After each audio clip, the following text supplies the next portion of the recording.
set, go.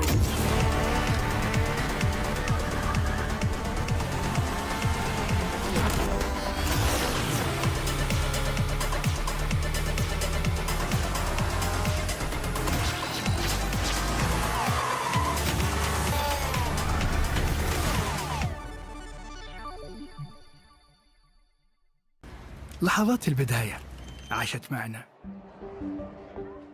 كنا نحسبها وقت للتسلية بس، نحسبها بس ذكريات. عبود أعطي أختك اليد يا ولد. ابتكرنا فيها ابتكارات، وإذا بغينا قلبناها خرافات. كنا نحسبها بس لمة وصحبة وسهرات، انتبه نوب ترى نوب. لكن كنا نشوف عالم ما حد يشوفه. ليته يشغل وقته بشيء يفيده. الله عليك على اليد صوت. عالم كبر وعاش فينا، عالم الحماس فيه يوصلك كل مرة لحلم أصعب، بس ما يصعب عليك. بارد معك وين ما تروح.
Honor 200 series, the best portrait phone AI empowered.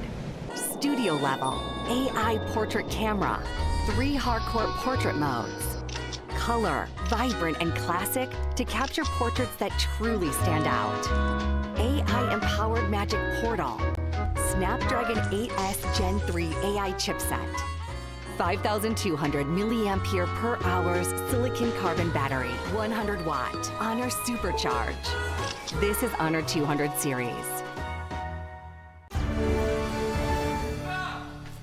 You ever wondered how a Hollywood movie is shot? On a Sony. You review it on a Sony. And how do you make that sound epic? You record it on a Sony. Lunch break on a Sony. So why wouldn't you watch it on a Bravia by Sony? Have you got what it takes to get to the top? It doesn't matter how high you climb. To reach the top, even the biggest champ needs a break. So you can recharge, dive back in, and dominate.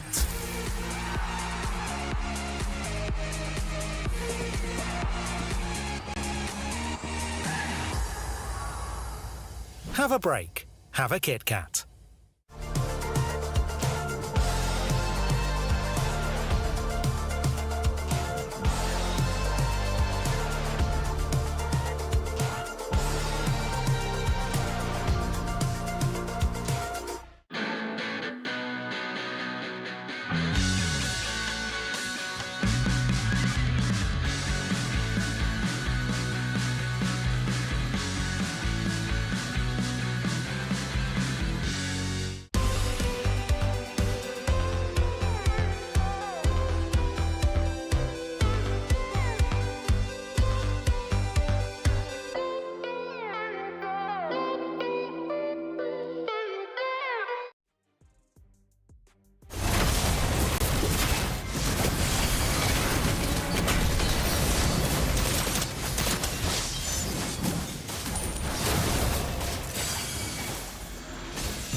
Hey everyone, what's up? My name is Afel and we are at the round table. And for this one, it's going to be for MWI at the Esports World Cup here in Riyadh. Alongside with me is Mirko as well as Eterna. So first question, how you guys feel here in Riyadh? Do you guys enjoy yourself so far? Have you guys ever been here before? No, this is actually my first time. We were here last. You know, why can't you just go along with the jokes? Sure. You know, Yeah, first like, time. It's the first time ever. Haven't It's seen you guys in amazing. like forever, by the way. Oh yeah, dude, like we're moving on, right? So MWI, like seriously, how do you guys feel that MWI is in the world stage now? I think it's great. I think the guys have been getting so much attention, especially with the crazy prize pool. It's only fair that MWI gets its fair share of like the prize pool increase of the world's attention as well. I think it's amazing. I agree. It's a long time coming. I think we talked about this even the first time when we saw MWI. I think it was 2 years ago. Yeah. 3 years ago? 2022? Who I knows? can't math right now. But anyway, like even then I was mentioning, like you mentioned, right, there hasn't really been a media for the women's scene to kind of develop, and the fact that now we're coming into EWC, one of the largest events that we've ever seen, by the way, in MLBB history, and now the women's are here. It's crazy. It's insane. It's something that I believe that even the players did not even dream of having. I mean, like, I guess we all can agree here that it has been great, right? Honestly, a lot of international tournaments for the female league as well. But now I gotta ask you guys, because in Malaysia, honestly, the female scene is growing. It's looking pretty good. But in Indonesia, it's even more intense because now the teams are even in MDL. So can you guys give us a little bit of insight how the female scene is in Indonesia? I think it started off really, really well already. I mean, I think it was all because of WSL, right? We had a women's league all the way from the start, and we had a lot of different teams already. A lot of the teams that you guys are familiar with back at home in MPL Indonesia. We had Bigatron, obviously we had RRQ. We still have RRQ to this day, but back in the day it was dominated by EVOS. And after that, you know, a lot of transfers happened. It literally just felt like the same from the men's side, you know. It just kept on developing. Teams started going for, you know, superstar teams. The other teams trusted the process, and I think the team that we all see as favorites here, they are one of the teams that actually trusted the process. They went for some of these players, put them together, and they just trusted the process. They started off okay, but then they became absolute gods. Goddesses. Yeah. What about you? Like, you feel the same way? I would kind of say that it has been kind of, what would you call it? Very streamlined? Yeah, in a way, right? Yeah. Because like you mentioned, right, earlier on, it felt like there was a lot of competition between these particular teams, especially in Indonesia, but now it feels like it's just been dominating by one team in particular. Sure, we have a second team that's coming very close to them, but they always fall short, right? We're talking about Falcons Vega here, previously known as GPX Bastrang. They were amazing as well as a team. Even on the international stage, we've seen them do really great too. In MWI, we've seen them as well. But now, coming into this with Team Vitality, it's basically still the same story. So my hope is now, with so many other emerging regions that are coming into play now for EWC, especially, hopefully that will be able to challenge Team Vitality, maybe. I mean, like, we gotta talk about this, right? Because there are 12 teams from 11 different regions. Only Indonesia has 2 slots here. So let's talk about the other regions for a little bit. And I'm gonna start with Eterna. Besides Indonesia, is there a different team or a different region that we have to look out for that might be the dark horses? Honestly, I think there are a lot, right? A lot of people are talking about I'm gonna say Malaysia. Homegirls got it. Sure, yeah, great. I think they do well too. But for me personally, I really want to see what Falcons Vega MENA are made of. That's a good answer. Exactly. We were casting a different tournament, and then we saw them play because they were the Egyptian national team. Yeah. They won 2 games in 6 to 7 minutes. Oh, wow. That's very fast. Exactly. They almost beat the record, of the What was the fastest game. record? Fastest game? 6:15, I think. 6:15. Wow. This was like 6:30. Yeah, around there, 6:30, 6:40. It was very close.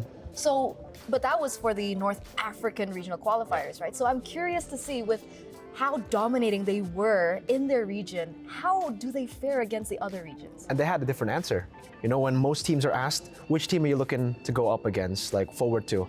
And everybody would just say, you know, Vitality, Falcons, Vega, Indonesia. They said Philippines. Oh, interesting. For me, though, I think I definitely got to give a shout out to the homegirls because of the same tournament as well that we casted. I didn't get to cast that game, but I watched it, and yeah, very impressive stuff from the homegirls. Thank you, they're very good. They are very good, but I think another team that deserves a lot of recognition as well has to be CFU. CFU from Cambodia. They are also looking to be very, very strong. I think I've always just been a fan of CFU, even the men's team, because they're notorious for actually making their own meta, playing their own style of MLBB. They're on a roll with these, crazy metas, but unfortunately just don't make it to international tournaments. So hopefully, CFU women's, it's time for them to shine. I mean, like, I feel like you have to do that for this one, right? You do. Especially because we're actually going back to the question of the favorites here. Because you guys said Vitality as well as Falcons Vega are probably the favorites. So even though with me saying that, what are your favorites? And more importantly, what makes them different from the rest of the other teams? You know, for me personally, I'm going to start this. It's not that, it's more of the story that I'm very interested in. And do you know which team that is? What? It's Cloud9. Oh. It's an interesting choice. That's an interesting one. That's who you're rooting for. I kind of am. I don't know if we're allowed to kind of talk about that in detail here. Yeah. I don't think we should. I think we'll let the viewers kind of, figure it out for themselves. But I'm going to put Cloud9 on the table. Ooh. On the round table? Nicolette, on this round table, exactly, with Nicolette in the jungle. And that's all I'm going to say. I've seen that she's good. But again, going up against all these amazing teams, it's going to be an uphill battle. So honestly, a very good shout out. But what about you? Yeah, shout outs to Cloud9. I think the journey will be really cool too. I mean, seeing that some of their players have actually, gone up against played in the men's division as well, or just normally in BTK previously, Apple or Nicolette. So that's also very interesting. But I think for the favorites, I have to say, and I've been rooting for this team for the longest time because they were a different org before. Now they're Vitality. You know, I'm a big fan of Vitality too. I mean, come on, bro. Yeah, of course, Vitality's Zaiwu, great. right? But yeah, no, I think Vitality will still probably are the favorites for the most part. Yeah. They've been there for so long. They're on a 26 win streak, even more if you count, national team success. So I don't think the pressure is. How many years has that been then? 1, 2 years? I think it 1 year? 3 to 4. Oh my goodness. Almost 3 to 4 years where they haven't lost a single tournament and they've still stayed on top. So I think for Vitality for them, they don't really look at pressure. Pressure is not for them. That's great. Pressure's for tires. Okay. And for some cooking styles. Yeah, pressure cooking is a thing. Yeah, it is a thing. Oxtails. Oxtail soup. Anyway, for other teams, I have a different concern, Okay. right? Because Falcons Vega Mena example, I keep going back to them because. It's okay. We're not judging. Okay, thanks. This will be their first, international tournament that's offline. Yeah, that's Should be, right? I mean, I think they played for SEA Games. Was I it? mean, no matter what, this is on a ISF2. different scale. This is a different scale. Exactly. The stage is bigger. There's a lot more people looking at you. Prize Everyone's focused on you. Prize The pool. prize pool. There's just so many things that have been magnified. And I think it's a valid question for these emerging teams. Agreed. So the thing is, Vitality, 3-4 years undefeated. Yeah. We saw that Fnatic Onyx, they lost, boohoo, sad, whatever, Will the same thing happen to Vitality? Like, again, they might say pressure smasher, but maybe it could Pressure smasher? It's like potato. Okay, Pressure okay. smasher, it's whatever. Yeah, I mean, the thing is, I would say the same thing if they're on a normal win streak. If they're like, oh yeah, we haven't been beaten this year. We haven't been beaten the last 2 years. I mean, how does that affect you if you've been undefeated for such a long time that you don't know how it feels to lose? Exactly. But remember, even you mentioned that in their last tournament, that they nearly lost a few times. See, I think that this definitely, by the way, winning so much definitely has an impact on you, right? You get overconfident. But the thing is, what makes this Vitality team so special for the longest time, why they've been able to keep themselves on track, is because every time they do get overconfident, they know when to step back, when to be like, all right, you know what?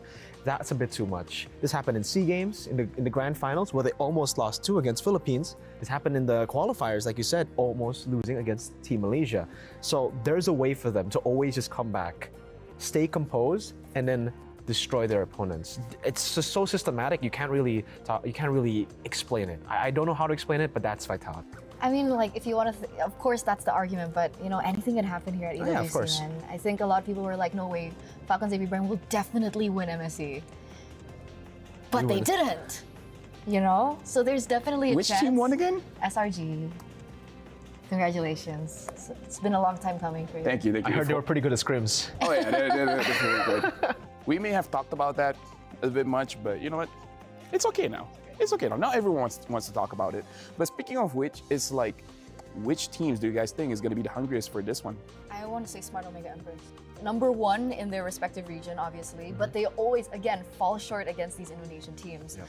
I think the last tournament that they entered was SPS Women's League, where they were second place behind, of course, Team Vitality.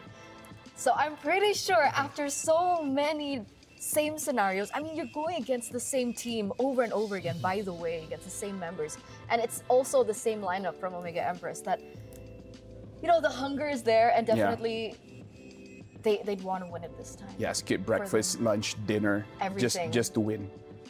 But I think it's a bit different for homegirls. I honestly think, for me, it's homegirls. I think that's the team that's hungriest. Why? Because Malaysia's, come on. Malaysia's pretty hungry, you're not gonna lie. Malaysia's very hungry. The esports ecosystem in Malaysia right now, it's growing. And it's time for these girls, for the homegirls, to show the world that it's not just the men's, but it's also the female division too that has gotten this boost. Now, honestly, for me, as a Malaysian, I kind of feel like if Homegirls wins this one, then it will grow the scene in Malaysia, which I feel like is true for every single team here.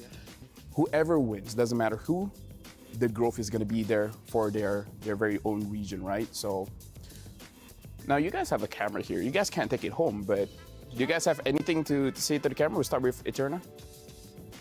Okay, never mind. We'll start with Mirko. I need time to think. All right, Don't put me on the spot like that. I'm sorry. I don't know, for you guys And girls.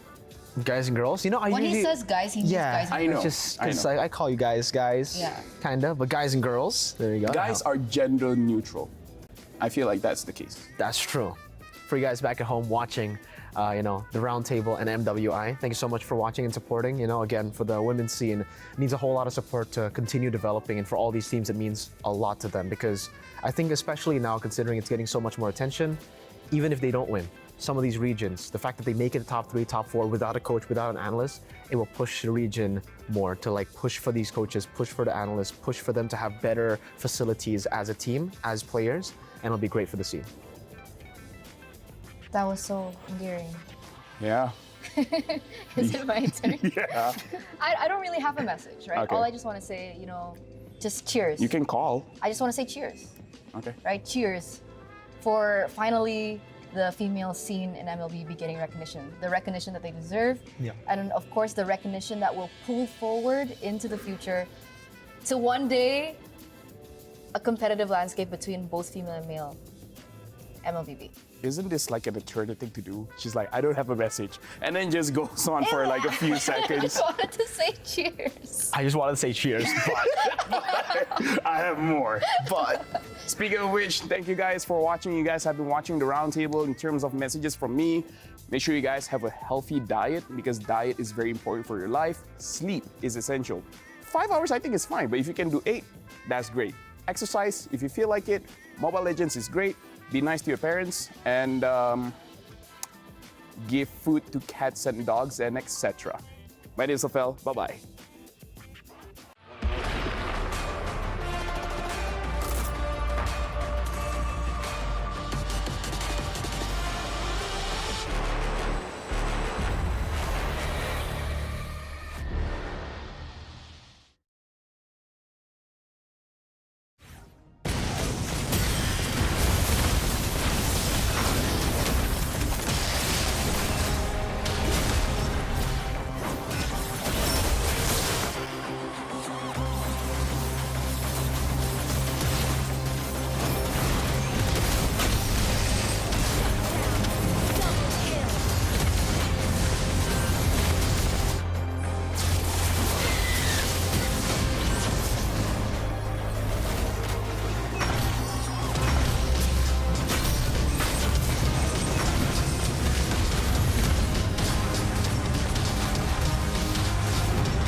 Hey there, Renmar here, currently at the STC Gaming Hall, where it's one of the many attractions at the Esports World Cup. You can actually come here as a casual and get a chance to meet your pros that you love, take challenges on with them, and even play games with them like MLBB. Speaking of MLBB, we're actually going to be beginning the knockout stages of MWI 2024 today. 8 teams continue to redefine esports, shine, and break barriers. I wonder who's going to be able to make it past this first round of knockouts. We know knockouts can be really intense. And I feel like I want a little bit less intensity just for myself, because today's going to be filled with a lot of great action. So I see an MLBB booth. I think I'm going to go in there, enjoy some time in there. See you at the Amazon Arena. Let's go, ladies. It's your time to shine, but it's my time to win some prizes. Peace.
Okay, should be hearing time now, man.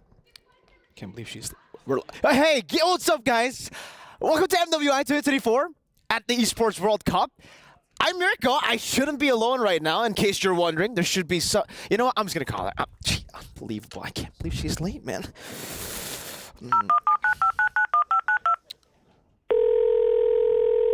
Pick up.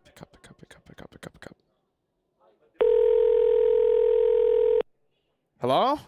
Hello? Eterna? Where are you? What are you doing?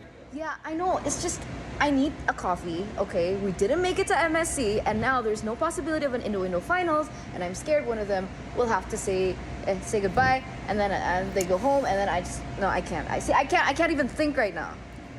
Dude, we know what happened with the Filipino casters. You know, they said they wanted the PHPH Grand Finals at MSC. They lost in the Grand Finals. Do you want that the same thing to happen? No.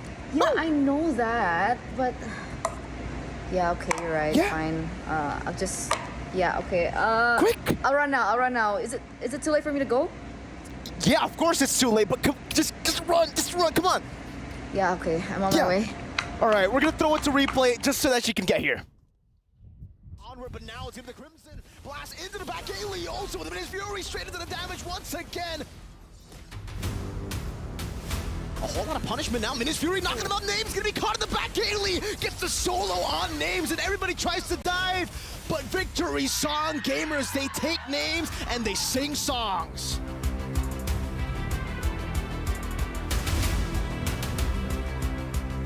Got them out, now the two-man pin down. What a pin down. He's gonna be brought back there. Good penalty zone, locked him down. That's exactly what they need. What a combo. In the pin as well. That's a good penalty zone into the Meter's Passion. Straight into the beacon, still able to survive. Halang taken down, but so does Angelus. Penalty zone are going to be used, luckily for the body of Smith. However, he doesn't go down just yet. Feather Airstrike also. Guess he will go down, and now next on the chopping block. A couple low health bars here for Smart Omega Empress, but Conceal going to be used. They push back Carria. Lord gets pulled down to the bottom side. They try to keep it there at bay, but Angelus will go down, and Last Insanity once again finds the mark, and Smart Omega Empress will take the game.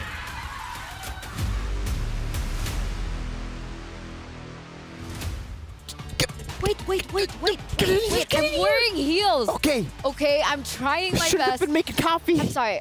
Wait, are we live? We are. You didn't say we were live. You should have known. It's time to shine. I was never gone, by the way. So, ladies and gentlemen, boys and girls, welcome to the playoffs, to the knockouts of MWI 2024 at the Esports World Cup. And we are going to start with a banger. And unfortunately, by the end of the day, luckily, it's not going to be my shift. We will have to say goodbye to 4 teams. Actually, no. It still will be my shift, but I don't get to witness the key crush, so that's something. Back here again in the studio with Mirko, as well as me, Eterna, for the next 2 matches of the day. And I think one of the other things that we need to highlight today is now that we're moving forward from the group stage to the knockouts, we are going to go forward in a best of 3. I was testing you. Oh. Nice. What's the format? Double or? Single elimination. I was testing you. Thank you. So we're going to start with the quarterfinals today, and we're going to get through all these 8 teams. And unfortunately, only 4 teams out of the 8 will be able to move forward to the semifinals.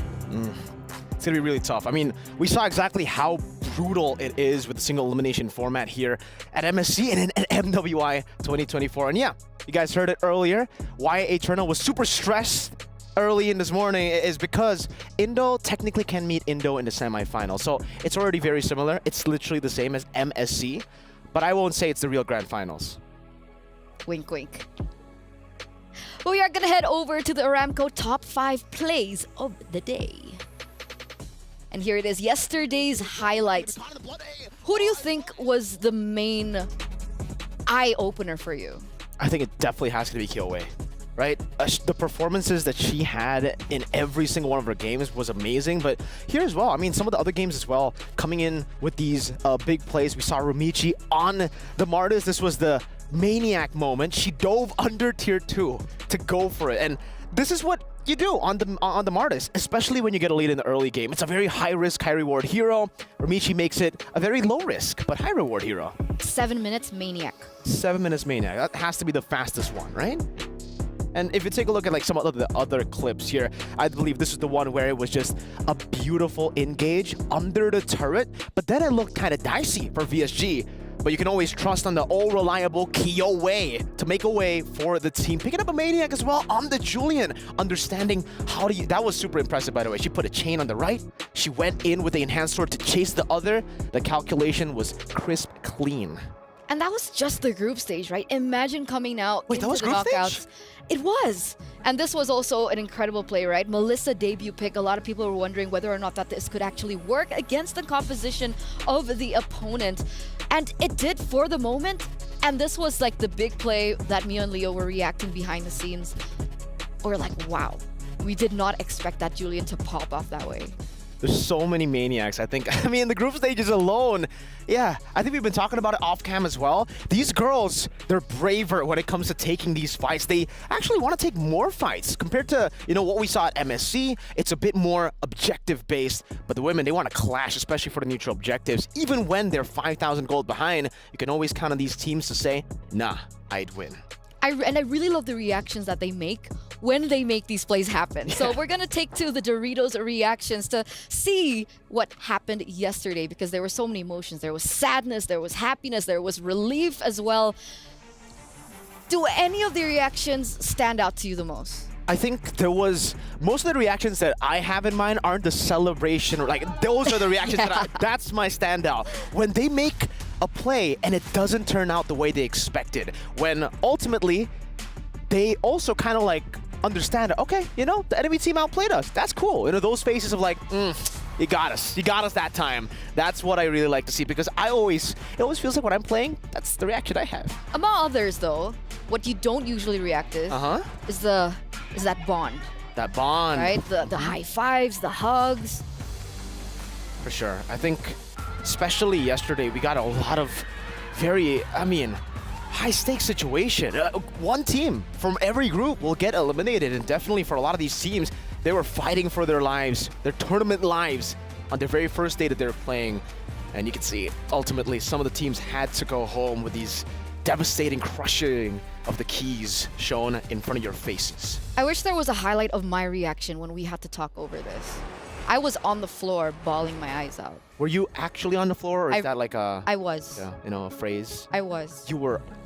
Okay. Yeah, on the floor. I can see that, definitely. You're a very emotional caster. I think I work with Trex a lot too. He's a very emotional caster. When Cloud9 won the tiebreaker, he wasn't even casting, but I could hear him from all the way from the talent room. Are you serious? Yeah. I mean, if Gideon was here, he would also be bawling. Well, technically not yet. Not yet.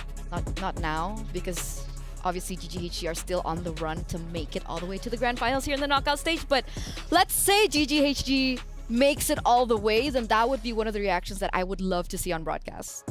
Gideon? Yeah, he cried. He full cried when SRG won. Yeah, I know. Have you ever seen the man cry? I haven't seen the man express emotions. Exactly. The man is a robot. And yeah, I mean, in that moment, it caught me off guard as well. And just goes to show you that technically anything can happen. A lot of people at MSC, they were expecting one team, two teams to shine and everybody else to really not do anything. MWI as well, but now I feel like any team can be beaten. For sure. So we're going to take a look at today's schedule first and foremost, ladies and gentlemen, because we do have 4 insane matches ahead of us. We do have a highlight over in match number 4. If I'm not mistaken, yeah. Match number 4, Omega Empress versus GGHG. The Jamil Motorsport match of the day. But we're going to be here for the first 2 matches with Team Vitality protecting their throne, protecting their reign, and protecting their dominance throughout the entire world here at MWI against, of course, Xeno Lilies, which I gotta say, I'm nervous. I've been nervous through the knockouts and through the group stage, and now I'm nervous through the knockouts. Absolutely. I saw your nervousness while you're making copy. You even forgot your copy, by the way, because it's not here with you. Guys, I was not late. Yeah, I mean, Please don't cut my paycheck. We don't talk about that. We don't talk. It's okay. She was not late. She's been here the whole time, you know? You're a great gaslighter. Anyways, no, the match of the day was amazing too. I mean, that is definitely a match that I am very, very excited for too. Homegirls were able to take a game off of Vitality. Team Vitality, they're known as the favorites. I think a lot of people even from Indonesia would expect that Team Vitality wouldn't even lose a single game, wouldn't drop a single game. So the fact that Homegirls were able to do it, even though they had to rely on a little bit of cheese with Zosk and Bane, that means they can pull off a lot of upsets. And technically, they're up against the second favorites in Smart Omega Empress. And they did look kind of vulnerable yesterday, taking a game loss in their first game in the series up against DreamHack Girls. You mentioned cheese picks earlier on. Do you think that maybe Sylvana can pop up? It's possible, right? I mean, at this stage, anything is possible, and especially she has a new skin that you guys can actually get for free with the Youth Fair. Don't forget, the Youth Fair is here with incredible bonuses and, of course, exciting events. So don't forget to grab multiple permanent skins for free, just like the Sylvana's Classroom Charm, and it is also given with the Painted Skin Classroom Glam. Whoa! Right? More exciting events will be revealed, so don't forget to stay tuned and look out for it. I'm looking out for the Sylvana picks because I personally feel like that's a good sales pitch, but I don't think we'll see it in the Land of Dawn today, at least for the Sylvana. Maybe towards the end. I don't know. Best of 3, though, for the single elimination is already kind of different because from what we are used to seeing in single elimination brackets is we get best of 5s all the way. They have to go all out, and the best of 5s, it's way riskier to pull off these cheese picks because once it doesn't work, it's going to be really tough. Now that it's a best of 3, I feel like some of these teams can actually make it work. Some of these teams can go for even more cheese. It's still kind of like a moment where you could go with a lot of the experimental picks and throw a curveball at your opponents and make it work. So let's welcome now our Dr. Slime and Al Habib upcoming showdown between Team Vitality and, of course, Xeno Lilies. Now, this is, again, one of my favorites, I gotta say. Not Team Vitality, but actually Xeno Lilies. Oh! They have shown us a different color and a different flavor. And like Raptar put it, right, they're breaking barriers. The fact that they're so versatile, putting the Selena in, they had the Bane in their best of 1 tiebreaker, the Mardis in the jungle, that's something that we haven't seen quite so much. And remember, the last time that Team Vitality was caught off guard by a new pick, that was when they unfortunately had to lose that game. Absolutely. The Bane, the Zosk, the cheese pick. So knowing that, see, this is the thing for Xeno Lilies. I feel like it's more of pocket picks than it is cheese picks for Xeno Lilies. So I'm not too sure if they can actually utilize the cheese. Wait. I'm hearing something. What are you hearing? Wait. Uh-huh. I'll just whisper it to you. Okay. So like they don't know. There's a roster swap. For Xeno? Lilies. For Xeno Lilies? Okay, so you guys didn't hear anything. I think there's a roster swap for Vitality. That's what she said, right? Why did you? I'm bad at listening, man. I said don't say anything. Unlucky, man. Sorry. I mean, no changes at all. This is going to be very interesting to see. Both these teams, we saw their lineups just yesterday. You know, Xeno Lilies playing with Taro in the gold lane, Kao in the XP. I don't expect any changes today. Nope. And with that being said, who do you guys think will win this match? Do you think it'll be Team Vitality, the defending champions, or our dark horses here with Xeno Lilies coming through? Head on over to the stcplay.gg right now and lock in what you guys think. Your predictions matter to us. You matter. We love you. We do. You guys are amazing. You guys haven't been too amazing on the predictions, though. You guys have gotten a lot of things wrong. Yeah, what's been going on? So, yeah. Guys, don't be Miracle. Oh, they're pulling it out. It's an audience curse now. Oh. You're contagious, Mirko. You know, I'm sorry if you feel that way. I did predict Falcons Mena, and they got eliminated in the groups. That was horrible. I am very sorry. I was testing things out. You know, Apparently Velvet, it's still I'm sorry. here. I'm very sorry, Velvet. I'm very sorry, Names. Yeah, just want to sincerely apologize. But to all you guys, you need to apologize to all the teams that lost yesterday, because what the heck, man? You guys also... Oh, I guess it's my fault. You said it's contagious. I guess I can apologize now. As we welcome the players onto the stage and into the Amazon Arena. So let's see the Jamil Motorsport player arrivals. And it looks like we are going to start off. We're going to take a look Teams right now. at Xeno Lilies first. Okay. Xeno Lilies. Does it look like there's a roster swap? Or is it Team Vitality? Or am I playing with you guys and absolutely no roster swaps? That would be something. That is an Eterna thing to do. You know, just lie. That's... Anyway, Team Vitality now rocking into the Amazon Arena as well. And I think one of the big things that we do need to highlight about these two matchups between both of these teams is versatility versus consistency.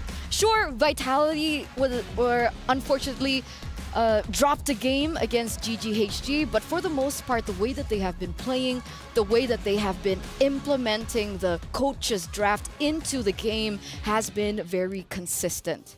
But again, right, when you're so consistent, things that surprise you may catch you off guard. And Xeno Lilies is a team that is known to switch things up, make things interesting. This is exactly what we pointed out, I think, in day number 1 when we got to see some of these teams play as well.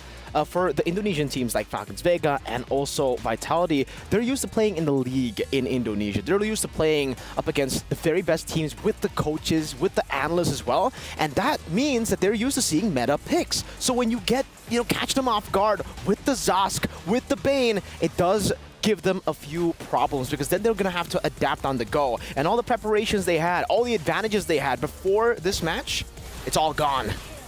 Absolutely. Absolutely. These are a few highlights from Team Vitality from yesterday. And that first match, right? That was when we saw them getting really just obliterated. Man.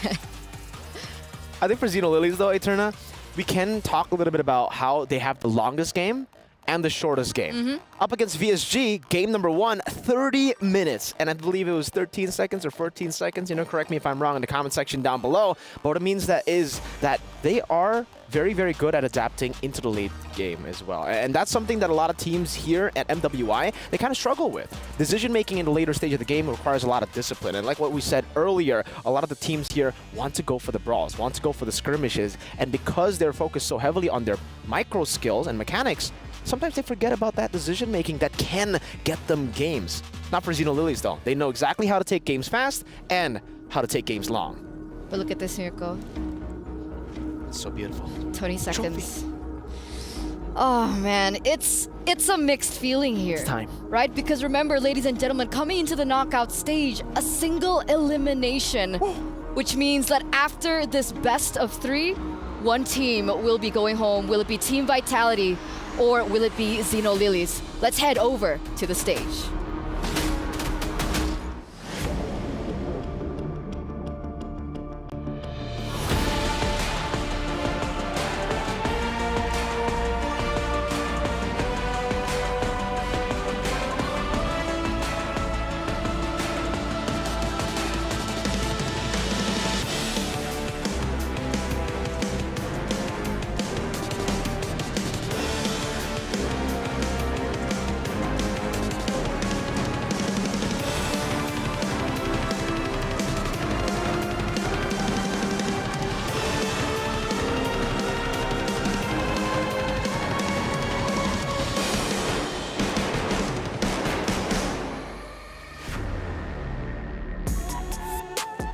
Twelve teams have entered the Amazon Arena right here at Riyadh, capital of Saudi Arabia.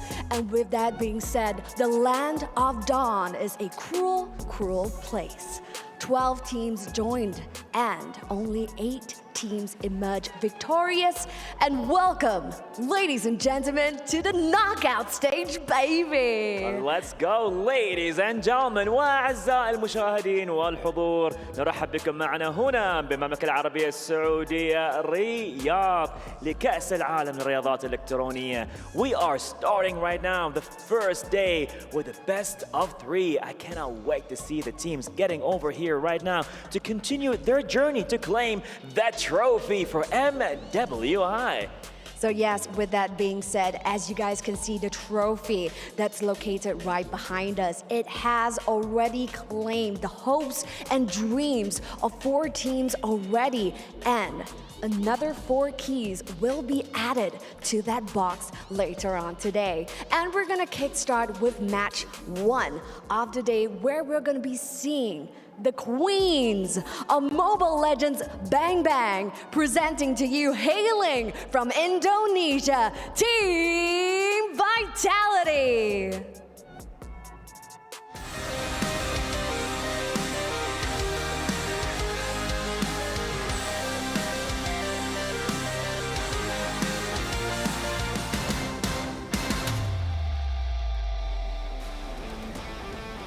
Now, the reigning queens, the back-to-back champions of MWI, have finished their group stage campaign as Group D's top seed. This Indonesian team has reigned over 24 tournaments and is looking to extend their streak as they open their journey to the knockout stages. Well, let's see what's gonna happen here, ladies and gentlemen. وأعزائي الحضور, and to challenge that claim, here comes their opponent. Let's hear it for Xeno Lilies.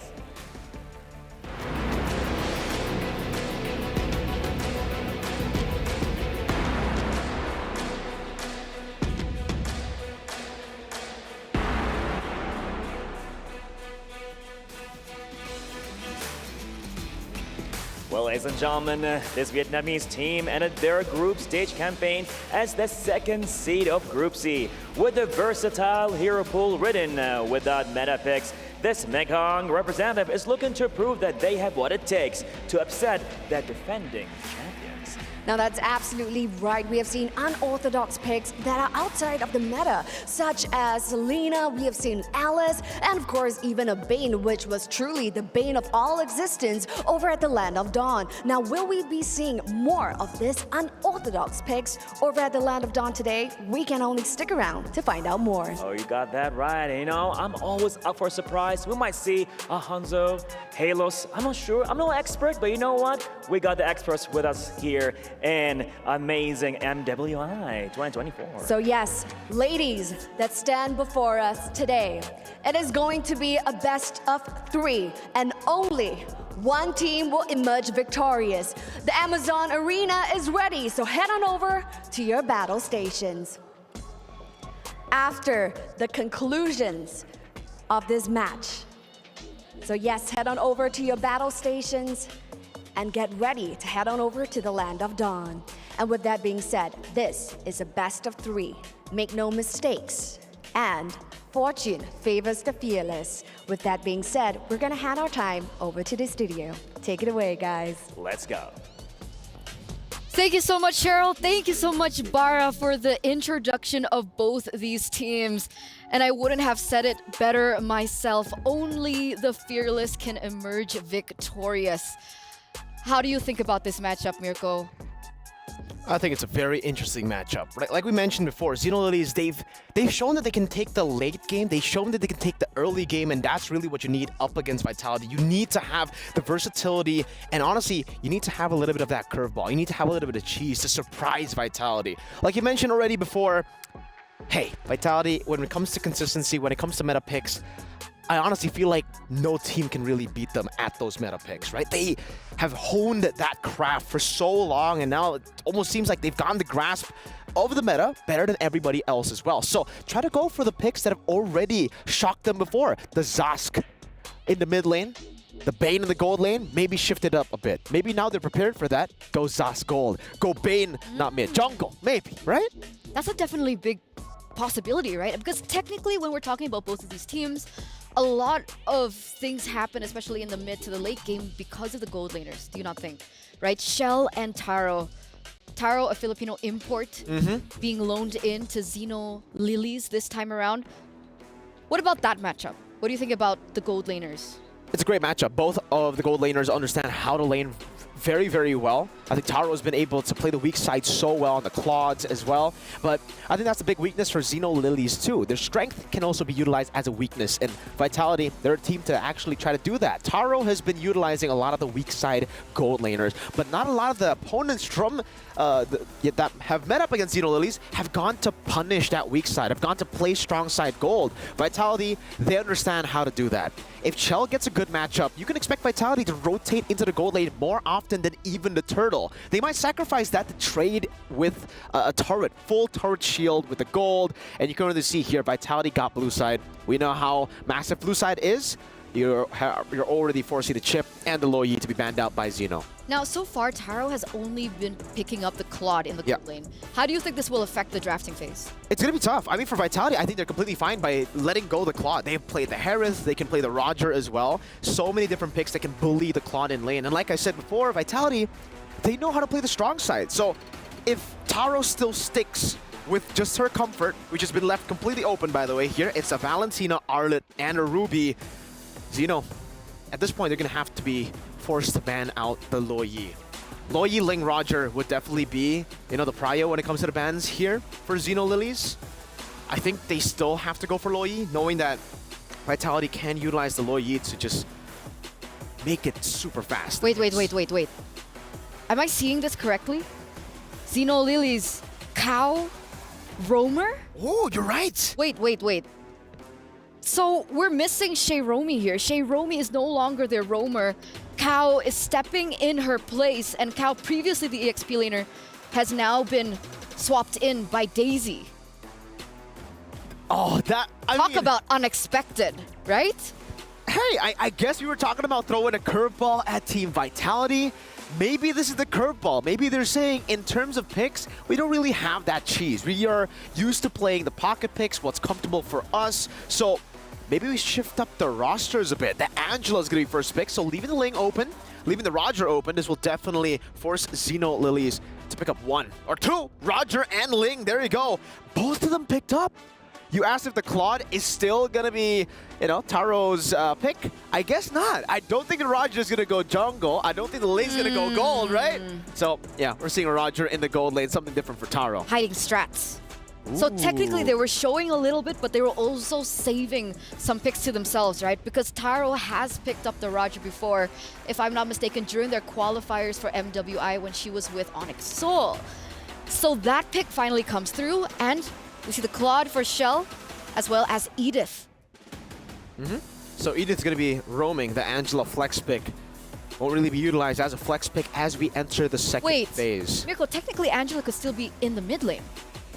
Oh yeah, technically. We can have the Edith in the XP, so we can still have that flex Yeah, you know what? They're a double flex. Now that I am looking at it, Vitality, Edith, that can be flexed into the XP. We don't really see a lot of XP, though, for Fumi Echo. Now that Terizla has been picked up by Xeno, Lilies, they actually have a very, very scary early game composition.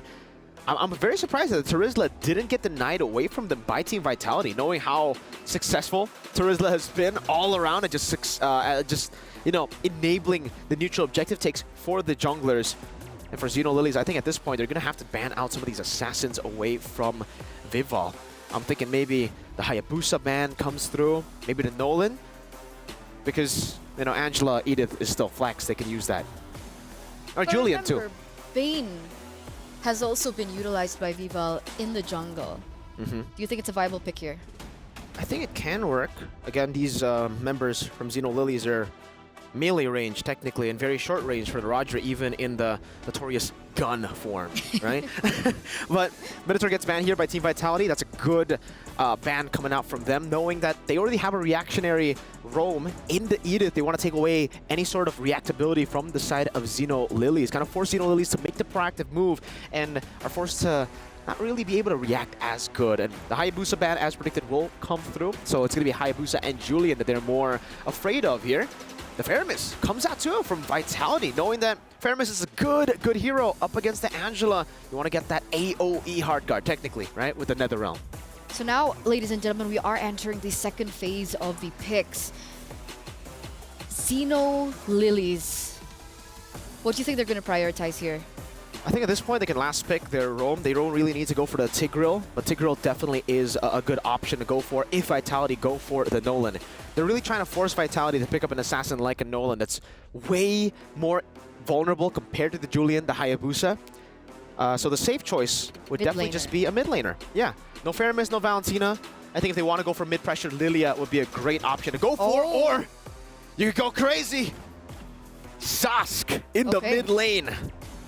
This was the first time, if correct, that Zask has been picked up for Sa. Last time it was Salina, right? Sask. Salina, Sask. No, Sask. Okay, we'll see how she performs on the Zask, because so far we've seen that the Zask is definitely a great option in a very assassin-centric meta. Very versatile, independent, as well as a mid laner. Good clear. But now Vitality, they have to close things out.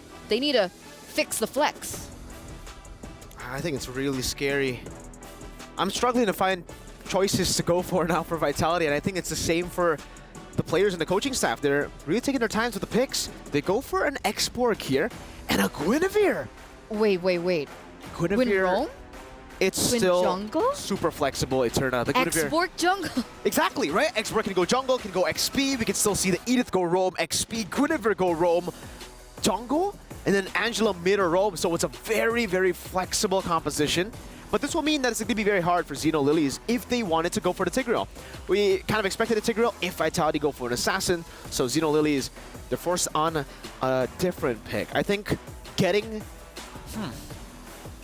mobility might be a good way, something to react. Matilda? Yeah, something like Matilda could be good for them, or they can go for a healer too. What about Minotaur? Banned. Oh, they want to go Initiator. So, It should be X-Borg in the EXP, right? It should be. Wait. Vival's on it. It's a jungle. Sydney is Guinevere on mid? Vitality. You said they were consistent. You said the other team were, you know, versatile. Vitality shows that, hey, we can be versatile too. You want to play fire with fire? You want to play versatility with versatility? We got you. No problem. You think we've been playing safe? We've just been hiding strats to surprise you in the knockouts. Ladies and gentlemen, game number 1 between both of these teams already opening up with these picks. I am flabbergasted. Let's hope Xeno Lilies are prepared as we welcome the casters. I mean, sure. Hey guys, what's up? It's Phil as well as Trex. We're gonna be casting for this game, and let's talk about the draft, man. Not gonna lie, I'm okay with it. Gwyn in the mid, I'm okay with it. it's definitely very theoretical in a sense. There are lots of possibilities here. I mean, we were just talking like, how do some of these mechanics work? Does the Dominator's Ascent, is it still able to attack while it's getting knocked up? There's just a lot to unpack here for Team Vitality. And my question on my mind is, was this planned or is this just running by the, the seat of the pants? I would say this is one of those things where you're coming in with the right mindset, right?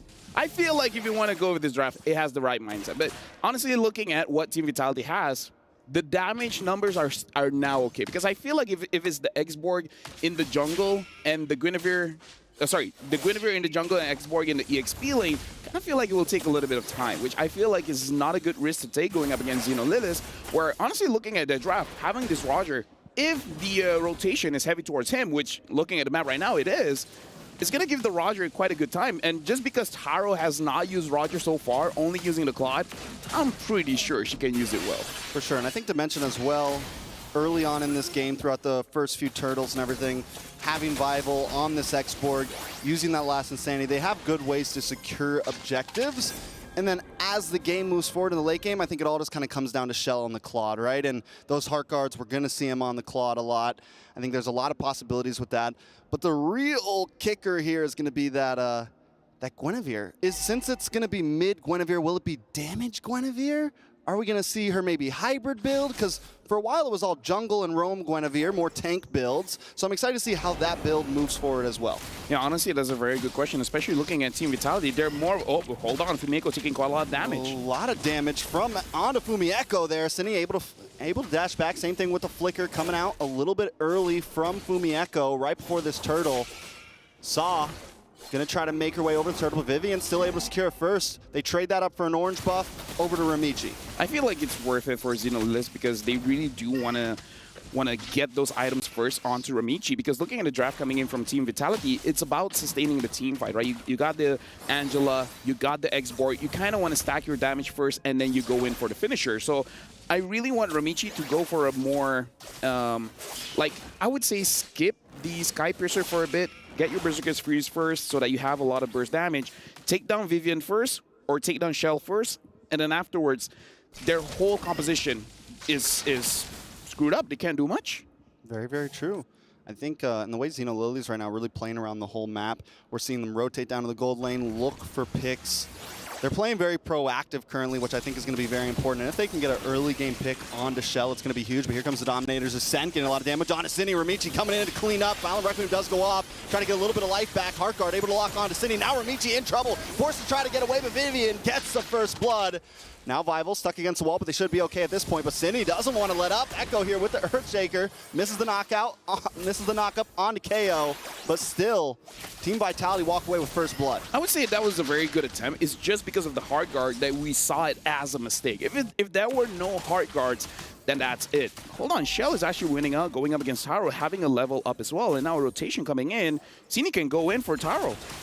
Yeah, Taro gonna go into the wolf form, should be okay, but get the Lycan Pounce onto Vivian, get a little bit of life left, but the stun connects. Shell doesn't want to fully commit, KO's there, so they back off.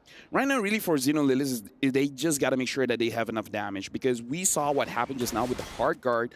And again, talking about the draft coming in from Team Vitality, if you shut down Shell or you shut down Vivian, most of what they want to do is not really applicable. The X-Borg is going to be a bit of a problem, but again, I feel like as long as Shell or Vivian are taken care of, Xenolilith, they have a good time. The only thing is, do they realize this winning condition coming in from Team Vitality? If they do, and they execute them first, I'm actually looking forward for Xenolilith to take game number 1. Yeah, I would say that Xenolilith, the way they've been hovering around that gold lane, checking in regularly if they can get something on a Shell, they know the possibilities there. The good thing for Xenolilith here is that they do have a lot of outs, but here comes the turtle. Daisy holding down the front side. Vival still able to get it. Ramichi does dive in, but still misses. Dominator Set comes in, a nice wild charge to get the knockup onto Fumi, but the Heart Guard, just too much sustainability. Taro gonna get involved now with the Lycan Pounce onto Fumi, gets the kill. Taro now trying to get away. nice Tempest of Blades to get the knockup. Vival, Cine, more members dropping. Xeno Lily's feeling good, and Ramichi still playing the walls. Taking a couple shots to the face from Shell there. Shell still under the tower. Xeno Lily's back off, but they come out on top of that trade. They lose the turtle, but find 3 kills. This is amazing for Xeno Lilies because they were able to set it up so that Taro gets the kill. Taro is now 2-0-0.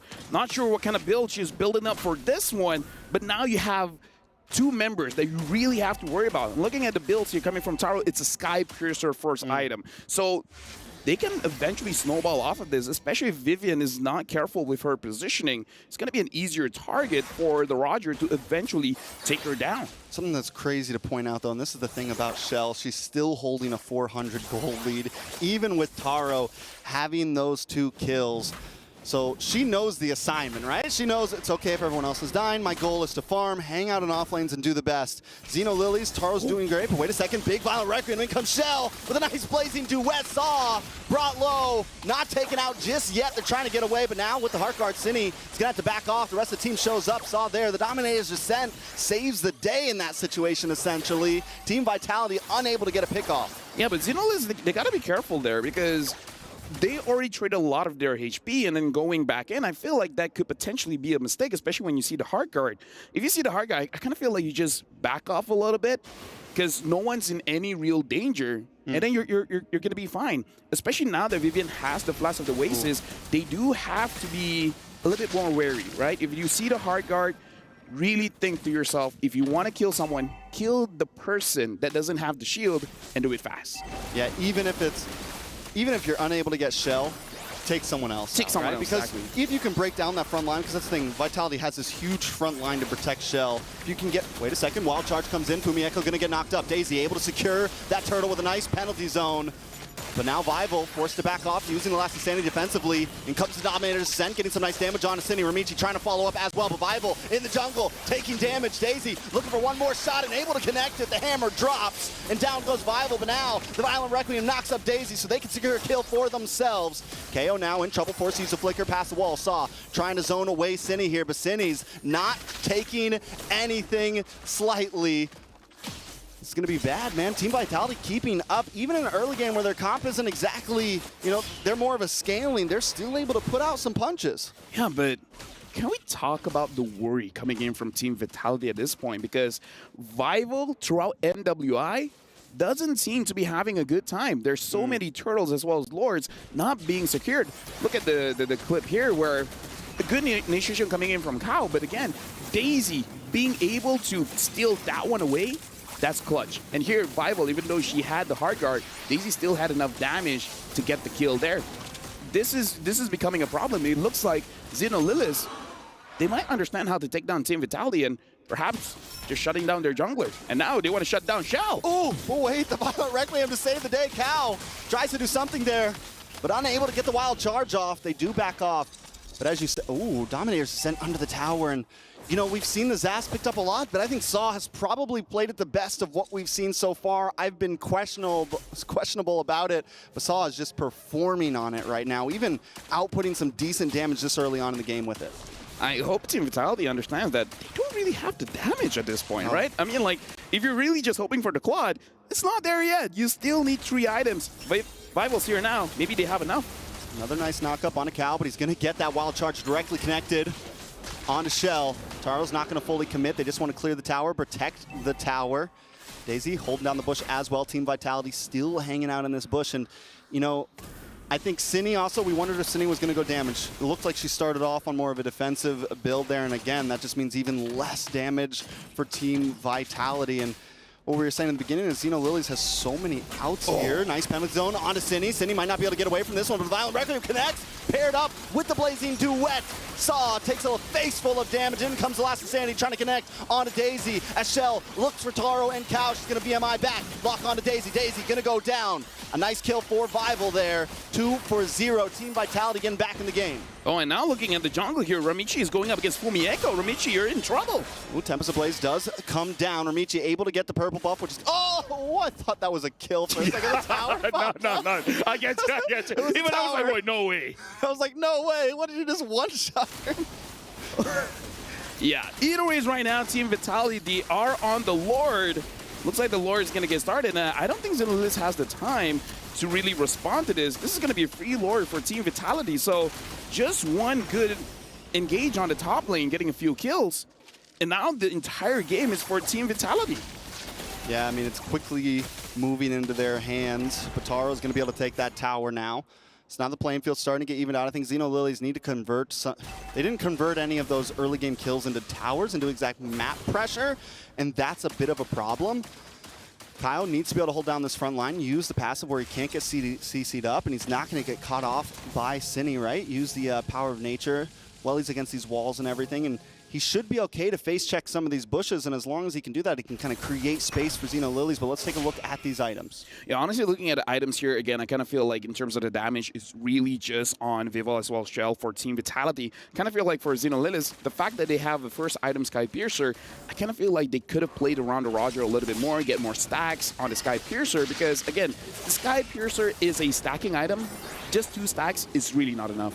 Yeah, it needs a couple more kills in the book there, but in comes Cine once again with a Violent Requiem onto 2 members, Cal, Daisy, both knocked up, taking a face full of damage. Vival here, holding down the front line. They're able to get rid of the Dominator center, at least send it back onto the tower. They're going to move on to this purple buff now, and Xenolilies is helpless under this oppression. I would say this is more on them, right? Because like you said, they got a few advantages. They didn't really push it. I kind of feel like once you have an early advantage, before the Cine goes in. Oh, Cine just the star of the game right now. Wild charge for Cal to try to get away. Cine does go down. Taro able to get the kill, but another stack in the pocketbook. Shell backs off along with Fumieko. Ramichi takes a tower on the top side, so good split pushing. Xenolilies now kind of picking up the pace. Yeah, now, Vivian is there, but Ramichi probably not going to go for it. Because honestly, if Ramichi gets a kill there, and then eventually the purple buff gets spawned, maybe not the best idea to stay there for a long time. But still, getting a kill onto Vivian might be clutch here. Shell right now is 0-0-3, which is actually kind of good, because if you have a lot of kills, then there's a possibility to give over a shutdown gold. The shutdown goal right now is on Taro. So Taro has to be careful. Not only do you have the shutdown goal on you, the bounty on you, but you also have the problem of letting go some of your stacks. I feel like for the Sky Piercer, you need at least 6 for it to feel like an item, you know? Or to feel a troublesome item at that. Exactly. Right? So right now, only having 3, not the greatest. If you can get a quick triple kill after this, the entire Lord situation will look so good for Xenolilies. So even when we're at 12.5 minutes now, even when we get into late game here, right? Do we think that just means it's it? Team Vitality has it? Because I still feel like Xenolilies have some options here.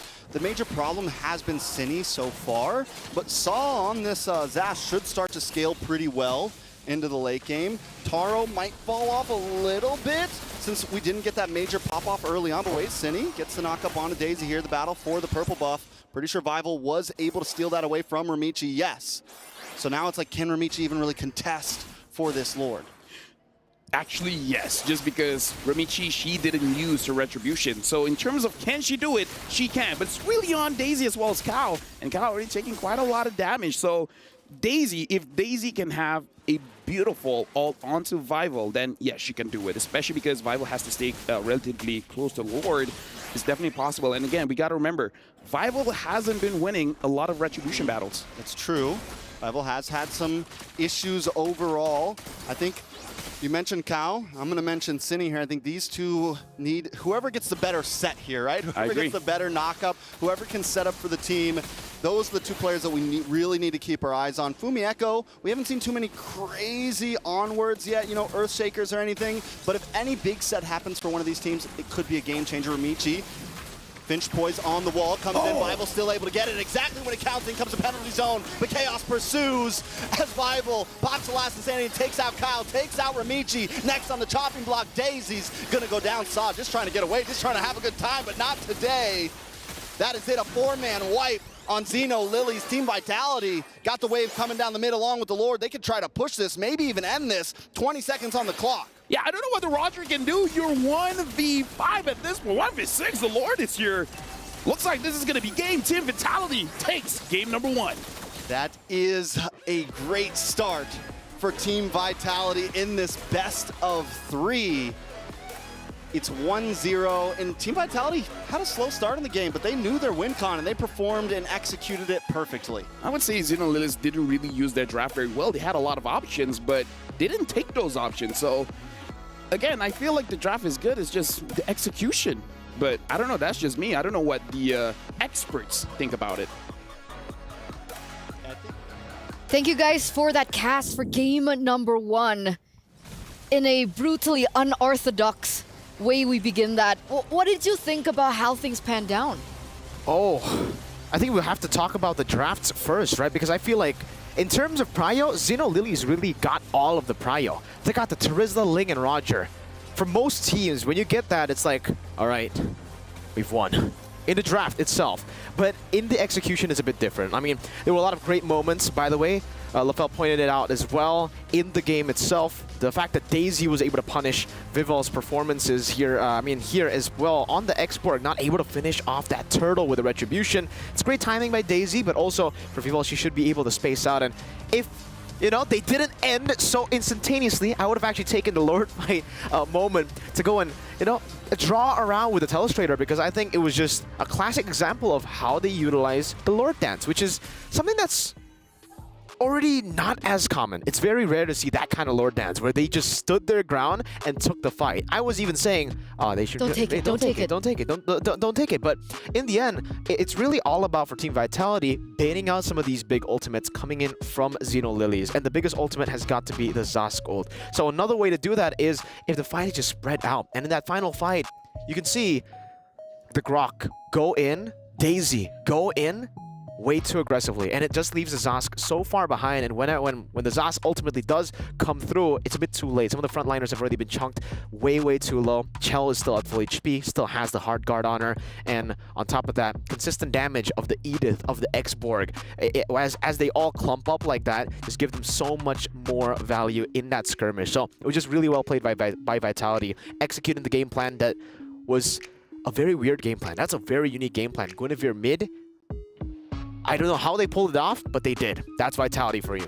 So that technically shouldn't have worked. Guinevere in the mid lane versus the Zask in the mid lane. That wasn't prio for the Guinevere. On paper, no. I mean, you don't have any mid prio, right? It's so hard to outclear the Zask plus the Grok. It's not just the Zask, it's Zask Grok. So mid lane prio is almost never there for them, and yet they still won in rotations. Sorry, I think.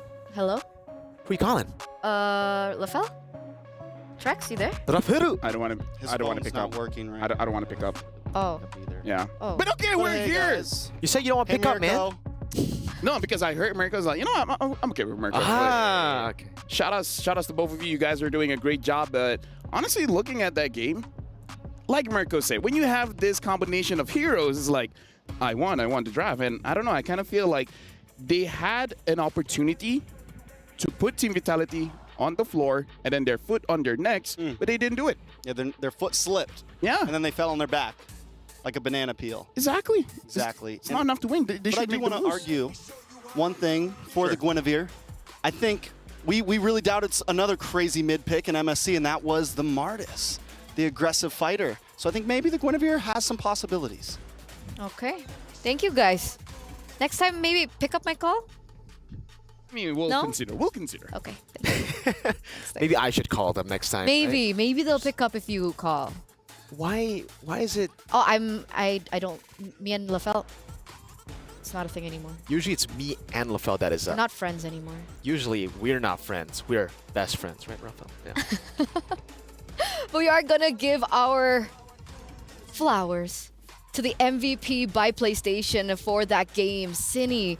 A lot of people already, even the casters, right, they were mentioning the Guinevere in the mid lane for multiple times already, even in the game. The fact that she was able to find so many opportunities was insane, right? This was, I think, earlier on where they were able to kind of facilitate Shell in that lane and pick up a favorable trade. For Xeno Lilies, it's, I don't know, man. Vitality just understand.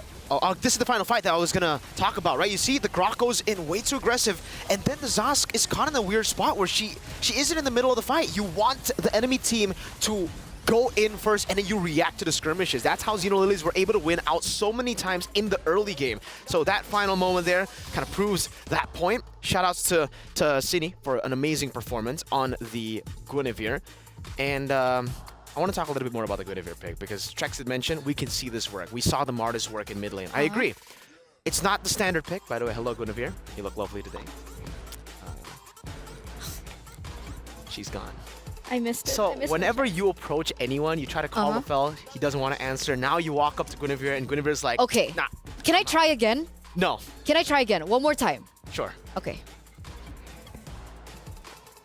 Reptar, you there? Sa? Sa, you there? Are you serious? No one's there? No one's there. Guys? No? No. No one's saving you now, Eterna. No one wants to pick up your calls. You have a good phone, but... Thank you. I thought they'd pick up. You know, sometimes when life gives you lemons, you don't do anything with it because I don't know what I'm going to say next. I do know. It was still very, very good. The fact that they utilized it in a way where she was always just constantly engaging to bait out the Zask ultimate. That was what the value was from the Guinevere. Insane sustainability and amazing escapes. Because usually when you engage on a Zask, you're kind of screwed. You go in, you're chain CC'd. But Guinevere has an anti-CC with the Valor Requiem, and she also has the second part of that spatial migration dash that she can use to get out. Wait. Can I try one more time? One more time. It's been like 4 times. I know, but maybe 4 times the charm. Okay. For some people, okay. Charm. Reptar, you there? Sa, you there? Hey everyone, currently I'm here with Sa, the mid laner of Xeno Lilies. This is Erica, she'll be helping us translate. So for Sa, I just want to ask, are you surprised that your team make it to the knockout stage and that you're here right now?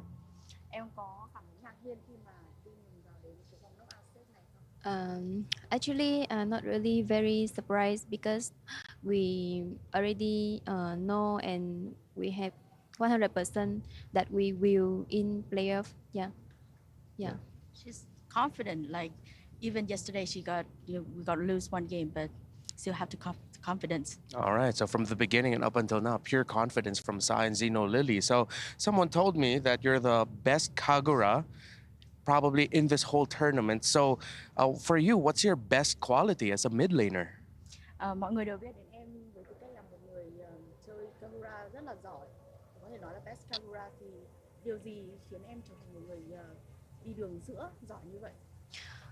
First is I believe in myself and I can, when I play mid laner, I can like control everything. I can control the map and I can control my damage, and I know when I need to throw the skill, and I can control my umbrella. So like I is the one control everything in the map, and I can like Also cover for the members and also damage. She covers really well for her team. She controls the map really well. And one last, you give me a vibe that you're fearless, but why don't you want to watch horror movies with Taro and Coach? Em đang thể hiện ra mình là một cô gái không biết sợ gì cả, nhưng mà tại sao lại không dám xem phim kinh dị với cả Taro? I don't scared anything, but I scared horror movie. She is fearless, but horror movies. She still a girl.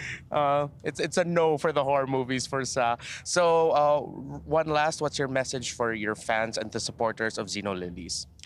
Em có muốn gửi thông điệp gì đến cho người xem cũng như là fan hâm mộ của Xeno Lilies không? Em có thể nói bằng tiếng Việt. Mọi người xem livestream nhớ ủng hộ cho mình cũng như là team của mình để có thể tiếp thêm sức mạnh để cho team mình có thể tự tin để đánh hơn, và cảm ơn tất cả những bạn fan, những người hâm mộ đã luôn ủng hộ mình và team của mình support cho mình rất là nhiều. Cảm ơn, rất biết ơn.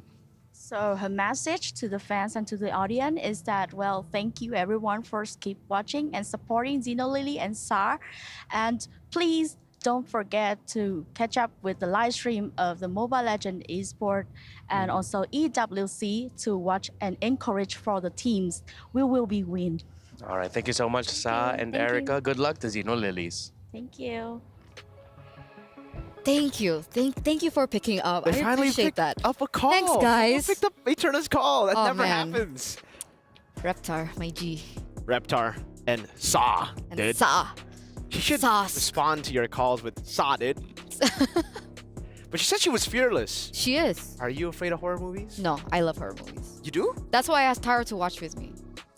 Dude, that's cap. I know for a fact that's cap. No, I love horror movies. I love horror games. I love horror movies. I'm fearless. You're fearless. So is Sa fearless? Do you count that as fearless? Because technically she is fearless in game, but outside of the game, horror movies specifically, she's not scared of anything except those movies. And that's good, right? Because that means they're not intimidated by the presence of the queens of MLBB right now, right? So I'm pretty sure that, well, now with that first game being given over to Vitality, that brings us to match point. Absolutely. One more game away, ladies and gentlemen. If Team Vitality can close this out, that does mean the end for Xenolilies. But with that mindset, as LaFell would say, how would you get the win? You need to be fearless. Like Sa. Like Sa. Like Sa. I think the biggest concern has got to be the fact that Vitality got one prio pick, right? It was the Angela. I wouldn't say the Claude is a super prio pick. It's a good pick. The Edith is kind of prio too, but in comparison, Terizla, Ling, Roger, that's a, yeah, we got this in the bag kind of draft, you know? And now Xenolilies are the ones forced to ban out the Ling.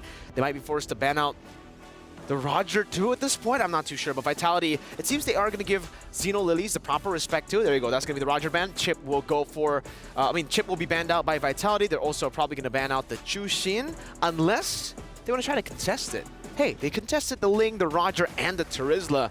Who's to say that maybe they might want to... Nope. No, they don't. No, not... This lady has a bit too much flair. She's got a lot of lanterns. Or no, one lantern, but a lot of flair. Too much light. Too much light. Too much light, my G. But here we are, the last ban coming in from Xenolilies. We had the Luo Yi Respect, as well as the Ruby and the Valentina. And now with the Roger up there, as well as the Ling. This could pose for a different dynamic. So far, by the way, blue side has been doing great. Do you think Xenolilies have a better chance in game number 2? Yeah, you can dictate a lot of the matchups here with first phase. Remember, Ruby was banned out, so was the Valentina in the first phase by Vitality. And now those picks will be left open, so Xenolilies might be able to go for the Valentina first pick this game. With a Hayabusa banned out, that means they're really targeting Vivo here. So trying to put her on a hero she's not comfortable with. Something like the Export, perhaps. But even then, she kind of looked comfortable. Not as comfortable as, obviously, some of the assassins that we've seen from Vivo. Even LaFell saw that.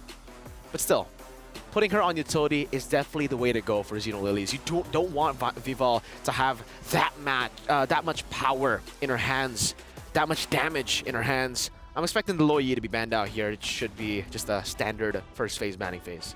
But what did you think about that, right? Because if we're talking about Vival, the fact that she missed a lot of retribution, was that because of her or the setup coming in from Xenolilies? Okay, firstly, I mean, it's not like a lot of retribution. She missed one, right? Technically, she missed the third one. First two, they were able to secure. The first one, technically, she did miss two because Vivian got it. But that's more of a, you know, I'm not going to use my retri here. So, team, might as well go for it. I think, yeah, the third one has got to be because she was definitely not respecting the Terizla as much. The Terizla, there's a instant CC kind of deal with the initiation of the penalty zone, so you get punished by it, and you kind of have to predict that retribution. That's where you saw the miscalculation from Vival. Angela first pick, though, and the Edith instantly. Now you know why Vitality really like the Edith from game number 1. They are really comfortable flexing this hero. Not something that you can say for every single team, because most of the times you see the Edith, you expect it to go roam, almost always at this point. But what will accompany the Edith? Because technically, if you pick up a Terizla here, that denies the flex. So do they just do exactly what they did way? I was about to ask, okay, so they completely let the Terizla go and they pick up the Kagura. I like how Sa mentioned umbrellas in her interview. And now we see the Kagura being played in. But from Team Vitality. I guess Vitality also saw the interview. And they were like, you know what? Yeah, Sa seems very comfortable on that Kagura. Might as well just pick it away, deny it away. I was personally expecting something like a Valentina to be picked up. Adds a whole lot of versatility. It does kind of cancel out the fact that... No, actually, no. Yeah, the Valentina would have been amazing. But they decided to go for the Kagura instead here, leaving the Valentina open to Xenolilies. So I think that's the idea from Vitality. They're trying to force Xeno Lilies to go for the Valentina, to force the Angela to go roam instead of mid. It's an Alice and a Terizla. Eterna, this is a scary combination. Alice, her just alone has been very, very scary, but Alice plus Angela? Oh, you're in for a lot of trouble. Now, X-Borg, right? How does the X-Borg fare against the Alice and the Terizla? It's great against the Terizla. It's great against the Alice if you have lockdown. Terizla, you're just great. I mean, with the X-Borg, you're amazing up against the Terizla. But the Alice, the thing is you have Flowing Blood. It's a blink ability. Very easy for you to get out of the blast coming in from the last Insanity. So Vitality are really going to have to rely on the Edith and also technically the Kagura to stop the Alice from taking the Flowing Bloods here in these skirmishes. And that's why Vitality, they're taking or getting rid of a lot of the other heroes that can actually escape these kind of combos.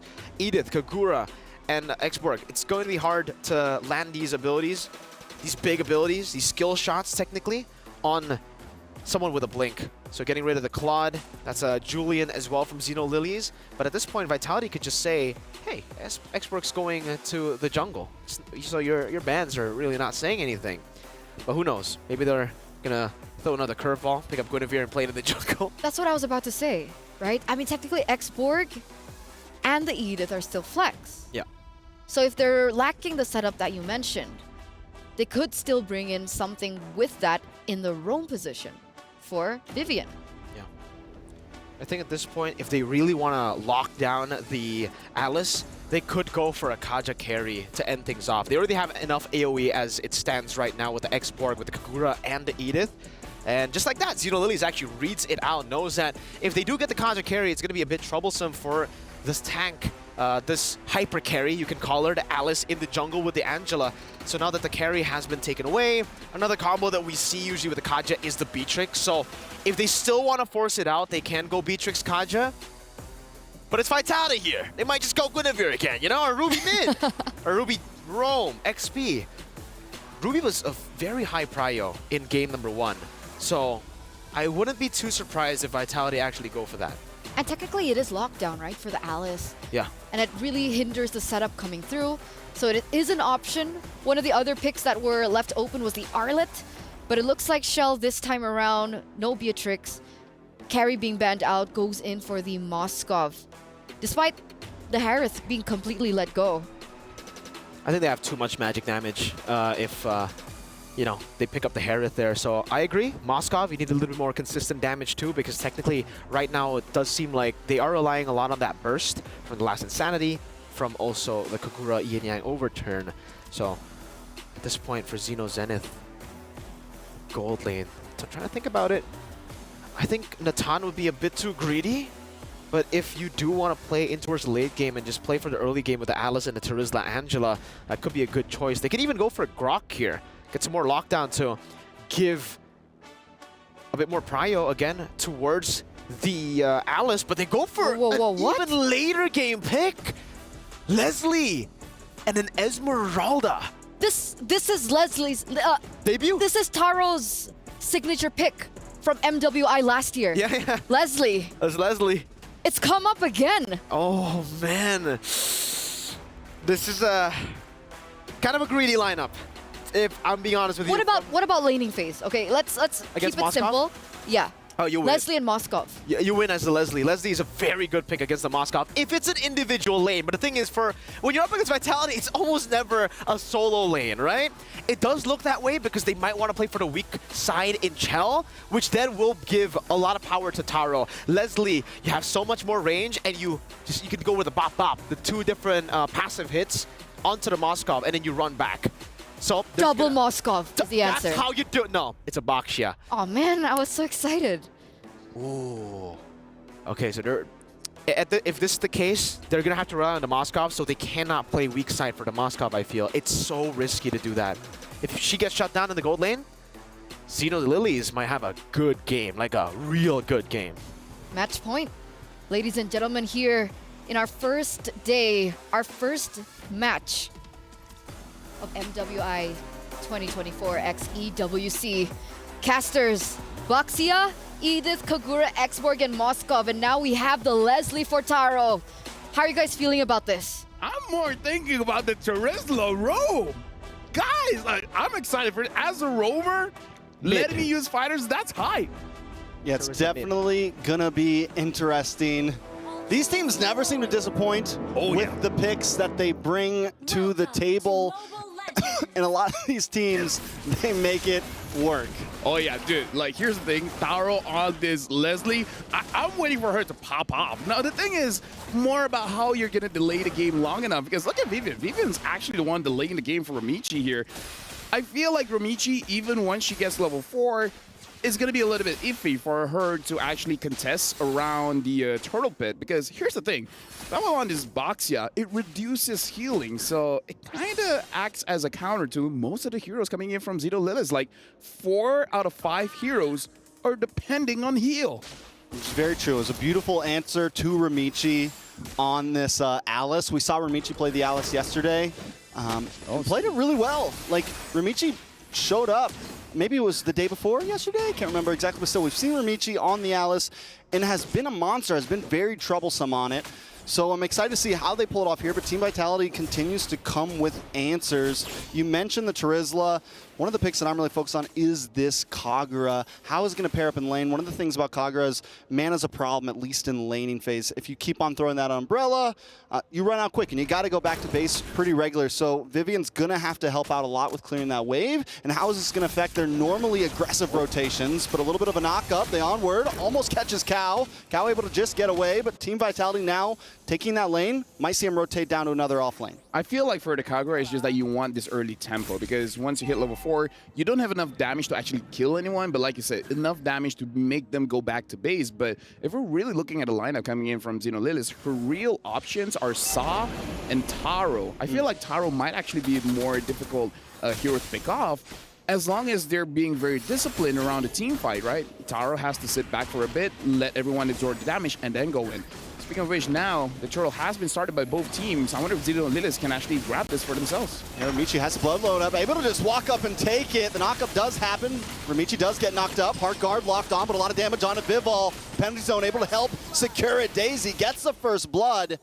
Now, putting that in the pocket of an Esmeralda could be kind of helpful here. Most of Xeno Lily's, I mean, it's a late game investment here. You have the Alice, you have the Esmeralda, you have this Leslie. You are hunkering down at this point, and getting a first blood, first turtle, it's huge for their composition. And this shows the strength of their composition here. Look at how they're moving around as a unit, as 4 very beefy individuals, and as we're talking about, Taro got taken down by Sini as well as Vivian and Shell. But going back to the team fight, it shows that they can brute force anything, right?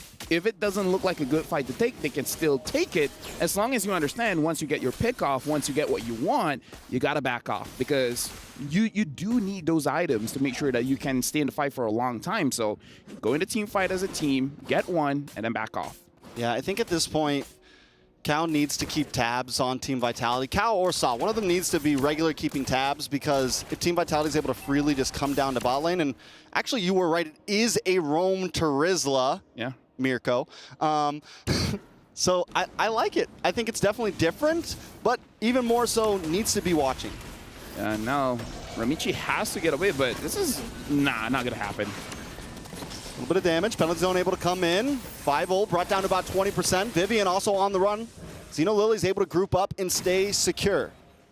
Yeah, and this is why I kind of feel like the Alice has a bit of a problem as a solo hero. You don't deal enough damage, and you're not really all that tanky by yourself. It's kind of like you need a lot of distractions alongside with you. So I kind of feel like putting this Terizla in a roam position or a mid position even, as long as the Terizla is moving around, it's really helpful for Ramichi, because she can have sustained damage. She just needs a lot of distractions for Team Vitality to survive. So again, I kind of feel like if Team Vitality finds Ramichi, they might even expand a Yin Yang overturn just to shut her down.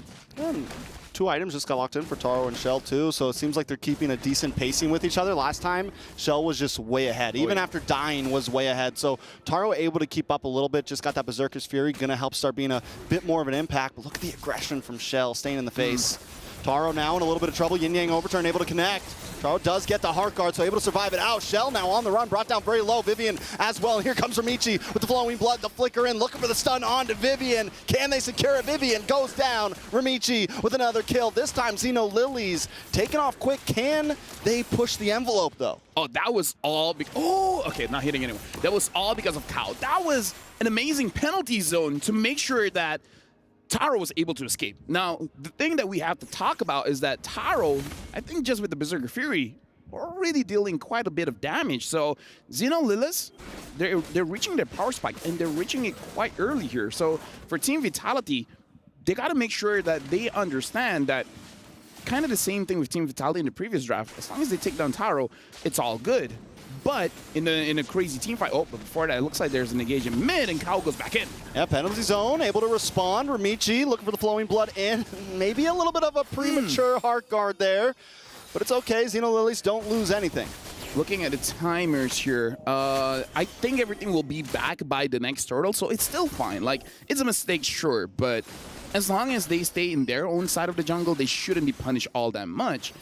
But yeah, as I was saying, Team Vitality, either focus on Taro or take down Ramichi as fast as you can, and their comp doesn't do all that great. So Zini has to be the one to have that initial burst and then let everyone else clean up. Very true, and I love the way the Team Vitality take that tower right before Turtle, give themselves a little bit of a pressure advantage down in that bottom lane. Turtle's going to be up in about 10 seconds.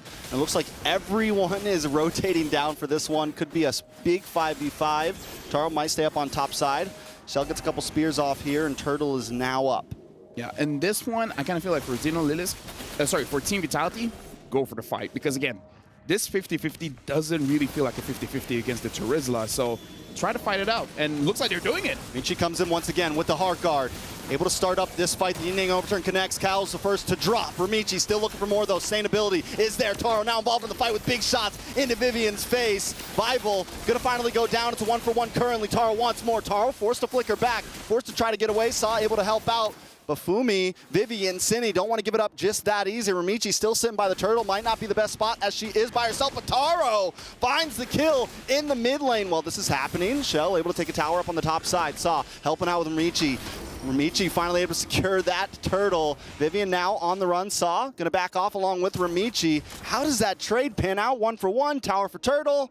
I would say it's good for Xeno Lilith because, again, they want to scale up, and they're able to scale up. They're able to give kills over to Taro, even though, Saw taking a bit of damage, but should be fine here. Again, I kind of feel like this is good for Xeno Lilith. Team Vitality had the right idea. Go for the fight. Don't really try to force out this turtle. But again, they're not able to take down Ramichi or Taro, which is both win conditions for Xeno Lilith. So that's the only reason why Team Vitality didn't really look good in the final fight. You know, that umbrella range, man, is sometimes we wonder about the Kagura and how well it's really going to work, but right now Cine's using it so well, just kind of zoning them away. The range, the umbrella is always there, and it is a threat. Yeah, again, it's deceptively long, and now looking at the items, having that Lightning Truncheon early kind of does make it so that you have quite a bit of burst. Looks like it's going to be the glowing one next coming in from the Kagura. So the burst is going to be enough, I feel, going up against Ramichi.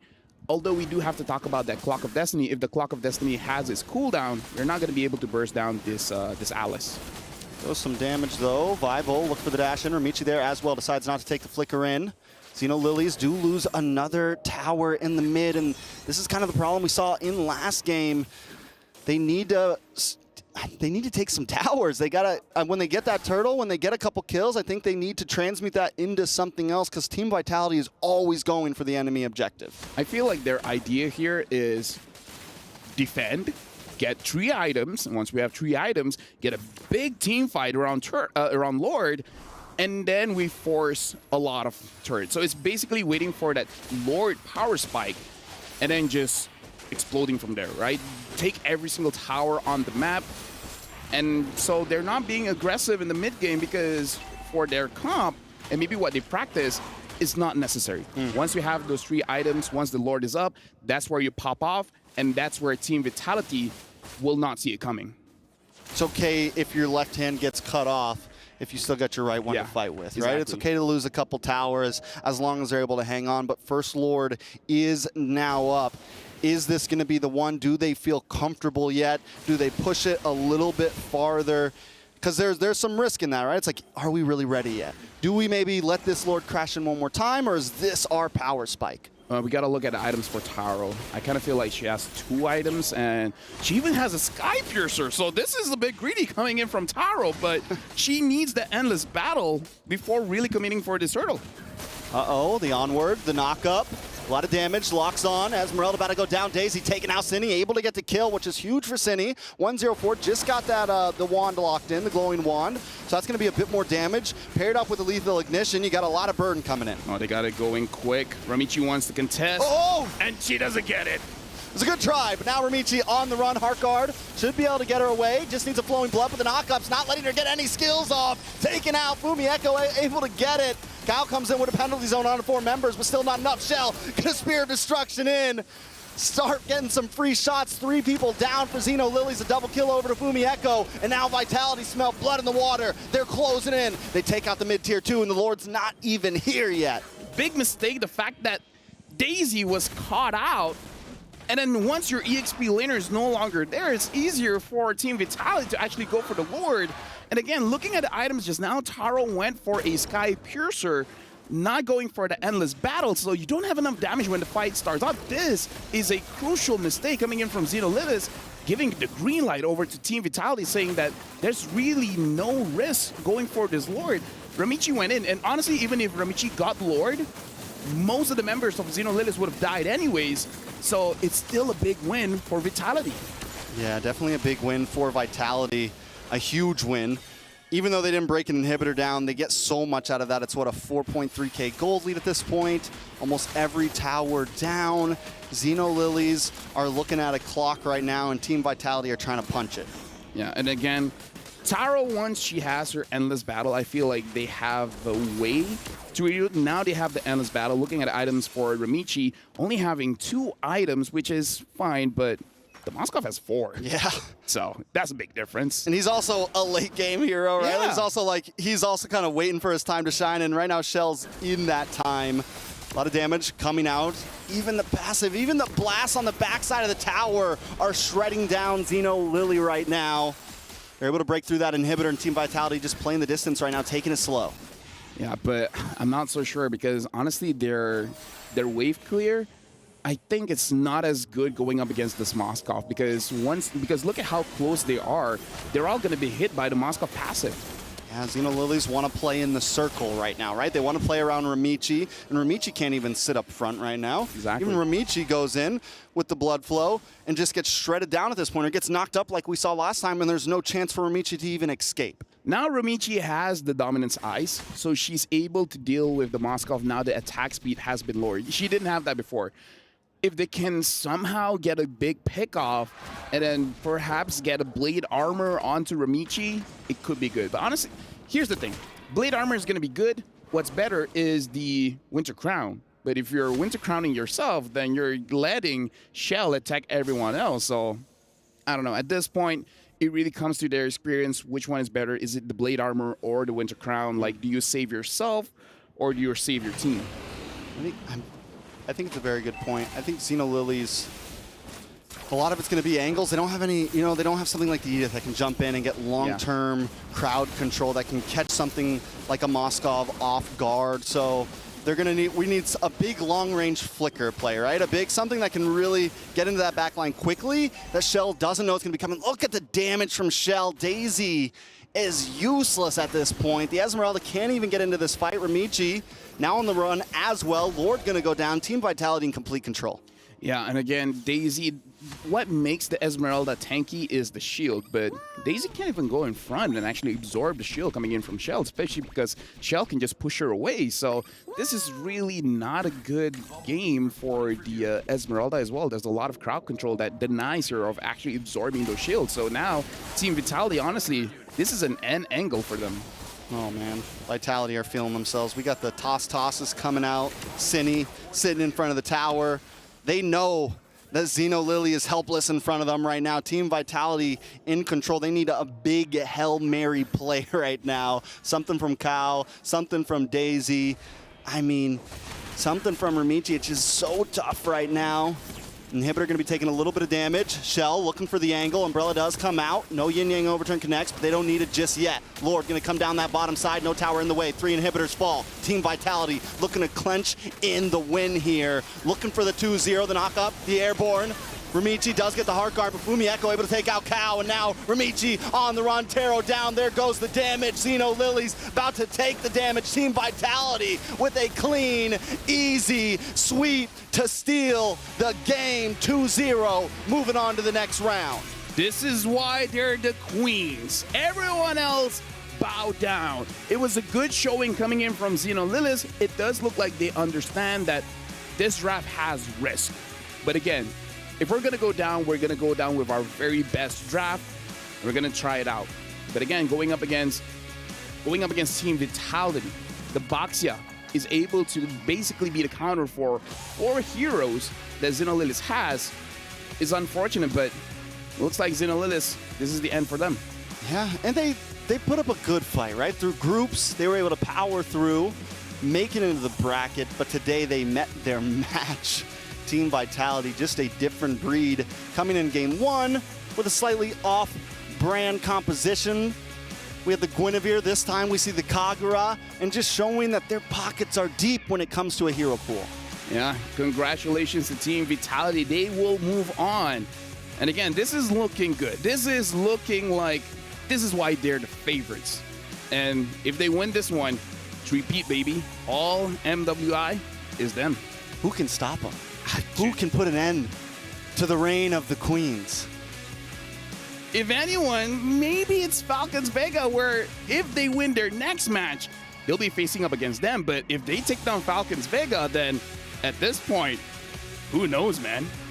Yeah, it's definitely going to be a toss-up. Team Vitality showing why they're here, what they came for, coming for that trophy. And again, looking at his game, amazing plays coming in from both teams. But with that being said, Team Vitality, they did well. Later on, we'll go to the stage for them to be interviewed by Bara as well as Cheryl. With that being said, it's over to you guys. Thank you so much, guys, right here from the studio. Now, here on the stage itself, we have Cindy right here with us. Thank you so much, and heartiest congratulations to you. Amazing stuff taking place in this match. You went in with confidence. Queens, definitely. So the thing is now, you lost one game with the Xeno Lilies and another game with GGSG.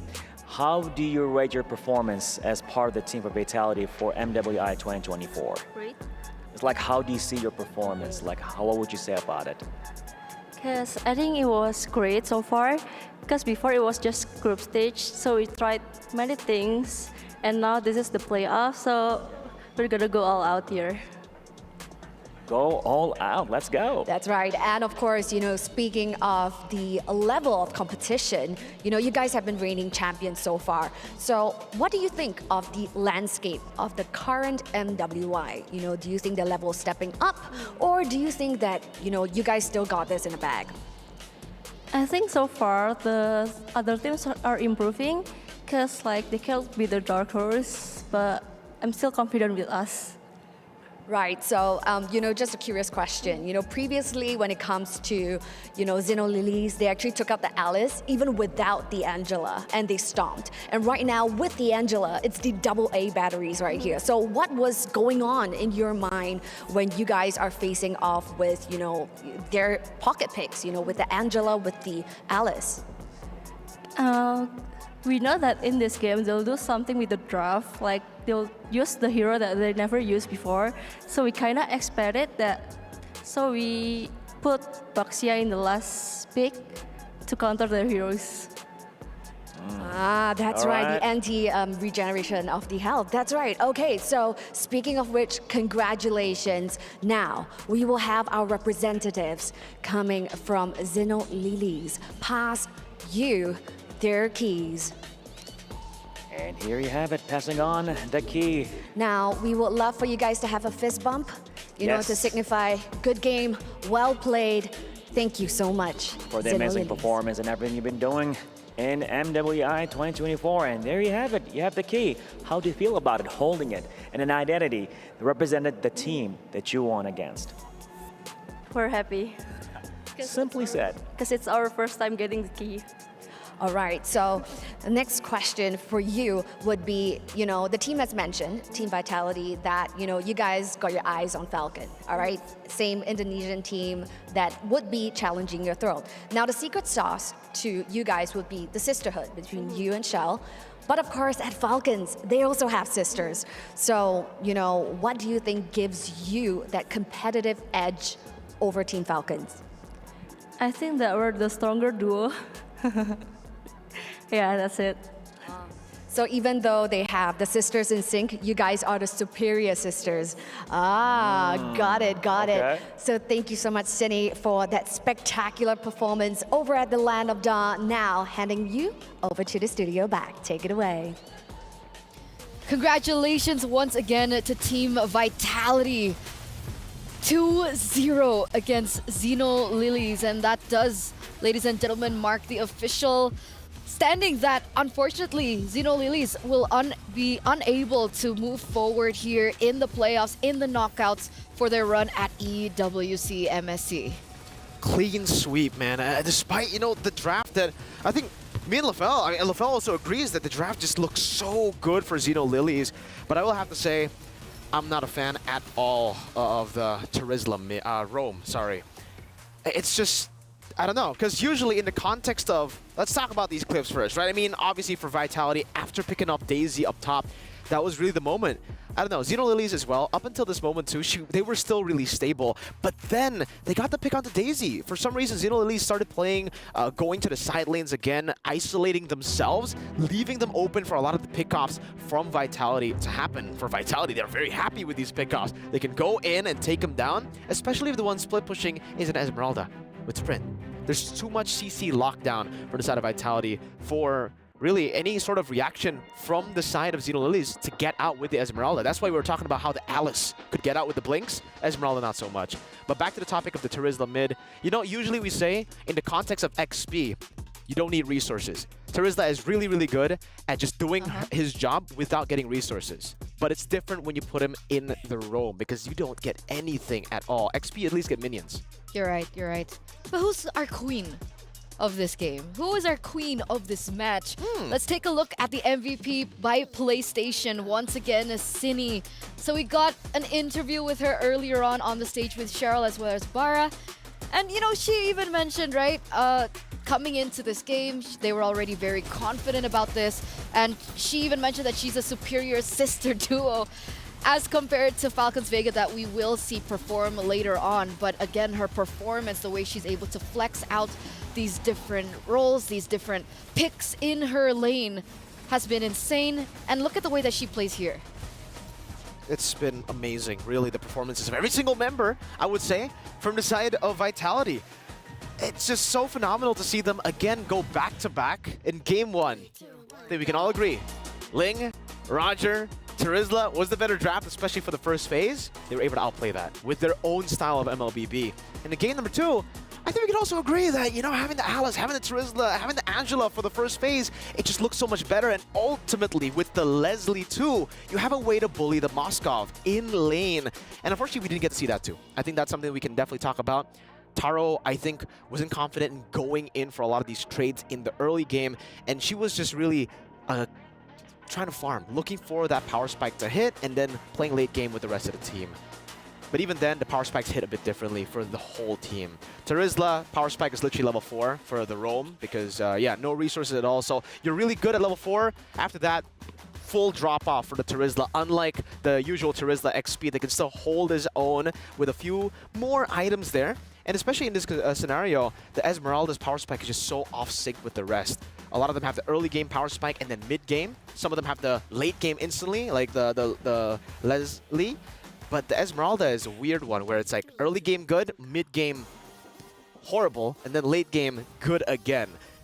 In the mid game, she was completely demolished by everyone, Moskov, Kagura, anyone, because they already have burst plus anti-regen. Wait, I'm gonna go for a call again. Shell? Oh! Oh, there you go. Thank God you picked up. Hi, Shell. Hello. Congratulations. Thank you. How was that for you 2-0, that was very dominant. And I think a lot of people expected that you would go, you know, undefeated even in the group stage. But coming back here, it feels like you got your groove back. What happened? What changed? I think we just need a little loss to improve more and just to do better. Okay. Yeah. It's all about the reality check, Eterna, right? I mean, for them, they've been reality checked quite a few times, but they've always been able to bounce back somehow. So my question for you, Chell, is the drafts. Because I think for me and LaFell as analysts, we think about the draft and we always look at the other side, Xenolilies. They have an amazing draft, but you guys were able to outplay them constantly. Do you think your draft was better? Do you have your own style now with, you know, your new coach, with your new analyst? I think the draft is so-so, but I think we did better. So execution was better or draft was better? Execution, maybe. Execution. Yeah. I mean, the execution was phenomenal. But how do you keep yourselves from, even in the game? You spoke about the reality check, taking a few losses out game and then coming back. What about later stage? Like in the game, you lose the first fight. How do you come back from that? Maybe for me personally, I just keep in mind that I'm better. So yeah, just be confident. Confidence. But what are you confident about the STC predictions? Do you think that you guys won the predictions from the audience in that game? I don't know. I have no idea. Okay, let's take a look. 88% for Team Vitality. You have the masses behind you, Shell. So once again, congratulations and good luck moving forward. I believe straight into the semifinals, best of 5. Yeah, tomorrow's the real day. Tomorrow's the real day. I really love the confidence, right? The mentality of just being better. But okay, as the better player, what's your predictions for the next match?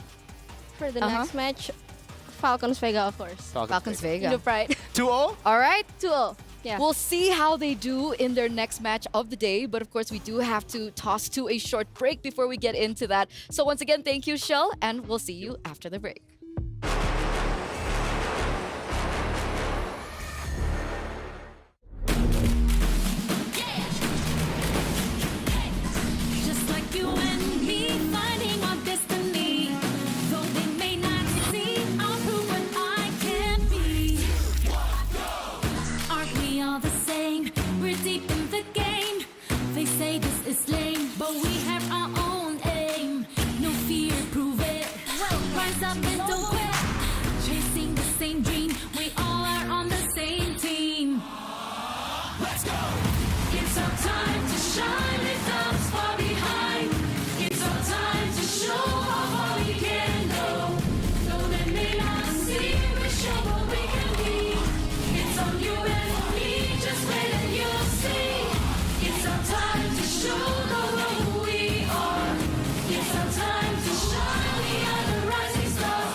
Welcome back, ladies and gentlemen, boys and girls, from that short break, that short, quick break, you know, as we all restart for the next match of the day, Falcons Vega. But we are going to have a look at it with the Dr. Sulaiman Al Habib showdown. So let's get into it. Another Indonesian representative after we saw their first Team Vitality 2-0 moving forward. Now we're going to see Falcons Vega against Net Angels.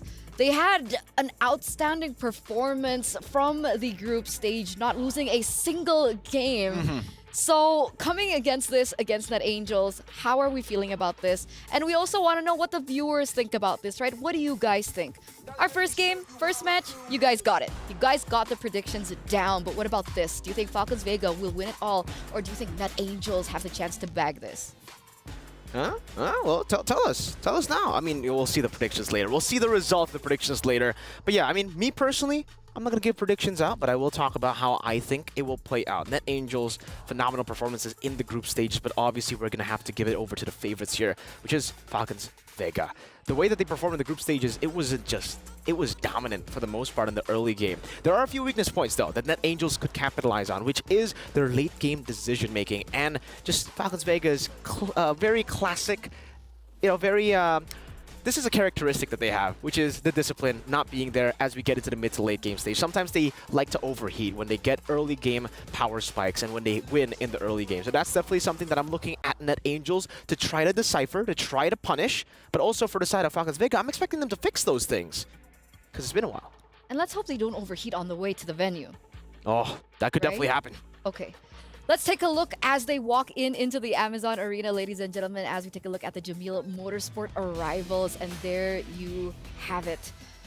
Falcons Vega. Earlier on, you know, we had a little bit of spice between these Indonesian teams, claiming that they were the better sister duo, but it looks like the sister duos from Falcons Vega are also rolling in. Do you think that this might mean that we're going to see a different roster from the side of Falcons Vega? Because in the group stage, we saw two different lineups, right? We had Caramel and Agatha, and we also had Maylene and Funi. From your feeling, who do you think will be playing today? I mean, personally, I think it should be Agatha and Caramel. You know, the more experienced bunch. Technically, experience is also a weird term to use because Funi is also very, very experienced. But obviously, with the lineup, they have been starting Agatha and Caramel way more compared to Funi and Maylene. So that's what I'm expecting. Hopefully, we get to see that. But hey, even if they deploy Funi and Maylene, I'm expecting kind of the same for Falcons Vega. Early game dominance. We're also kind of getting that, right? That's the same kind of feeling of match number 1 where it was like a powerhouse against a dark horse. And it's a similar story here, right? Net Angels, I think a lot of people were surprised with how dominant they were able to perform in the group stages. And now coming into the knockouts, they're also considered one of the dark horses. Last time, match number 1, it was the, you know, the powerhouses that were able to pull through and reign over, but maybe this time it's a different story. Hopefully we get to see a little bit of splash here and there, upsets, because we've been hyping up upsets all the way from the group stages. Unfortunately, we really haven't seen a lot of upsets. We saw an upset victory in Group D. Homegirls, GG Homegirls were able to take a game off of Vitality, and that wasn't an upset for me. That wasn't an upset. Because you guys were talking so much about scrims. Yeah. Oh, we don't talk about scrims? We don't talk.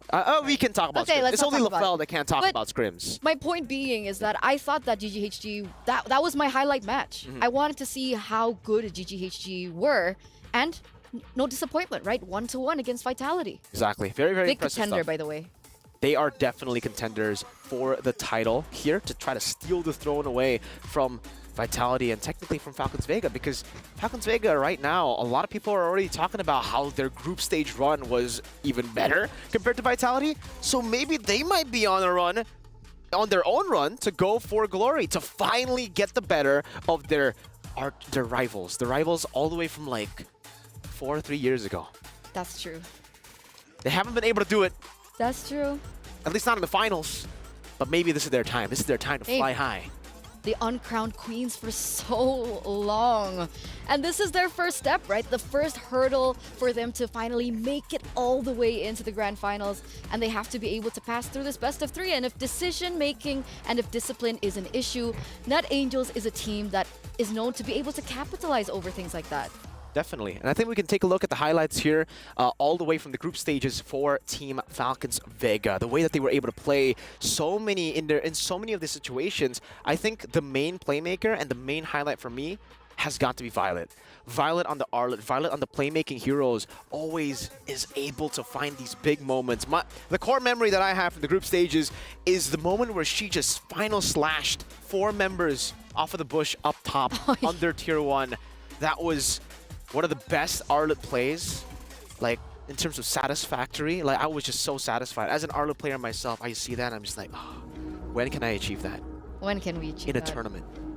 That's the question. But look behind you, Mirko. Whoa! 13 seconds away now, ladies and gentlemen, to get onto the stage in a best of 3, our second match of the day. Earlier on, we had to see one key get handed over. So whose key will be next? We're gonna hand it over to the host. The time to shine continues right here at the Amazon Arena as we approach the next series to bring us one step closer to unveiling our champions for MWI 2024. Well, ladies and gentlemen, as we have it right now, competing to pretty much secure a slot at the semifinals with the powerful powerhouse. All that taking place right here, ladies and gentlemen, and an Indonesian powerhouse may go against a potential dark horse, all right here at MWI 2024. So speaking of which, let's jump straight in and let's take a look at the wonderful faces of the Indonesian powerhouse. Presenting to you, Team Falcons Vega.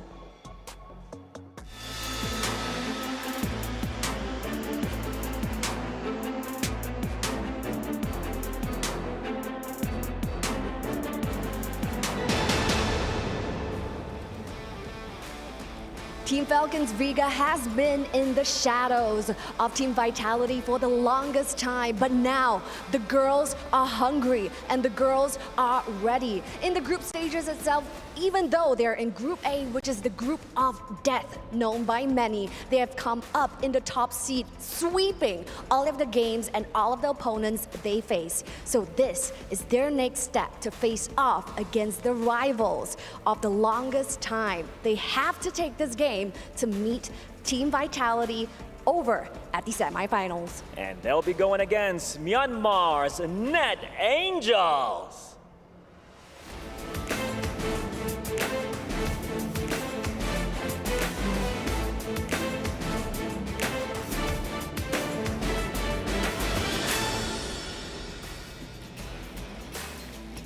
Well, there you have it. With us here right now, Net Angels, a mix, a multinational team, as we have members, Burmese members and Philippine members, all in a mixed team, pretty much competing to go to the semifinals. That's right, stakes are ever as high right now. Ladies behind me, in just 2-0 earlier, keys were crushed. This time, it is a best of 3. May the best team win. Please head on over to your battle stations. The Amazon Arena is ready for you at the Land of Dawn. So yes, with that being said, the ladies are looking to head on over to the Land of Dawn. Stakes are high as ever. For the Indonesians that are currently watching, they're praying for an Indonesian semifinals where they'll hopefully get to see Team Vitality going up against Team Falcons. But up against that, we have our Burmese princesses who are going to challenge that. Gonna happen. That's what's gonna happen, right? They're gonna challenge that. They're gonna deny that Indonesian versus Indonesian semifinals. A lot is taking place right here, but you know what? As the slogan goes, it's their time to shine. Take it away, friends at the studio. Thank you, Bara. Thank you, Cheryl. And take over we will. Again, another matchup that will be, I don't even want to say interesting anymore. This is going to be an intense matchup, seeing as how they've performed in the group stage. Both of these teams are known to get aggressive.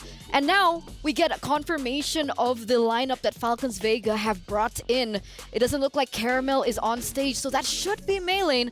And I do believe that's Funi as well. No Agatha, no Caramel. It's Maylane and Funi who take center stage. So not as expected, but still a really, really good lineup. I don't know, it almost feels like even in the group stages, we were expecting a bit of difference from Agatha, the way that she usually plays from the way that usually Funi plays. But no, we saw the exact same. They played the exact same hero too. Funi played the Vixana, Agatha played the Vixana. She didn't really go towards, the carry picks that we would like to see. But maybe Funi does it here. Maybe she does it with that synergy. Oh, I know why they deployed Funi. Why? I mean, earlier, Chell mentioned they're the better sister duo. Well, now it's time for Chin Chao and Funi, I guess, to try to show the world that they're the better duo. Maybe, who knows? Well, that's great. Net Angels now. So, despite Caramel not being in the jungle position, right? Okay. Despite it being Maylane, we're still gonna have an ID versus ID jungler battle. What do you think about the playstyles, the difference in playstyles, and maybe the difference in picks, maybe? I would actually say it's kind of similar. Vanilla and Maylane. If we were to compare Vanilla and Caramel, then it'll be completely different because obviously they're different flavors. But also, they also play different picks in the jungle. We are used to seeing more of the Hayabusas from Caramel, the Alpha. Martis as well, the Alphas of some fighters too. Meanwhile, from the side of Vanilla, she really likes to play the Rogers. She really likes to play those kind of heroes where It's hyper carries too, but it's a different kind of hyper carry compared to Hayabusa. Some of these assassin picks, they're very niche, I would say, in the way that we can describe them in their playstyle. Because a lot of people can play the Lancelot, but they can't play the Hayabusa, they can't play the Ling. And I think Vanilla falls in that category a bit, where she's definitely more comfortable on the heroes like the Roger. And I would say maybe even she can still go on the Ling, but when it comes to the Hayabusas and the Lancelot, I'm not too sure about that, right? And this time, it's already a bit different here because Falcons Vega, I believe in their group, they were always able to get first pick. Now it's Net Angels who get first pick, blue side. So we'll see how this actually impacts their gameplay and, of course, that drafting phase. And I was about to mention, as we head in over for our first game of the series, that Roger would be such a contested pick. But it looks like no contestation whatsoever. They're just going to eliminate it out of options entirely, as the Roger is the choice as well as the Ling. So maybe they want to leave the Hayabusa open? Yeah. We were literally just talking about it, right? I mean, the Roger for Net Angels. For Vanilla, she can play Ling, she can play Roger. She's that type of jungler. Falcons say, nah, let's not give her the Ling. And same for Net Angels, seeing how Mei Lane performed on the Roger. I believe that was game number 1 on the Roger. Their first game at MWI, Falcons Vega, where Mei Lane got, was it a Mania? I don't know, but it was a really amazing performance. Crazy KDA. Minotaur ban coming from Falcons Vega. This is already very interesting because usually we see the Chip banned out by red side. We see the Lo Yi banned out by red side. And this is already kind of scary for Net Angels because usually on blue side you want to try to force those bans upon the red side opponents so that you can actually go for a lot more respect and you can leave a lot of the other heroes that you're comfortable on, that are your personal prio picks, open for first pick. So if they can't play the Chip and the Lo Yi, it'll definitely be concerning when Falcons Vega get the blue side. But we'll see their game plan. Maybe Terizla is that much prio for them. They want to just first pick it. Edith, man. Talking about Edith, before we continue on in this drafting phase, I just want to point out that Net Angels, they also have a variety when it comes down to their EXP lane, right? We've seen Line and we've seen Namira, and they get interchangeably swapped out. This time, we are going to be seeing Namira step in that EXP lane. So I believe in this situation, last time she picked up the Arlet, maybe that's something that might pop up here, Mirko. Yeah, I would say for the difference between Lang and Namira, Namira is more of a individual kind of XP lane in a way where she thinks about what to do individually. Meanwhile, for Lang, she follows calls a bit better and she's a lot more brave, going for the Terizla picks, and whenever the team needs her to initiate, needs her to body block, she will be there. She will flicker forward, standing there in the way. And Namira, now, will we see still the Terizla being prioritized? Because we didn't see it get banned out. Terizla has been left open. Lo Yi has been left open. The Angela too. So a lot of different picks. They go for the Terizla. As the Vexana gets banned out, that's their prio. Okay. Valentina still opened up if Funi wants to go to that direction. There are other few things option as they're open as well. Nolan could definitely be one of the options that they can go for here. Jin Chao, the signature Harith. Ooh. Zaman 4, Synchrovision, Lane Kingdom Dominance. That's what is known about Jin Chao, at least in MWI 2024. Actually, her entire career, she's always been an amazing laner. So if you set her up for success, the Roger's already been banned. So not a lot of other goal laners can really stand head-to-head up against this Harith. And wow, we got that Hayabusa coming in from main lane. There you have it. Hot pick. You usually see this from Caramel. And it seems she's been learning a thing or two from, you know, her partner in crime in the jungle. So the big question is, what does Vanilla play, right? The Hayabusa's been taken, Roger's been banned, and the only hero that she's been playing before from the group stage is Julian. So the Julian does get instantly locked in. Maybe there's fear that perhaps she might be pushed onto something that she's not comfortable, although it has not been put to the test. And Ruby is the next option. Does the Ruby still counter the Hayabusa in the way that it used to, like back in the day? Yeah, it's still the same idea behind it, right? Don't run Wolf King, and obviously the I'm Offended. Every time you get into that vicinity of the skill, it's a stopper. It's always a great stopper against assassins. But now there's an Arlet there too, picked up. So for Falcons Vega, it's really all about comfort picks and setting themselves up for success. Violet, the Arlet, she's a playmaker. She needs a pick like this, and she gets it. Even though in lane, it's not going to be as dominant as we usually see for a Violet, you know, really trying to win out in that side lane too. The Arla-Terizla matchup will be basically a race to level 4, a race to whoever gets the setup better for the neutral objective. But back to the question, yes, it is a stopper. It still has the same interaction, so they're going to have to try to bait out some of these skills. And also, not just the Ruby, but the Julian is a good way to technically counter the Hayabusa, but it's very skill dependent. Because when you're on the Shadow Kill, the Enhanced Sword does get you out of the Shadow Kill. It's an untargetable ability. So there's a way. So there are 2 ways, essentially. Yeah. Okay. Coming into the second phase, the Claude does get banned out. What else would be a good laner against the Harith? Do you need to continue to give Chinchao that better lane? Understanding that the Arlet, like you mentioned, is not in the best of matchups. Yeah, I think setting up for Chinchao is amazing. Good Claude ban. The Claude can blink out away from the Synchro Visions. Carry has been a very good choice as well up against the Harith. Not in the way that you bully the Harith, but in the way where you can actually just dodge away from the Synchro Vision and just farm up. I think for Carry, we've been talking about how she's basically a non-laner. She gets to decide when to disengage, and she can trade pretty well too with the QC and dodge a lot of the skill shots. But they'll decide to go for the Moskov ban here. I think mainly, not for the matchup itself up against Harith, but for the rest of the team, with Arlet dashing forward, with the Hayabusa as well. They're already gonna kind of struggle up against so much CC coming in from the Terizla, technically even the Julian with the chain, and especially the Ruby. So they want to get as much CC out of the composition from Net Angels with the Moskov ban too. So one to set up for the Harith, the other one to set up for the team, and then the Valentina that's been left open all the way to second phase. And those are some big ultimates, by the way. Penalty zone, I'm offended. It's a comfort hero as well for Funi, so I was surprised that it wasn't picked up in earlier on, but wait a second. Phoveus and the Novaria has been locked in. So with this being said, who goes where? What does Sakoshi play in the gold lane? Is it a Phoveus gold lane against the Harith? Is this the idea? Wait. I guess so. It's a Phoveus gold lane. Ruby robe, Terizla XP, Novaria mid, right? Yeah. So Phoveus gold. Unless they pull a crazy swap again, but that's going to be the Tigreal. It's an amazing answer to the Julian, to any assassin. So there you have it. It's actually in the mid lane. It's gold lane Ruby. It's Roam Terizla again. Roam Terizla? I believe so. No, it's Roam Novaria and... Okay.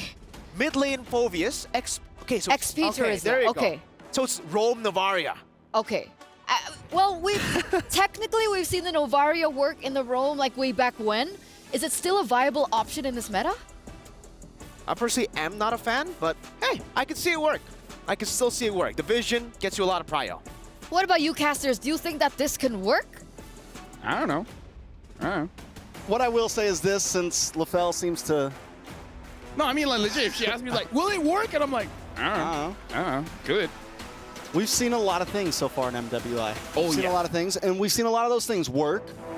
We've seen a lot of them, Here's the thing, man. With the right mindset, all of it works. You can do anything. Novaria jungle, it's not even a question. The answer is just yes. But with that being said, we're jumping into this game. And yeah, looking at the composition here, coming in from Net Angels, it's really all about fighting, man. Like 1, 2, 3. Like, they got 3, 4 fighters here. They only have a Novaria to provide them the support. So I'm really looking at Net Angels. Second turtle, man. Second turtle, that's where they want to pop off. Ooh, already a lot of damage on to Vanilla there. Brought down to about 10%. Might have to go home. Yeah, gonna have to go home for that one. Team Falcons Vega already shown some aggression, and I think when it comes in term of mid lane, Funi and Thol are gonna have some rotation advantages.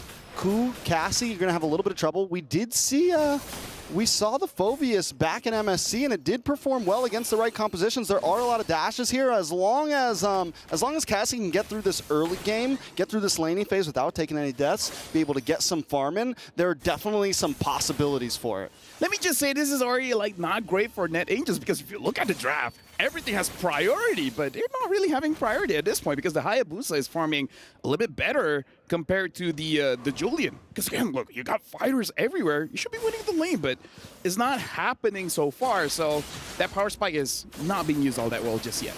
Ooh, Cassie already taking some damage. Should be okay. Now, what I will say for NetAngel's composition here, because it's all these fighters, you're going to have kind of this box around Ku here. Ku needs to be careful how far back she actually goes, because it's going to be the perfect target for Melee. And if everyone else is diving forward and Ku's just sitting in the backside waiting to line up that meteor shot, Melee's going to have the perfect target to lock on. Also, another big thing that NetAngels need to watch out for when they do that big engage is the reaction from Thal and the reaction from Violet. You get caught by one bad implosion or one bad final slash, you're a little too grouped up, it could definitely spell death. But Thal already pushing away Halang there. Vanilla keeping a good position in front of this turtle, but Melee already gets first blood. Down goes Helene. Violet now trying to lock up. The implosion does lock onto Vanilla here. Vanilla not going to be able to even fight for this. At this point, they're just trying to get away, but no, Helene gets a nice enhanced chains, able to back off. Melee able to get the turtle. Penalty zone does lock in. Thal, Violet, Fooney there as well, trying to lock onto Cassie. Demonic Force does proc, but Cassie as well just wants to get away. Ku looks for the meteor, isn't able to get the final hit on. Hey, good job on play by playing that one, because a lot was going on around the map. Like, it was very messy coming in, especially for NetAngels, where honestly, this is the kind of draft where you almost just shut your brain off. You see someone and then you go for a fight. But looks like Team Falcons Vega, they roughly understand how to play with this kind of composition, because they just focus on one target, let possibly Melee to just get an advantage, get the kill, and now she has, honestly, like the Hayabusa having more farm and one kill here, it's not going to look good for NetAngels. Sakoshi looks for Thal there. Zamon's Force does drop, the implosion locks on, and Sakoshi might not be able to get away from this one. Jinja gonna be able to lock on, get one more synchro fission down, and gets the kill. Thal escapes with just a sliver of health. And this is something I'm a little worried about with NetAngels not having a marksman, right? Where does the damage come from? Is it gonna be Cassie? Is it Vanilla? Is it Ku? How do they even, like, when do they hit their power spike? When do they actually get online here? Honestly, it's going to be all on Vanilla. It really depends where the Vanilla wants to go for. Oh, hold on. Nice knock up. Hands chains, does lock on, and in comes Cassie with the Demonic Force. Not able to get another proc. Jinja able to just get away. And again, going back to Vanilla, it really depends on her itemization. If he goes for a Genius 1, then pretty early on that you can go for those fights. But if Vanilla, and I kind of want to suggest it, go for a Holy Crystal, you're going to be the main damage dealer for this one. And your scaling is going to be a little bit much better because you're going to control the turtle onwards. I think it's very fair, and I think there's a lot of possibilities. There is one good thing about NetAngels, they do have some CC here. And when they do get into the late game, Ku could become a problem, and Ku's staying safe at this point of time. We're seeing some of those snipe shots lock on. The damage isn't quite enough to get the finishing blow in. And even Sakoshi on the Ruby. We've seen Rubies actually start to pack a punch when the game gets going. So we'll see the possibilities. Team Falcons Vega don't want to just give up this second turtle so easily. Melee able to just come in, steal it with ease. But look at the implosion. Look at the Demonic Force. The damage unloading on both teams. Vanilla is the first to drop. And now the Demonic Force continues to unload. Melee still fighting, though. Somehow pulls out safe with the triple kill. But Cassie doesn't let him go away freely. It's a 3-for-3 turtle over to Team Falcons Vega, though. I mean, here's the thing that I said. Is the second turtle. This kind of lineup, you're waiting for the second turtle for you to really fight this one. If they were able to secure it, then it would have been much, much better. You can see how Thal, honestly, should have turned things around with that amazing implosion, but because this is a lineup that has a lot of ways to defend themselves, they don't really rely on someone else to give them the protection, makes it so that even if they get caught, it's still fine, as long as you have at least one item, which we saw Cassie got a little bit later. But again, now Cassie having that Clock of Destiny makes it so that Team Falcons Vega now will have a difficult time to get down Cassie. Looks like Vanilla is going for that Genius 1 route, so the damage is going to be there a little bit earlier. It's just that the burst isn't going to be there when you're starting to fight around the Lord. The fact that Cassie's now 2-0-1, could become, I mean, that could end up being one of their major damage dealers. You know, that Phobius could end up being a big problem. But look at the conceal play, locking on to Violet here. Violet going to be in a little bit of trouble, locked in by the implosion and taken off. Sakoshi goes down. They keep on getting those ganks into the bot side. Net Angels needs to find the answer to it. Team Falcons Vega just out-rotating. Yeah, at this point, Sakoshi really needs to think about just being a little bit safer here because, again, even though she's not a marksman, you have this mentality as an EXP laner. You want to go for the trades, but it looks like Team Falcons Vega, they don't care if you're Ruby. They still see you as a marksman, and they're coming for you. But to be fair, comparing Ruby to maybe something like a Beatrix, you don't mind going 0, 3, and 3. She still has her War Axe during the fights. She's still very much usable. She has a lot of ways to deal damage, not through just pure damage, but sometimes even with just the crowd control, it helps out a lot. Very much. Now with Third Turtle up and Vanilla up in the top lane, Net Angels going to have to just give up this Turtle. Up on the top side, though, Vanilla might be in a little bit of trouble. Final Slash able to connect. Zamon's Force drops, and there goes the damage. Enhanced Change able to help him get away. Helene comes in with a penalty zone, but Maylane doesn't want to let anyone escape freely. Shadow Kill does go off. The Coup able to flicker away. Implosion locks on. The Neurotic Force locks on as well. Coming down. Bang, bang, bang. Looking for more targets, but gets the shutdown. That's 2 for 1. Cassie doing everything she can right now, but it's still not enough. Can we talk about how fast Team Falcons Vega is moving around the map? They do look like Falcons, just going here, going there, finding these pickoffs, and is making it at Net Angels. I was saying they're pretty tanky, but 1v3, when you're not moving, when all this crowd control is on you, looks like nothing much can be done. Looking at items here, looking like Terizla is going for the more tankier route, not going for that War Axe early. Kind of feel like he should have gone for that so that they have a little bit more damage in this kind of composition, because even the Phoveus, the Clock of Destiny is the only magic item. Afterwards is going for that dominant ice. So yeah, the damage looks like it's going to only come from Vanilla unless they go for a War Axe soon. Yeah, Vanilla, I mean, the gold deficit's starting to get there. Same thing on the rest of the map. It's 5,000 for Team Falcons Vega. Cassie did pick up Clock of Destiny. Picks up half of the Dominance Ice. So there's some possibilities there. But I think at this point, Net Angels might just need to start grouping up a bit more. We're seeing Vanilla kind of run these off lanes, trying to macro a little bit, but it's not going to be enough. And kind of like what we saw in the last series, even though it didn't work well, from Xeno Lilies, you might just need to bide yourself a little time and look for that 5v5. I think their composition will work much better if everyone's together. Yeah, Trex, my friend, do you agree that for today, looks like one of the major problems looking at most drafts is that they don't have enough damage, right? And it's an aggressive meta right now. It is an aggressive meta. And it looks like Team Falcons Vega, they're actually pulling around Net Angels because they're showing Hayabusa up top. It's like, hey, I'm here. You guys want to group up? You guys want to take me out? And then Chincha just starts getting turrets everywhere. So Team Falcons Vega, they're pulling Net Angels around. It looks like Net Angels are the one getting netted. Yeah, they're the ones definitely getting controlled right now, being a bit more reactionary to just what Team Falcons Vega want them to do. And now with the Lord up, Team Falcons Vega with a strong box controlling this pit. So the Echo does come out, so nice vision over to the Net Angels. Maybe they can get a position on this Lord. I feel like they got to go for the pickoff as well, because if they try to fight for this Lord, Paul has a flicker, right? If the Tigreal has a flicker, it can go lights out very, very fast. So Net Angels, they got to take this calculatively. Like, they have to prepare to sacrifice one. Who's going to be the one sacrificed? I don't know, but right now, Cassie tries to come in, but look at the damage coming out. Lang able to take out Funi Maylane, finds Sakoshi. Cassie still on the chase with the Neurotic Force, but it does not lock in. The Meteor does miss, but now Thal might be in a little bit of trouble. Echo comes out, looking for one more shot. Helene trying to lock on, and Cassie gets the final blow. Vanilla now drops to Zamon's Force does drop out from Chincha. Violet now up against Cassie. Chincha there as well, trying to help out. Cassie just wants to get away. Coup trying to give a little bit of slowdown, a little bit of help, a little bit of peel. Cassie able to just get away. Lord still up. They're battling so far apart. It's 2v2s all across the map. Yeah. It's not a big 5v5. They split up and they attack. Yeah, they just have partners. And like, okay, you do that, I do here. The problem is Team Falcons Vega, now the Hive has a Holy Crystal. So good luck tanking that much damage. The Lord is being danced around. Maylane, you got to do this. Maylane, Vanilla, it's on you guys. Maylane does get locked up and taken out. Vanilla able to get the Lord in multiple kills. Coup takes him out as well. Cassie with a kill for herself. It's a 3-man wipe and a Lord over to Net Angels. They need to translate this into as much as they can, but look at the beautiful implosion. Chincha drops him as Zamon's Force. Cassie down.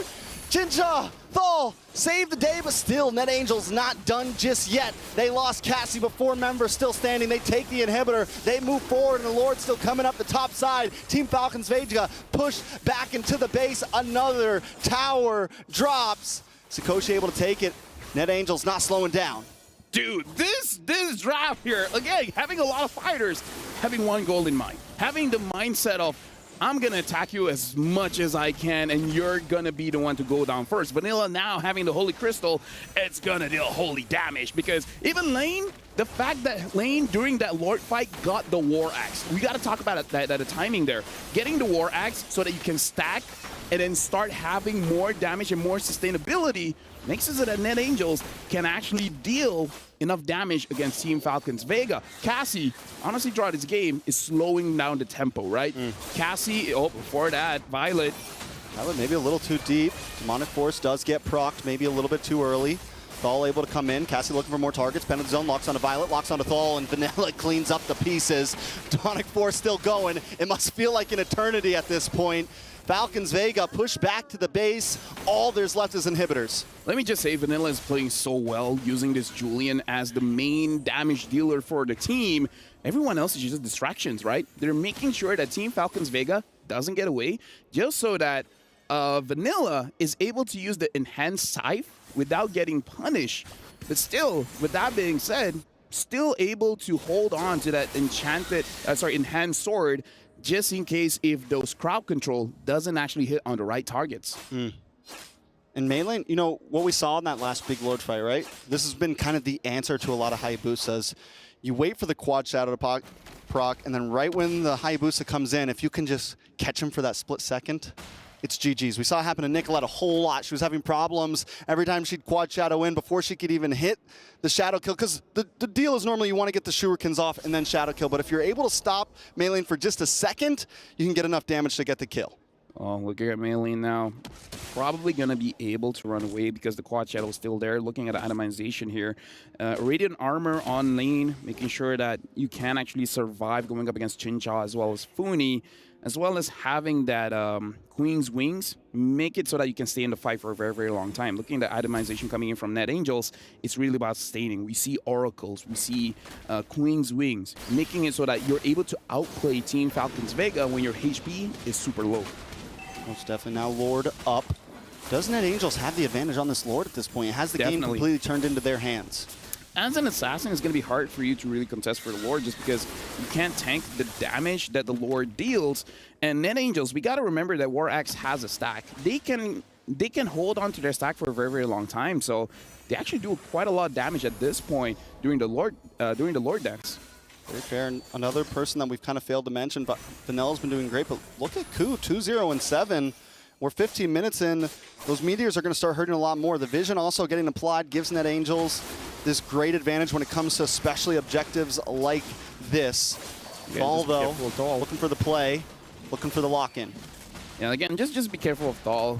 Having that flicker, you kind of don't want to risk this. And now we see the concealed play being used, and then you reset the Lord. So that's one thing out of the way. Now you got to force the flicker out, and then Net Angels have a good time going for this. Oh, but Maylene finds Vanilla. Vanilla able to get out of there. Yeah, Funi also takes a bit of damage, though. Now we're back to the tango, man. We're back to the dance. Again, I feel like it's fine for Net Angels here. They can heal up, so it's all good. And they kind of have to do that because it's all about the trigger finger. Who's going to go first? Is it going to be Thal, or is it going to be Net Angels here? Yeah. Helene also, I mean, it's got to be tempting when you see them all grouped in that jungle to pop the penalty zone, but the patience coming from Helene right now is going to be crucial. Same thing from Violet, looking for the final slash. But here comes the shadow kill onto Ku, able to get away, though, using the flicker, and that is going to be a utility down. Helene able to lock on to Thal. Here comes the Demonic Force. Trigger has been pulled. Can they get the final blow, though? Can they find the kill? Down in the mid lane, though. Chincha getting the push in. Gonna move on to the tower as well. Ku trying to go back. Vanilla doesn't want to stop as well. Thal taking damage. Thal goes down, but Chincha's on the base. Chincha's on the base, and Ku can't defend. Team Falcons Vega with a cheeky mid lane steal. Not like this. That was 2 towers. There's the tier 2 There's the base towers, and then she went and ended in one wave. Not like this, man. Damn you, Tinshaw. Dude, this is... That's what Leo would say. Maybe this is the answer. You want a Lord dance? I'll just end the game. There's two. That's always the answer. There's 2 towers. If the base turret was not there, I get it. The tier 2 was there. The base... Chinchao, man. The timing, it was almost like it wasn't improvised either. It was almost like it was playing like, because once the trigger was pulled, that's when Chinchao went. And because they were so invested in that fight, there was, I mean, Ku could go back, but... It's like you say, Udala and Ajasi. Yeah, exactly. Yeah, right. You understood, right? Yeah. Totally. Yeah, with that being said, now we're going to throw it over to Mirko and Cherna. What do you think about that ending? That was iconic Chinchao play. That was iconic Chinchao play, man. You give her the Claude, you give her the Roger. She's never actually done it on a Harith before. Nope. But you know, it's the first time for everything. Oh my goodness.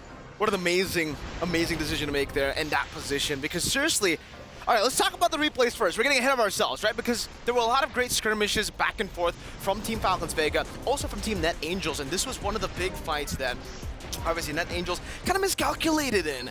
And this happened a lot in the early game where whenever they kept on going for the fights, it would be Team Falcons Vega winning it out. But this is the big blunder from Team Falcons Vega. Already losing Violet, still holding onto the Lord for some reason, and then committing onto it, not letting it reset, forcing a response from Net Angels. But at that point, Net Angels are very okay with the responses that they can make. They can just be like, all right, you want to fight? We can fight.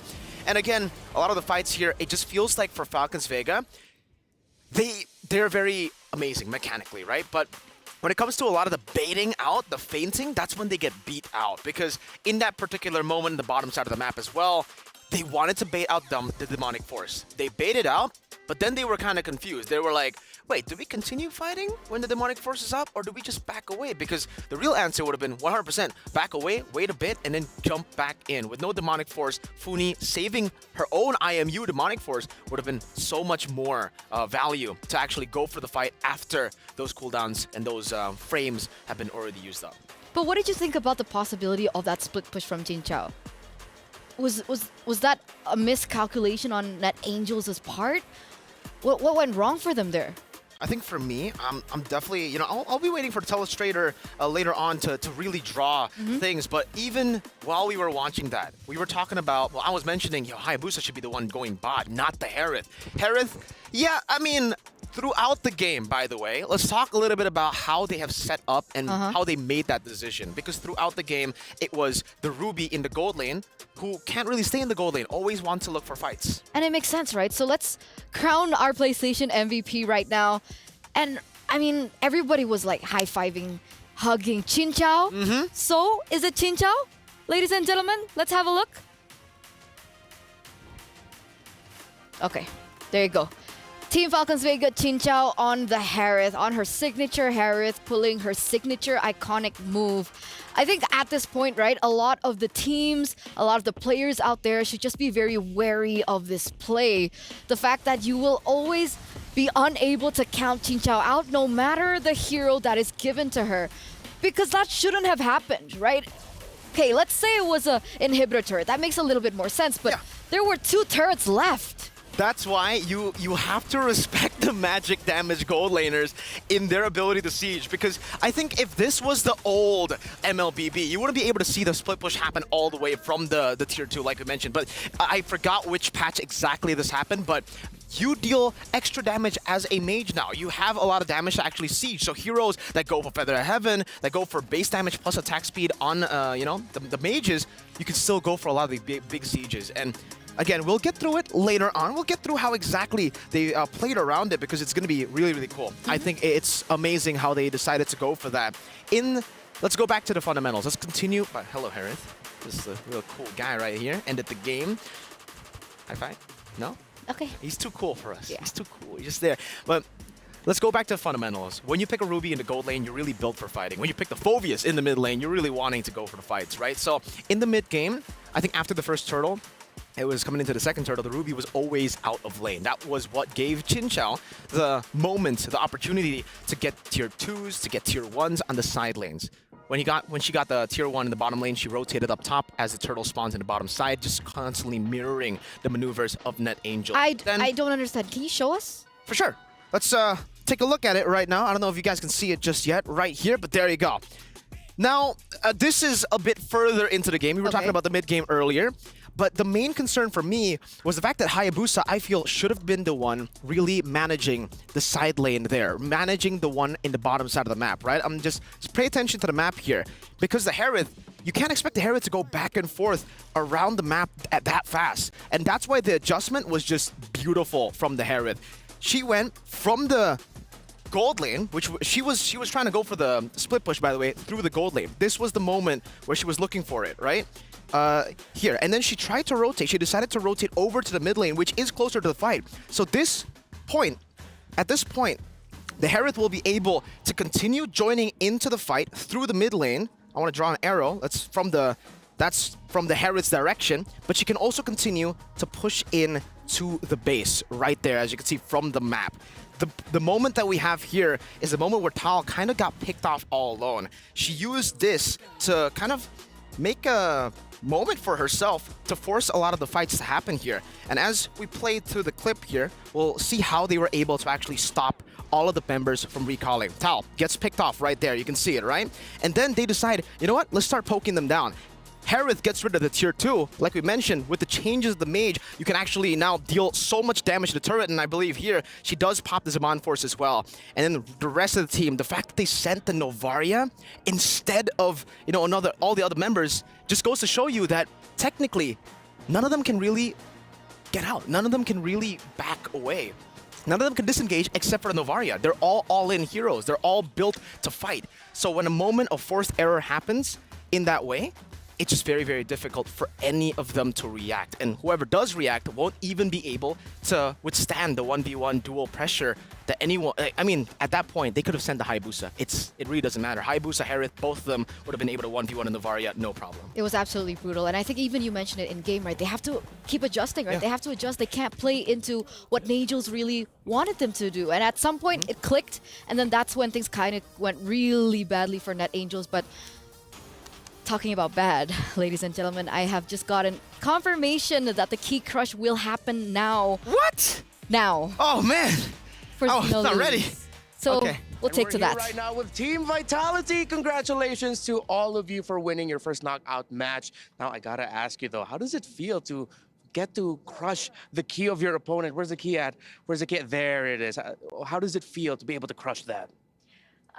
This system is very interesting. We had never experienced a system like this before, and getting to be able to crush the opponent's key is, of course, very heartbreaking for them. And the thing in my mind is like, I hope our key don't get crushed like this. Yeah, it's very interesting. Well, I hope that your key doesn't get crushed too. So there could be another key you'll be crushing in the next round.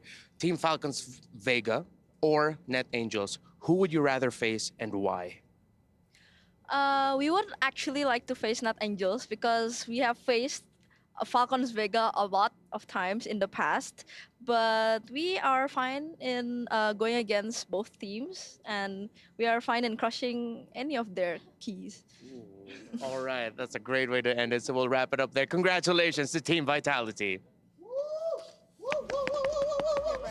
Thank you, Vitality. Thank you, Reptar. She said it was interesting. Imagine this. Imagine if Falcons Vega, I mean, they are at match point right now, right? They are. If they take another game off NetAngels, and then they would be the one, well, either or, right? Either Falcons Vega have to crush Vitality's key, or Vitality would have to crush Falcons Vega's key. And both being regions from Indonesia. Absolutely. Is that considered, like, bad? I mean, it's good and bad in a way, right? Because at MSC, we saw the same. Falcons AP brand, you know, crushing TLP HSP Oh, that's too. true.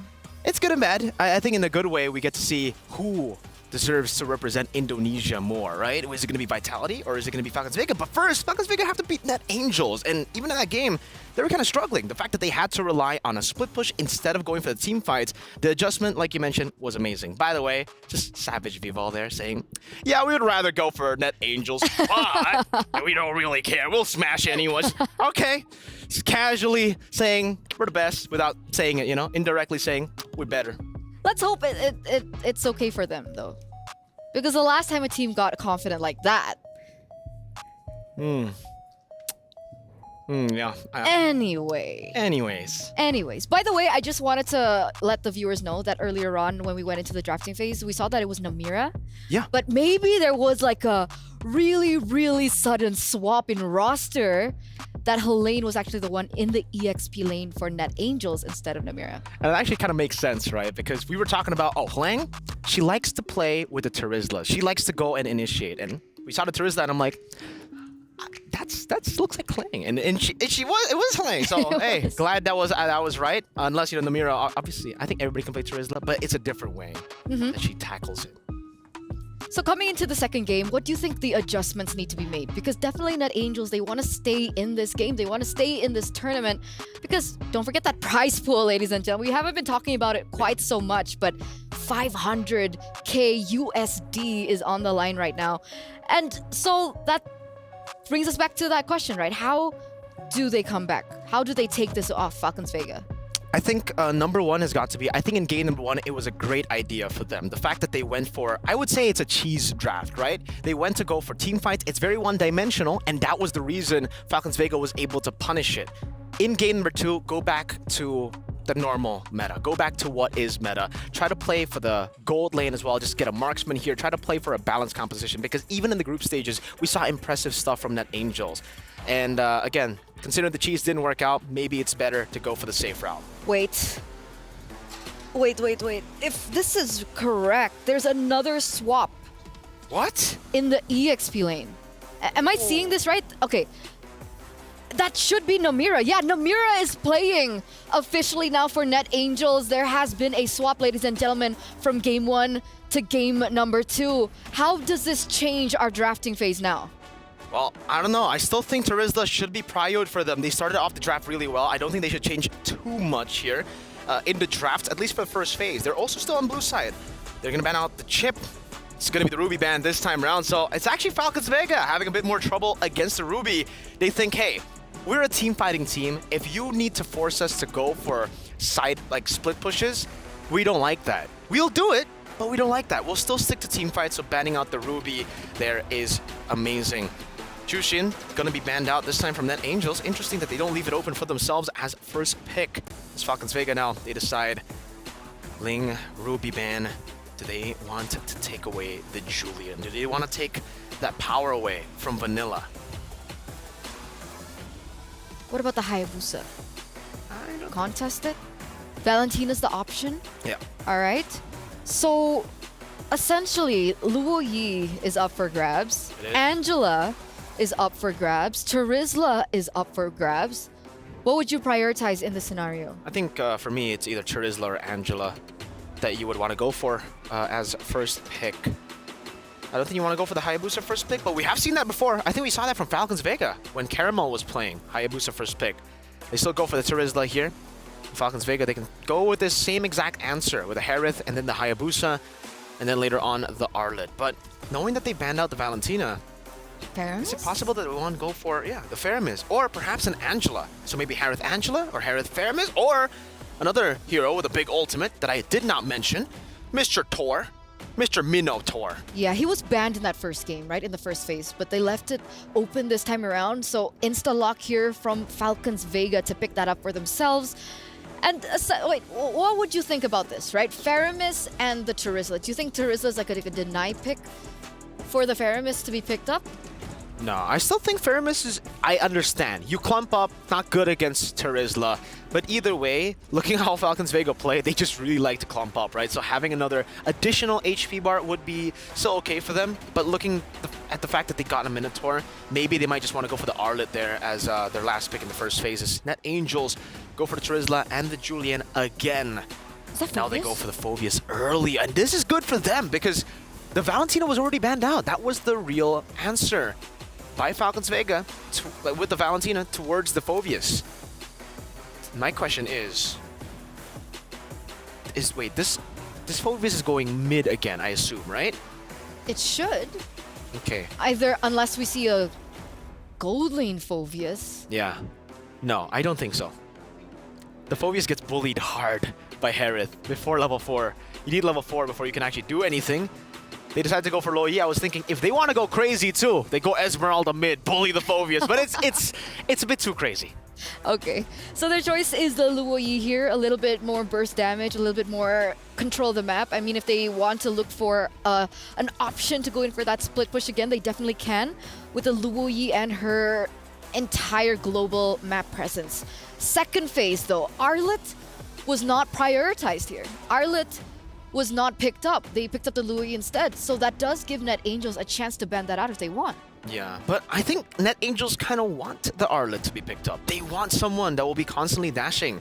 Now, the fact that Falcons Vega went for the Luo Yi means that technically only the Harith will be proccing that Demonic Force, right? We'll be giving that Demonic Force proc. So now, they actually ban out the Fredrin. So yeah, they don't really care about the Arlet because they want the Arlet coming in from Violet.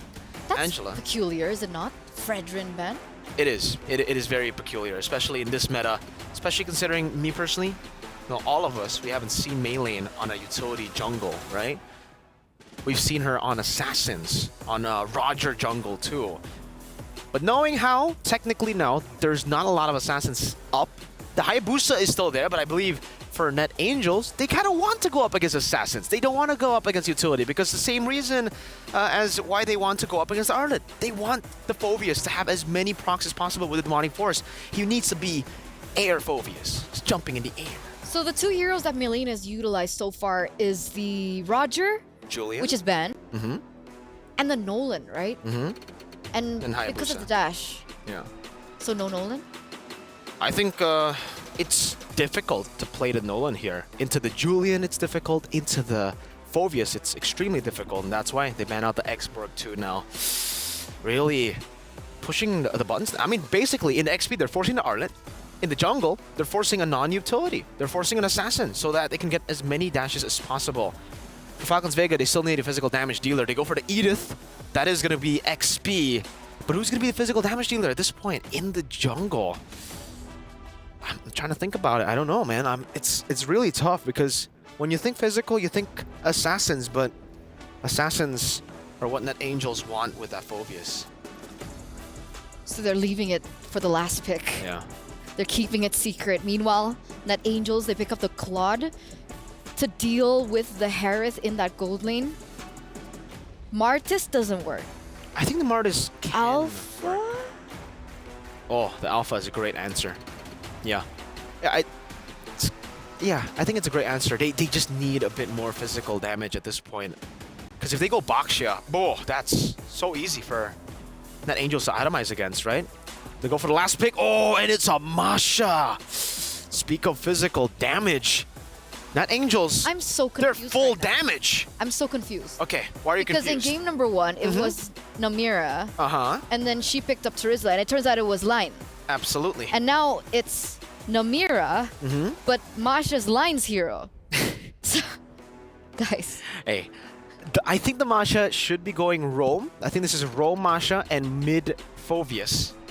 I think. But it obviously can rotate to the XP2. We saw Terizla roam just earlier. Yeah, we don't know at this point. Not a big fan of it. Oh, they still go for the Hayabusa.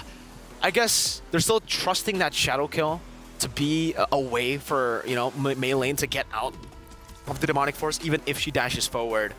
But yeah, this is it is an interesting draft from both these teams. Interesting draft, and it's match point right now for Falcons Vega. One more game away for them to move forward and crush the hopes and dreams of their opponents here. It's a high-stakes match. Can Net Angels come back from this and force a game number 3 in this best of 3? Casters, take it away. Thank you very much. An interesting draft indeed. I actually do agree. Honestly, me and Trex were talking about it, and the Alpha kind of looked pretty solid for Falcons Vega, but they still want the Hayabusa. I'm just worried if the Hayabusa is able to chunk down a lot of these very high HP, very high armor heroes as we jump into the line of Dawn, where this game might be scrappy again. Will we see another split push? You know, I think the Hayabusa could definitely have a few problems chunking people down, but one thing the Hayabusa will be great at is securing some of these early objectives to make sure that Jincha and Funi get to a point where they can start outputting damage. Even if Meilane isn't exactly the one to reap all the kills, they have other options. I think Meilane's major job here is going to be objectives, right? You shadow kill in, you steal a turtle. You're always kind of comfortable with that. On the other hand, NetAngel, the composition is definitely interesting, a great way to put it from Mirko. My question to you is, do we think they're thinking too far outside the box here? I feel like based on what happened in game number 1, what they felt was the concept was there. Their drive was good. They just didn't have an answer for the split push. So this time, incorporating the Claude into this idea of a fighter in the mid, as well as having a roamer that can actually deal damage, maybe they're like, we just needed a Claude. When we have the Claude, we should have taken the game. Oh, Sakoshi's gonna go down in this one though. Shadow kill comes in. It's gonna be a lot of gold plating over the side of Team Falcons Vega, and as you just said, this time they have a Claude, but right now they do not, and Team Falcon Vega knows it. They know, all right, Claude's your answer. Well, we're gonna handle that very early on. So we're looking at a second Turtle 033 gold lane? I mean, that's what happened in the previous one. Definitely going to be problems. Sakoshi's going to have to keep up with Chincha. We've seen, I mean, from group stage to now, Chincha has definitely been a performer. Even back on day 1, I think it was, my vote was for Chincha's lead MVP of the day. Has just been great, especially on the Harith. And if Sakoshi can't keep up, it's going to be an issue because we know how Harris can do. I mean, you drop down the Zamon's Force and you just start cleaning up. Luckily, they have Cassie to kind of answer that. But as we saw from last game, Cassie takes a little bit of time. Here goes the knockup, though. The onward, the Earthshaker, Violet. Going to take a little bit of damage in return. Demonic Force able to lock on, get the kill. Violet might just be next on the block. Demonic Force drops one more time, but Cassie can't get the finishing blow. Knocked up, taking out Violet with a double kill. It's 2 for 0 right there. What looked good for a second ended horribly. I'm sure Cool wanted to go for that because 2 members were so low. And yeah, this is very good for Team Falcons Vega because before that, Violet, where are you going? Oh, the Thunderclap. Nice kill over to Vanilla there. Going to get the knockup, going to get the takeout, so at least they find something. Yeah, but again, I kind of feel like Violet shouldn't be there, honestly. But now we're going to look at the replay here, and this is going to be a problem for NetAngels because Falcons Vega, they have the Minotaur, and they have the Luyi. In this one, the Luyi was caught out, but if the Luyi had safe space, the Luyi can control multiple members of NetAngels, especially because they want to group up. But, oh, another kill. Another kill. Sakoshi down once again. Cassie trying to help out. Not going to be able to proc another Demonic Force. Able to get it at least onto Thal. Ku wants it, wants something, but can't seem to find it. The damage still not there, especially as a roamer. Yeah, here's the thing. You got to wait for Vanilla. If Vanilla is there, the damage is going to be there. Sakoshi, 0, 2, and 0 is going to have a hard time because you want to get that 3 items sub 10 minutes. It doesn't look like it's going to happen here because... But with that being said, only a 600 difference. It's not that bad, right? Yeah, it's not that bad. It's not that bad. Now it's 700. Okay, now it's 800. It's not that bad. It's not getting bad. It's not 1,000. It might be soon. There's some gold plating about to possibly come over to the side of Jincha here. All right, so where do we take it from here? Turtle going to be back up. Second Turtle. NetAngels were able to secure the first one, which at least kind of staunches the bleeding here. It's only 1,000 gold lead over to Team Falcons. All of that seems to be in Chincha's pocket. So as long as Chincha stays down here, the rest of the team can fight for these objectives. The problem is how you handle the Minotaur is you catch the Minotaur. You start the fight first, but there's really not a nice way for them to lock them down. Oh, as I say that, the mirror goes in. Penalty zone does lock on Demonic Force as well, trying to get to Funi. Another shot. Cassie might be able to get the kill, but Cassie's going to come back. This time Demonic Force onto Thal. Ku able to get the kill this time. Meilane also involved. Shadow kills away. Cassie still on the chase, looking for one more proc, but the ult wears off. Vanilla able to get the dash through. A little bit of damage onto Violet. They're going to revert back to the Turtle now. Meilane, does she want to re-engage onto this? No, going to go over to the purple buff. Let him get the Turtle. So I was right and wrong, right? You have to deal with the Minotaur first, kill him off. In my head, I was like, I don't know how they're going to engage and lock down the Minotaur, but Thal stayed for a little bit longer than she really should. It's like once you deal your ult, you just hover around just to give the heal, not really stay there and take the damage. Koshi just getting denied so much right now. That's a tough lane, man. This is not a gold lane experience. This is not a gold lane experience. This is not a gold lane experience, let me tell you. This is not a good experience at all. I'm not having fun right now, guys. It's like, do you guys want to play gold lane next? Let me be roaming. Let me be mid. Let me be mid, you know? At this point, look at this setup. They want to catch someone, but I'm guessing Namira is not the one they want to catch. And now, this time, Namira, a little bit different, going for the War Axe first item. So the next fight, they don't have to wait for the Lord Dance for the Terizla to deal damage. Now even the third turtle, they're going to be doing quite well. And Cassie keeping up. We did just have the Blade of Hepates as well, lock onto Ku, so there goes a nice little burst of damage. Ku was already able to secure a kill earlier. Violet, though, going to get tossed up. Going to toss up Cassie, that is, but still, NetAngel's taking it slow, and I think that's kind of in their favor here, right? I mean, as long as they don't fall behind too much, as long as they're able to keep this gold to 500 here and there, they should be okay. I mean, here's the thing. What are you fighting for, right? Turtle's not there. Even if you get a kill, you can't really get a turret, so there's really no real reason for you to pick a fight other than just to flex. And being as everyone is so far apart, you're not gonna be having a confirmed kill anyway. So I feel like this is good coming in from NetAngels. They understand there's nothing really for you to fight for. Now this top turret though, if they can get it, it's gonna be pretty good. Ooh, they're gonna try to rush down onto this bot turret though. Team Falcons Vega always have a read for themselves. A lot of damage, no escape for this one. Namira gonna go down. Funi gets the kill up in the top side though. NetAngels also, oh! Melee finds one. All on her own, up against 3. Can she escape from this, though? The Retribution does pop for Vanilla. Try to make sure they get it. Yes, Ku gets the shutdown. A kill into the pocket of the Roamer. Don't know if that's primary, but it does still work out. Falcons Vega, though, still always finding something on the map in return. Well, Ku is still up top. If Ku can get that, well, she's not gonna. I mean, just to answer your question, I feel like it's fine for Ku to get the kill here because you want to get your items a little bit faster. So it's fine, right? This is a niche situation that she's in. It's okay. Now she still needs to do damage. She still needs to do damage. And now, NetAngels, you gotta choose. Do you want to go for this turtle or do you want to go for the fight? Looks like, looking at how they're spacing around, even they're not entirely sure. Maybe they just want to wait for the Lord to come out. Very true. I mean, I think NetAngels, on the other hand, might want to try to force this, right? They need if they can get a little bit more gold, could be dangerous though. Duality could get procced, pulling a couple people together, and that could be a wraps, right? Namira's been doing a decent job of landing these penalty zones though, so if Namira can maybe pull something off, could be a game changer. Although I do have to, Tal finds 3 members, but Tal has to flicker out. Oh, they go back in. Ooh, Minoan's Fury though does get the knock up. In comes Demonic Force. Cassie able to secure the kill. It's going to be 1 down for Team Falcons Vega. Namira flickers back, is safe. Tower's going down. Up on the top side, looks like Ku could be getting something. A beautiful split push. Yeah, this is good because they understand they need a turret. They don't really need all of this lores just yet because they know that they can control it quite well. Oh, Violet, maybe out of position here. Taking a lot of damage, but there goes a wasted enhanced chains and a lot of damage on a NetAngels from that Lord. Cassie's got to go back to base. Right now, the only question is, when can Ku start 1v1? Because I feel like once the item is there, she will probably go for the Harif, as she's doing right now. Yeah, ooh, but Harif, Jinja, it's a lot of damage, Ku. Got to get out of town, run away quickly. That's a tough, I mean, that was Jinja's Ku's not quite there yet. Yeah, it was tough. It's like, okay, let me see if I have enough damage. Okay, I don't. But next time, though, next time I see you, down. You're gonna be Chin Na. Chin Na, like bro. No. Chin like no.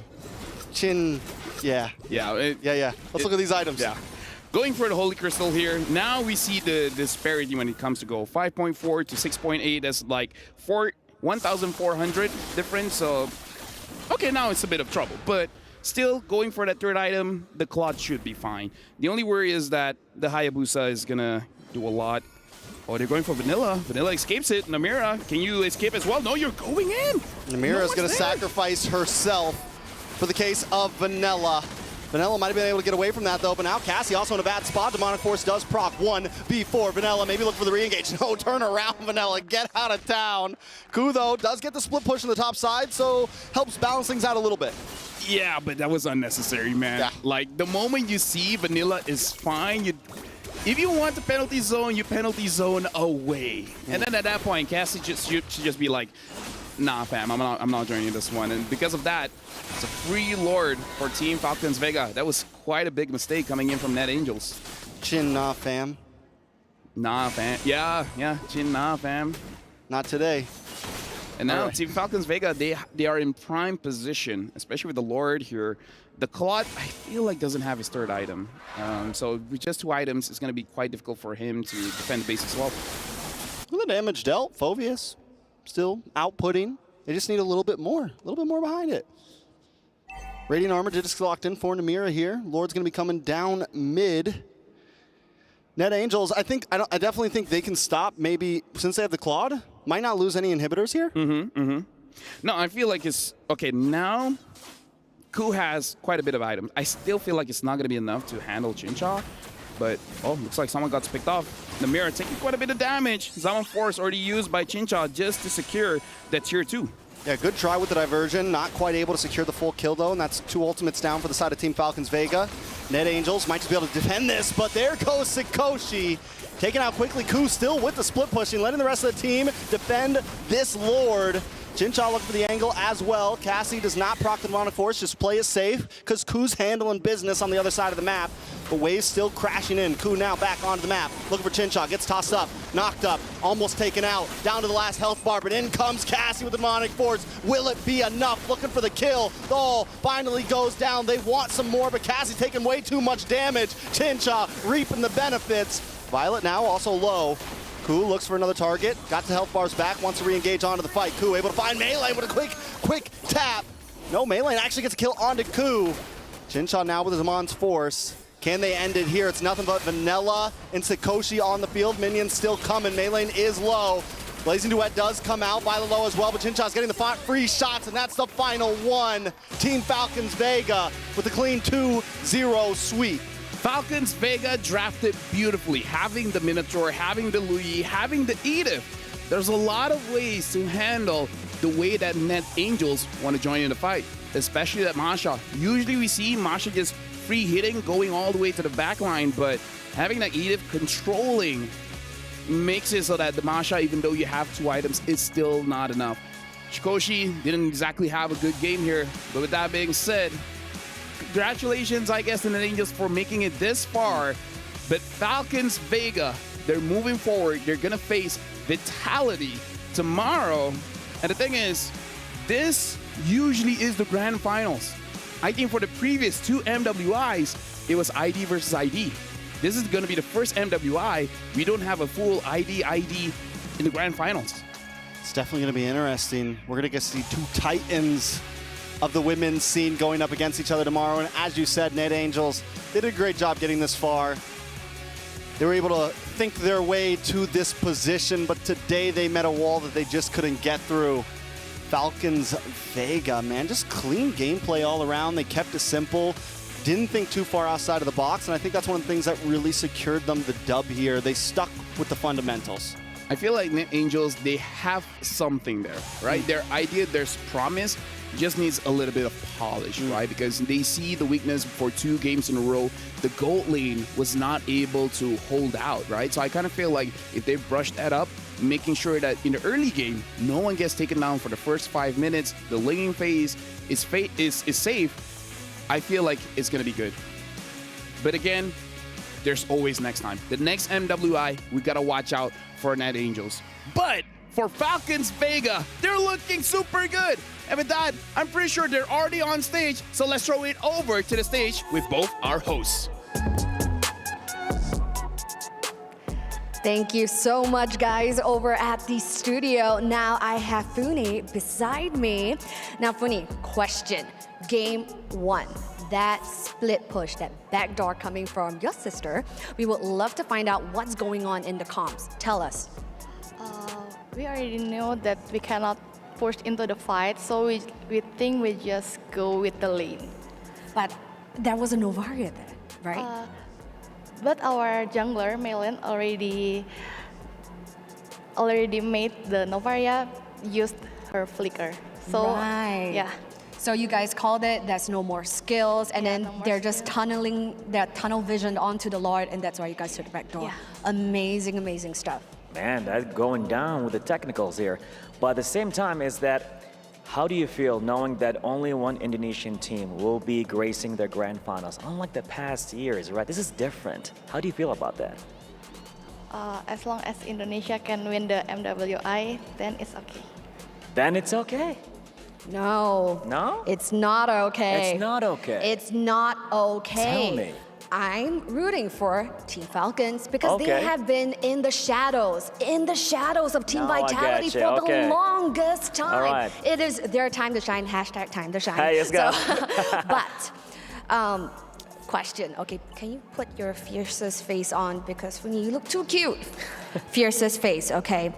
Earlier on, we interviewed the sisters from Team Vitality. We interviewed Cindy, and she said Cindy and Shell are the superior sisters over to you and Xin Chao.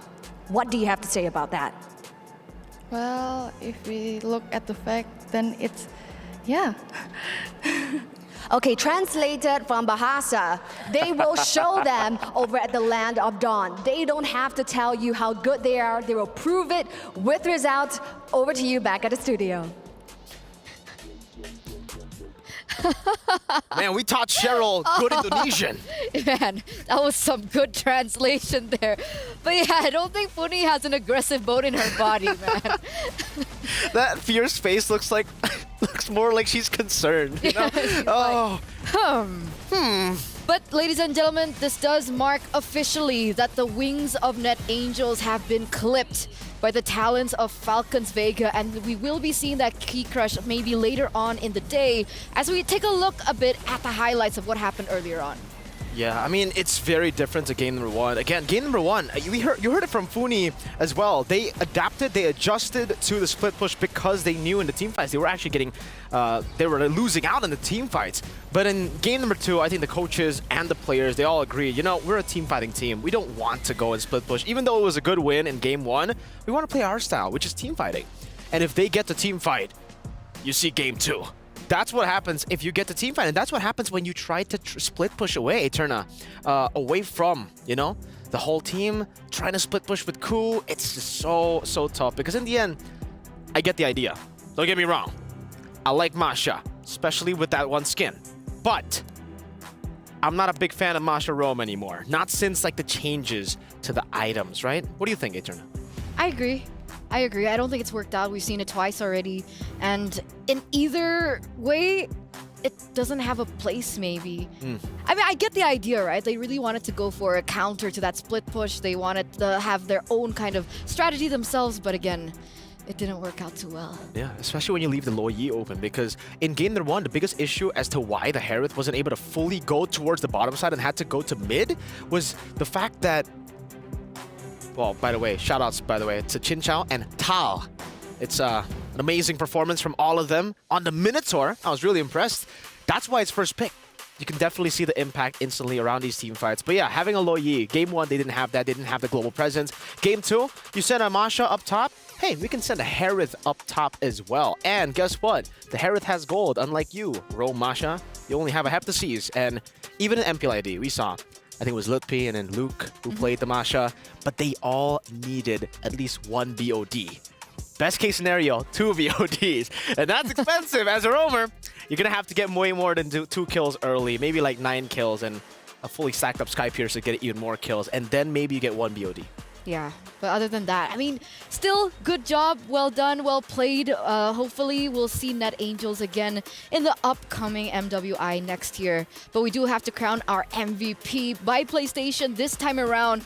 It's always going to be Maylane, man. You know, we were talking about the jungler. We were talking about Caramel being perhaps their better lineup, a little bit more experience, a little bit more promise if they want to, you know, go in for a security, especially the knockouts that it's a single elimination. But Maylane, again, from the group stage on the Roger, and now coming into this match against Net Angels on these heroes, she's been proving that she is worthy of that spot too.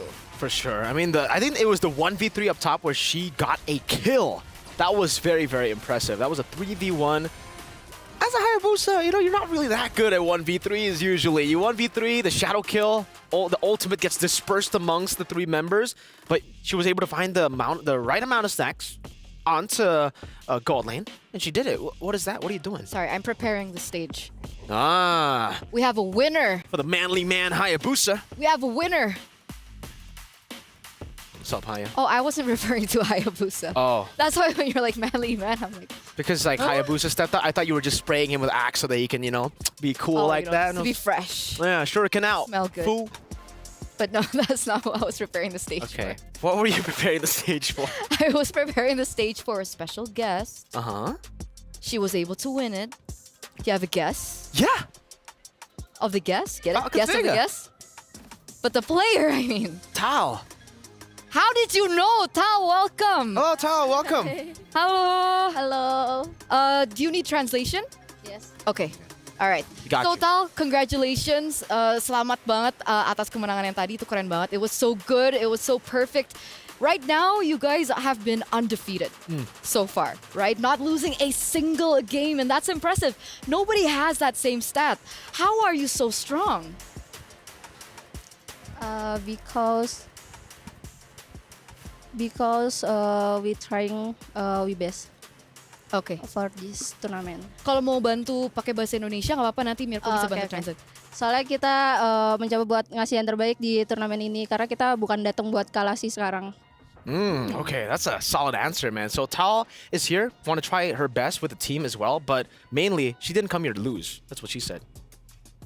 Amazing stuff. Tapi I want to ask Tao as well.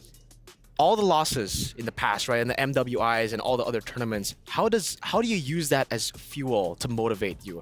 Jadi kekalahan-kekalahan kalian ya sebagai tim melawan Vitality mungkin itu gimana sih bisa menjadi motivasi terus untuk kalian? Kalau Tal sendiri itu ngapain? Dengan kekalahan itu harus diapain gitu prosesnya biar bisa tetap motivasinya ada gitu? Lebih kayak kita mencoba menjaga mental kita satu sama lain karena kalau di turnamen gede ini menurutku skill nggak terlalu berpengaruh, yang penting mental. Kayak kita ready buat ini, kita siap, kita ada di sini dan kita pasti ngasih yang terbaik sih buat ini. Yeah, okay. So she said that they're always trying their best. They think that the number one factor to be able to win these games is, sure, skill has a factor in it, but of course the mentality is number one. So every time they come into this, despite the results that they've always been given, they're still staying motivated, they're still staying strong, and with that mentality, you know, the mindset. LaFell, shout out. Shout out. You can believe, you can do anything, you can achieve anything if you believe. Last but not least, I got a final question here for Tao. Obviously, you know, looking at tomorrow, you're going to be facing off against Vitality. Now, what's going to change personally for you? Like you as an individual. You said mental, but other than mental, what are you going to change? Jadi sebagai individual nih, ya kan pasti besoknya kan ketemu Vitality nih, pasti bakal ada ya mental, apa semua boostnya segala ada lah ya. Tapi dari preparation sendiri, itu ada apa yang berbeda kali ini melawan Vitality? Gak tau sih, mungkin aku lebih nggak deg-degan aja sekarang karena setiap kita keluar atau kita jalan semua orang say let's go Falcon, dan itu membuat kita semua happy di sini. Jadi pastinya kita kayak kebus lah mental ya. Oh, I like that. I like crowd that. advantage. Yeah, so what she's saying is, so what Mirko asked earlier on was about them meeting up with Vitality tomorrow, and then she's like, you know what, this time around, we're not nervous. The reason why? We're hearing the crowd chant Team Falcon, and that really pushes them mentally, and it really boosts their confidence. So that's great. So shout out to the audience right now. You a G. You a G. And I'm wondering if the audience back at home and even the audience at the Amazon Arena are also a G with the predictions, right? Let's take a look at that. Tal, look at that. 93% for your team. Is this also helping you boost your confidence? Yes. Yes. Oh. That's amazing. Did you expect that? Yeah, okay. Okay. The Indonesian teams have been so confident, as expected, better, you know, all these big words. It's cool. It's really it's their time to shine, right? That was always the highlight, the theme of MWI coming in. Highlight in time to shine, mentality, DOD, and confidence. Confidence is key. So thank you so much, Tal. Good luck. Congratulations once again. We'll see you tomorrow in your semifinals against Team Vitality. But ladies and gentlemen, before we head over to the next match of the day, we are going to throw to a short break. So don't go anywhere. Stay tuned. You guys are watching MWI.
Honor 200 series, the best portrait phone AI empowered.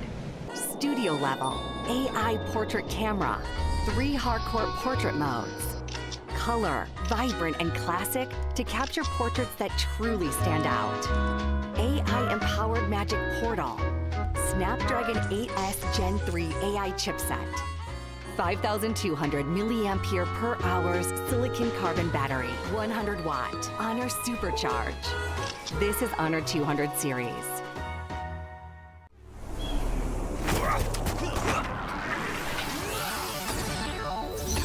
Ready, set, go.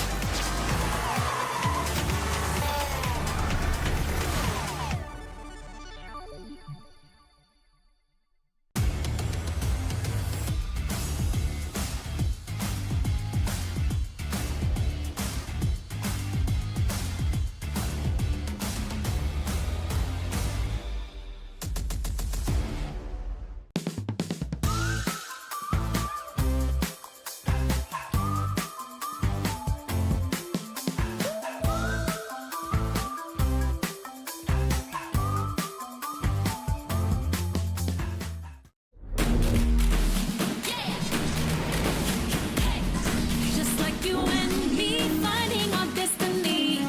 Though they may not see, I'll prove what I can be. Aren't we all the same? We're deep in the game. They say this is lame, but we have our own aim. No fear, prove it. Rise up and don't quit. Chasing the same dream. We all are on the same team. Let's go. It's our time to shine. Lift up far behind. It's our time to show how far we can go. Though they may not see, we show what we can be. It's on you and me. Just wait and you'll see. It's our time to show the world who we are. It's our time to shine. We are the rising stars. Our time to shine it. Yeah.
Our team is actually a pretty new team.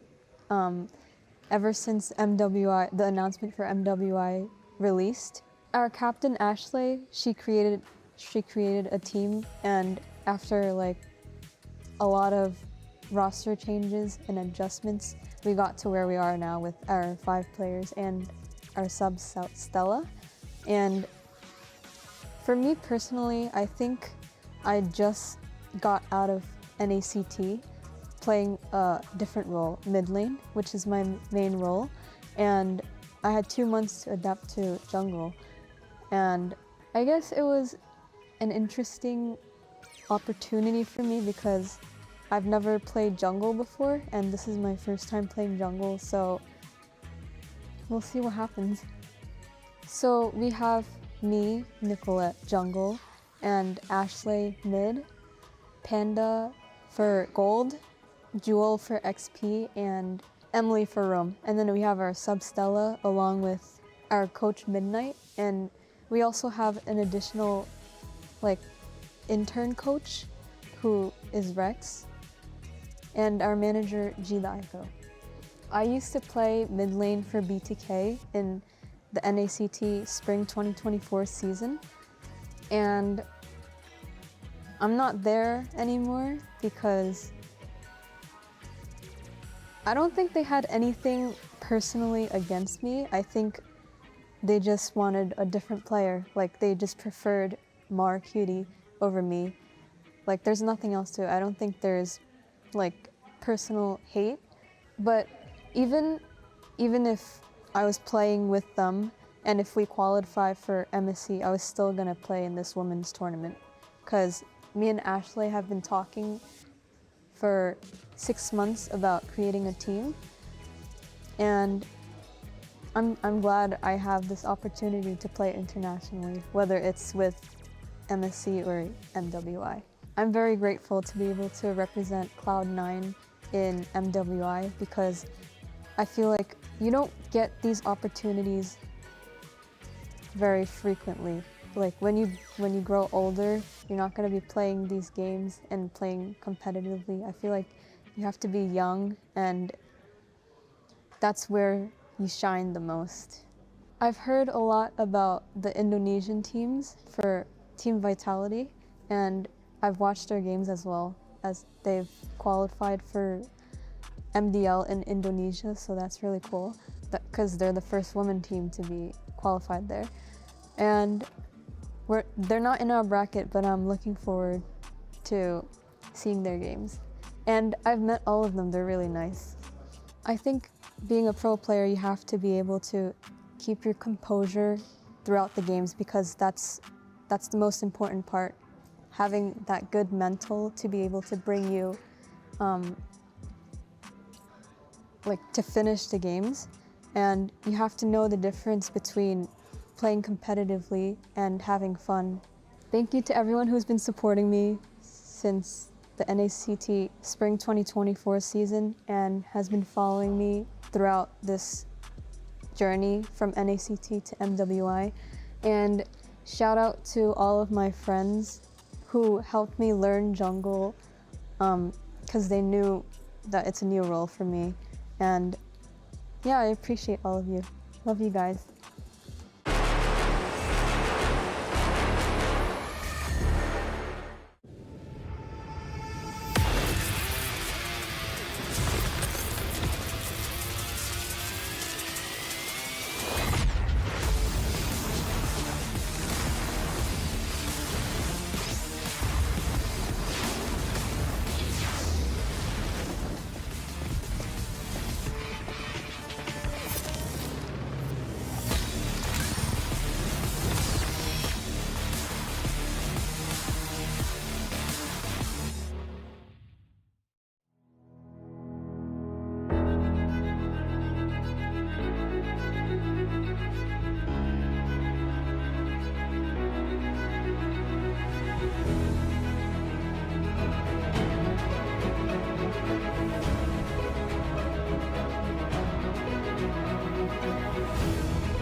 adventures bring new challenges. Even as the heat rises, dandruff and grease won't stand a chance. With new Clear Men, powered by triple formula technology.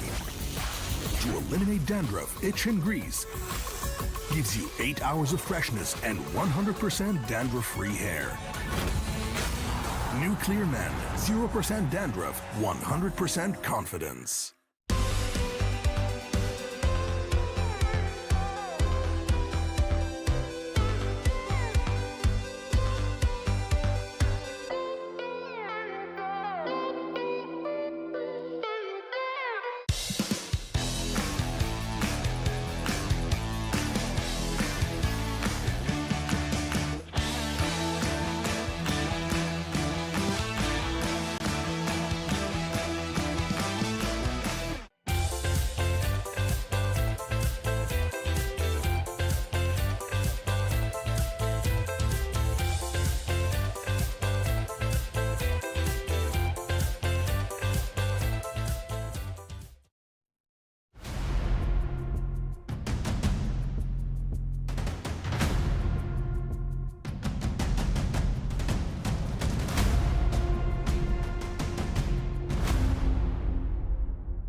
Welcome back, ladies and gentlemen, to MWI 2024 X EWC. And right now, we do still have 2 more amazing matches ahead of us as we circle from, you know, the East, the Asian regions, over to the West. We have Cloud9 up next alongside with VSG. And that's not the only thing that has actually changed. We actually have Leo coming in now as the panelist to help us with the analysis. I am stepping in and delivering you guys analysis for the upcoming 2 best of 3s. Sadly, we're going to have to say goodbye to more. GG well played to Xeno Lilies and to Net Angels, and a heartbreak that we have to say goodbye to one of these 2 teams coming up now, Cloud9 and VSG.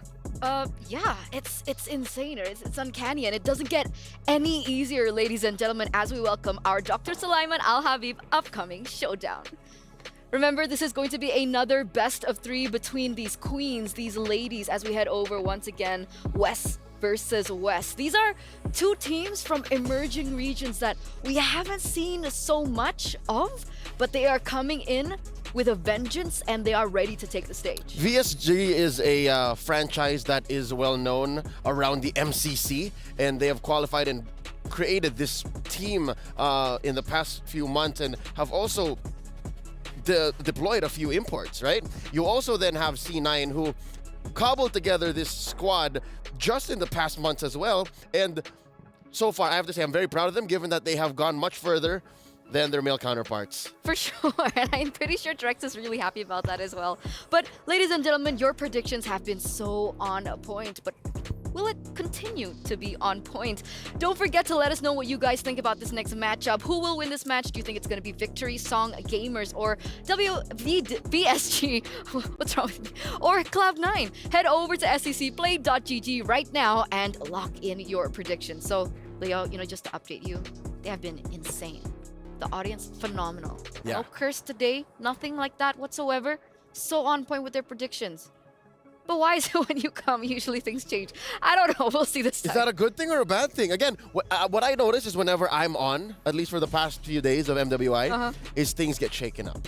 You're right. And I like that. I don't know if you guys are enjoying that so far because, again, 2 DODs. And then today you saw a couple of the teams try to shake up the metagame as well. Who would have thought that we would see Phovius come back? And then, that little backdoor victory from game 1.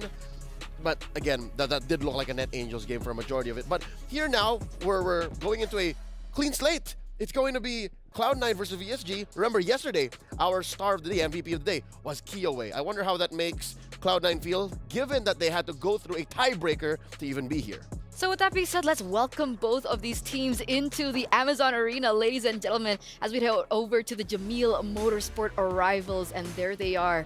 Walking up first, we have VSG. You mentioned Kiowe earlier on, and now she has a new title, by the way. What is? Ice Queen. The Ice Queen. Ice Queen.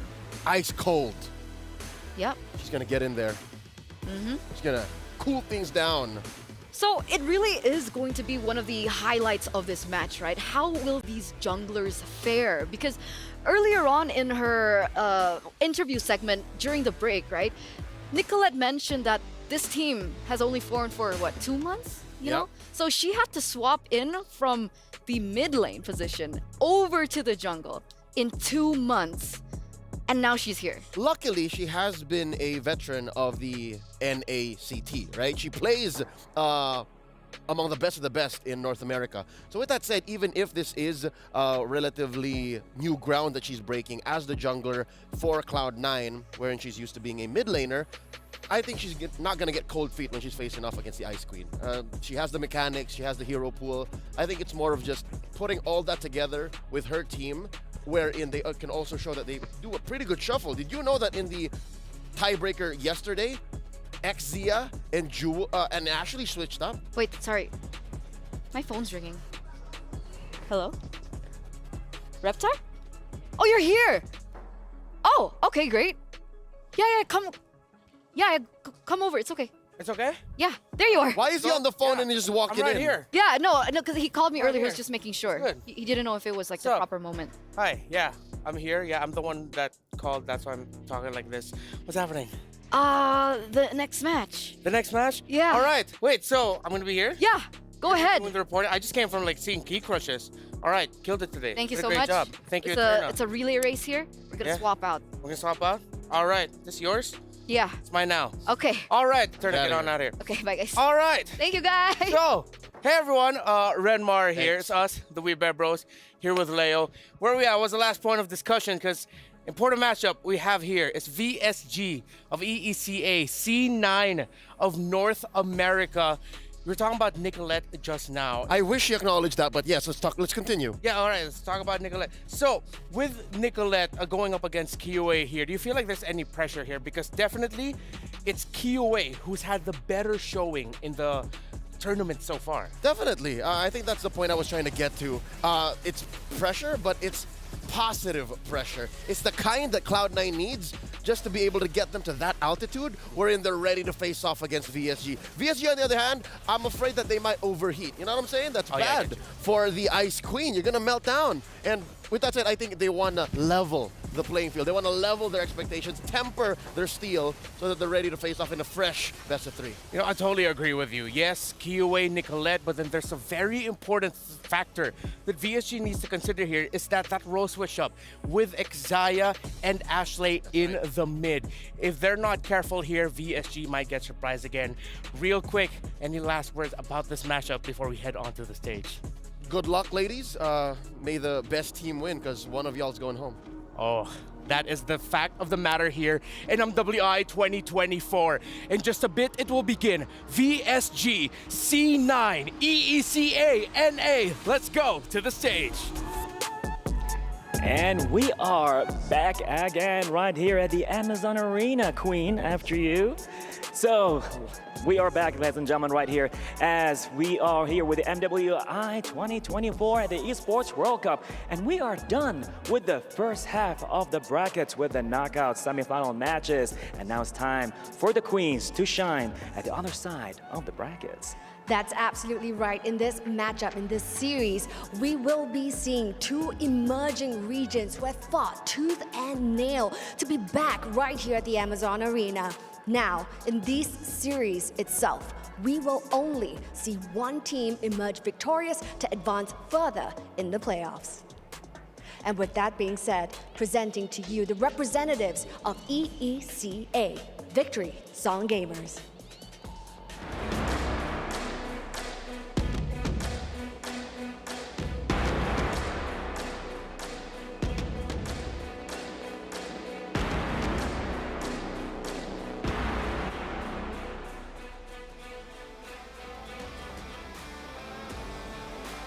incredible stuff. Now, right here for Victory Song Gamers, they have dominated Group C itself, coming up top of their table for Group C. Now, will they be taking the series in a dominant fashion, much like the group stage? Will they belt out something more to advance further in the playoffs? Will that happen? We'll see about that in this coming match. And here we have it right now with their opponents coming in right now with Cloud9!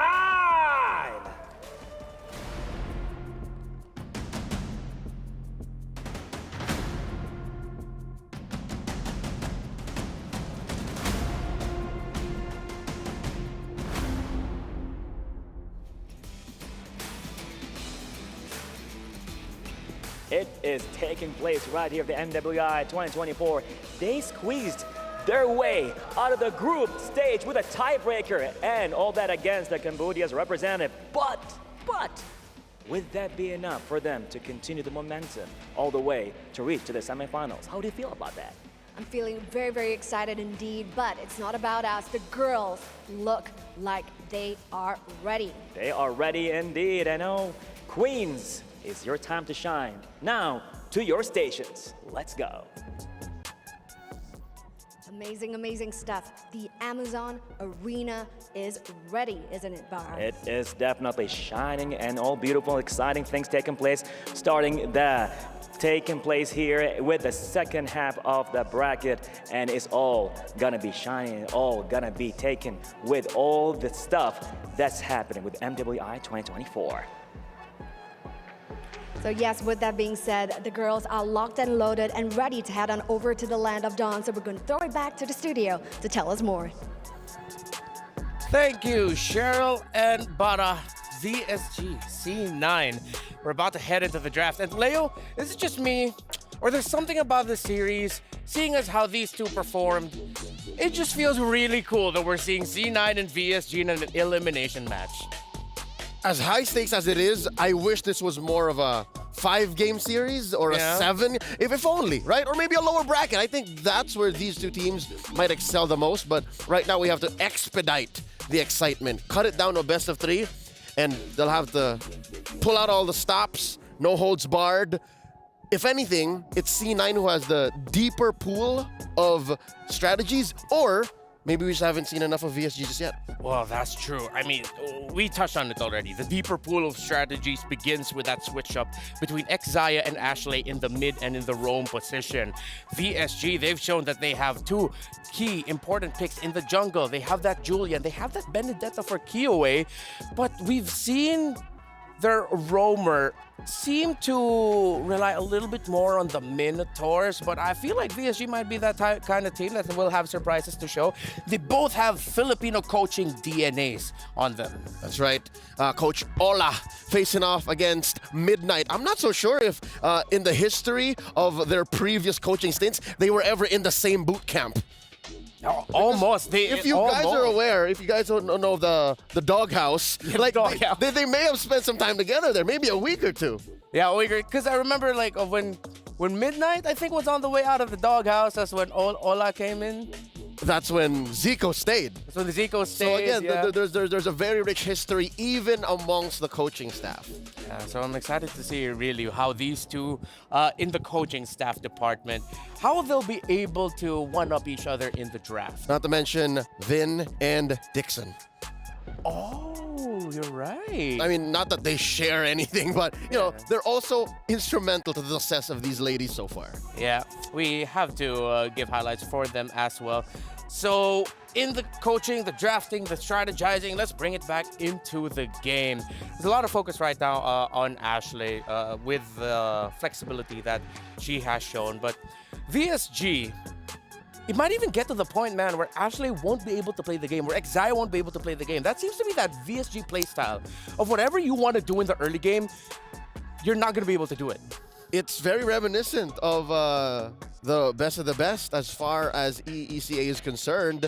Deus Vult, that is Davai Gaming at its finest. They just somehow have a way to get into that play style. And I picked this up from a conversation I had with Destroyer, a good friend from the ECA about a couple months ago. And that's just how things are in that meta game in that ecosystem. They just like to fight. And that's why a lot of their series go all the way, is because it really just comes down to that one last big clash. And if VSG can force C9 into a position where they're uncomfortable, you can forget about the switch up. It won't even matter. Yeah, Gailey and Synchro. It was a question for them if communications would be a problem. They're of different nationalities and they both have varying degrees of expertise with the English language, but it seems like their language isn't any language that most people know. It's the language we know. It's Mobile Legends. It's what you do in-game. C9 takes out the Jushin, and I wouldn't be surprised if this hero does not show up this entire series. I told y'all, day one alone. You be cautious about Jushin. She presents a kit that no other hero has brought into MLBB just yet. She's a hybrid utility, mage, and support. Like, this is right. I think C9 is doing the right thing. Midnight understands. Midnight knows. Yeah, Midnight knows that VSG, as we mentioned earlier, is a team that loves that early aggression. And Jushin, it has been showing up here in MWI as a pick that if you have an aggressive type of mid laner, yeah, Jushin would be great. And that's Synchro. And that is Synchro. Synchro, I'd say maybe second only to Kiyoway, because she is a role player. She is a mid laner. I think she shines in her own way too. Oh, definitely. So I'm going to be looking now later on what the pick of Synchro will be, because VSG, you know, these are like very standard bans in terms of this meta game. You take out the Angela, take out the Terizla, and you're even respecting the possibility of a Haya. Well, but you got the Ling open. Very clearly, Cloud9's attacking Synchro. I was going to say Valentina's open, but that was a second ban. Yep. Now you got to wonder, what do you put her on? You want to put her on a Vexana? You want to put her on a... Oh, there you go, of course. Roger's open. Does Nicolette want a Ling? They want to steal the Julian this early on. Well, either or would be great. Nicolette and C9 know that this is that assassin meta that we are in right now. Yeah, Gailey's Minotaur too. Gailey's Minotaur. I would take Minotaur if I'm C9 right now. Take it away from Gailey, then you pick up either the Ling or the Julian would be great. Put her on Xayah, but are they going for the early swap? Is this a sign? It could be. This could be Ashley's Grok. That's right. That we saw in the qualifiers up against CFU. And they go for the Julian instead. So this is C9 sort of like telling VSG, yeah, go ahead, pick up that Ling if you really want to put it in the jungle. Yeah, and they're willing to go toe-to-toe. Like, this is them putting on their gloves and saying, you want to box? You want to go? Yeah. Enter the ring. Because these two alone are amazing. What? Level 2, level 3? You can really scuffle with a Grok and a Julian. And with really good invades too. So Gailey will get her Minotaur as it was available for her. The Minotaur. Minotaur. Minun gets her signature Yuzhong, and then boom, you can. That's a trampoline. Oh yeah, you're right. Look at that. I like that. That's a trampoline. It's a trampoline with a little bit of a, I don't know, breaking your ankles in the bounce house because of the petrify. Yeah. Something like that. Oh, you get the carry for C9. I like the third slot carry here because just the Minotaur and Yuzhong alone, I feel like it's enough to say, yeah, we should pick up the carry. Yeah, just between those two that could possibly compromise the front line for C9, the carry will punish. So put that on the Panda. Make sure you have another... Oh, I see what's happening here. I was just going to say, make sure you have a solid artillery mage. And what C9 is doing here is they're going to choke out the choices so that what's left for VSG might be less than ideal. Oh, I got you. Oh, yeah, they're continuing to choke things out. They're really focusing on the mid lane here. They're saying Synchro's that problem for us. So to take out the Lilia, with how it looks like right now, the carry should be happy. But C9, they're lacking a stopper. The Ruby was taken away by VSG, so they're going to need an EXP laner here that can help defend the members of C9 that need defending. I don't know if you want to send that Grok up, and if there's a... Well, the only problem I have with the Tams is it has almost 0 CC. Yeah. You have a little bit of displacement with the sights, but all you are really is just a, again, mobile doorstop. Yeah. It's not even the chunkiest, but it is active. And here we are. Hold up. VSG. If I'm mistaken, this is a debut, yes? Yeah. First time we're seeing Lunox in MWI. And a bit of a reactions there from the members of VSG onto their own pick. No, I think Gailey just has something stuck in the back of her throat. Hopefully she gets ready. There's a bottle of water in front of her. But yeah, Lunox jungle? It's looking like it? Yeah. No, Lunox mid. Oh, Lunox mid. Thank you. Yes, sir. Roger in the jungle, put in the hands of Kiyoway. Rian gets her Claude. And now we're looking for that mid laner. What? Whoa, oh. Mid lane Grok? Yeah. Mid-Grok, Roam Lolita. Double tank? There is a lack of magic damage, but there is the Julian, and you do have true damage coming out from the carry. One final word, Leo. VSG all aggression. C9 gonna put up that wall. All right, let's see if C9 will be able to ruin Kiowa's birthday, or will the birthday girl celebrate a really great day for herself and for VSG. It's game 1 between VSG and C9.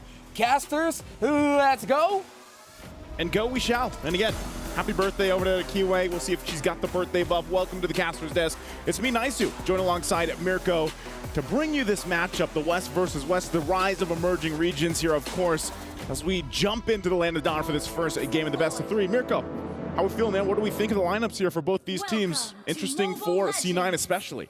Very interesting, man. I mean, hey, Grok in the mid lane. We technically did see this already. I mean, on Ashley yesterday, right? In the tiebreaker. Yeah. There's an Angela paired up together with the Grok. That's the usual combo. I've never seen the Grok paired up with the Lolita. At least it's been a while. Now I guess we get to see. Clear is pretty good. Ashley, QC, not the concussive blast. So it is truly going to be a Grok mid. They're going to utilize. My question is, do they go damage? Oh, like the damage build for the Grok? Good, actually, good question. And I think part of it too is the way that I see it, because we were in the mid cast when they had the tiebreaker game, but Ashley on that Grok did play a pivotal role in them turning that game around. A lot of poke here already early on, and the one thing that they do have to be careful for is synchro on this pick. Time and time again, we've seen debut picks, as Eternal like to call it, the DOD, right? The day of debuts is what it's been up to this point. And so far, even with the Loon Hooks, you have to respect the damage. You have to respect those Chaos Bolts once she starts to especially lock in. Even the first item, already is actually quite a big power spike. And I think, if you go the tanky route, which is what we're seeing here, at least with Ashley and Xayah, it could work. It could be enough to be that stalwart for them. But then where are you relying on that damage? Panda to farm up. Oh, hold on. Good side damage. Nicolette still holding on to the sword. Will be able to use the enhanced sword. Out Jewel going to be caught now. Minin able to dash in front. Petrified. The Furious dive. Getting 2 members. First blood picked up. Ashley. DOT to get it down. And my God. Minin. Double kill. Picking it up top. I'm surprised it's been a while. I mean, yes, I know Yuzhong popped up yesterday some, but you kind of get refreshed when you look at this STC replay on why Yuzhong is such a good pick. Look at the dive into the Petrify, Instant. and then the Essence, man. On point, plus the Warcry emblem, so that little bit of boost really does help kind of capitalize on those kills, and that's what I was saying. When you go back to C9's lineup, it's like you have to wait for your damage. Right now, it's just going to be Nicolette. We've seen this so much with the Julian pick, especially in the jungle. But you kind of lack damage. You sacrifice it for that durability, for that front line. And so sometimes it might just be for a VSG to be like, you know what, let's just fight. Let's just duke it out. We have the lineup for it. And then at the whole time, you just let Rion farm up.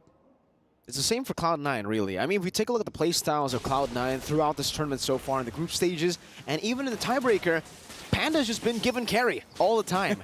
She loves playing this carry, and it's all about really non-laning for the carry.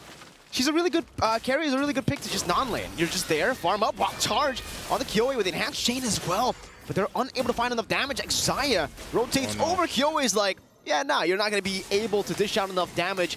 She uses the Lycan Pounce offensively. Meanwhile, up top, Minion going to be able to dodge away from the enhanced chain. With the Fierce Dive, going to be walled down. Good Petrify in Black Dragon form as well, but will be slashed from the skies. Xayah, now with the Bulwark. Got a bit of damage. Synchro with the damage. Now it's Gaily with a knockup. It's only on to Xayah, canceling out the new blast. Nicolette coming in with the enhanced sword. Finding the gap closer to get Synchro. Gaily. They want more. Going back, trying to deal some damage. Back again, immobilized, and the sword once more. Xayah picks up the kill this time to get Cloud9 in the lead. Okay. All right. They got some fight in them. They have some damage too. It took them a little bit longer, of course, but great usage of that. They might still just put the pressure here on this side of the jungle. And, okay, Minun's going to be fine. But, yeah, this is not actually the way that team fight went. It almost looked like they were a little bit off-synchronized.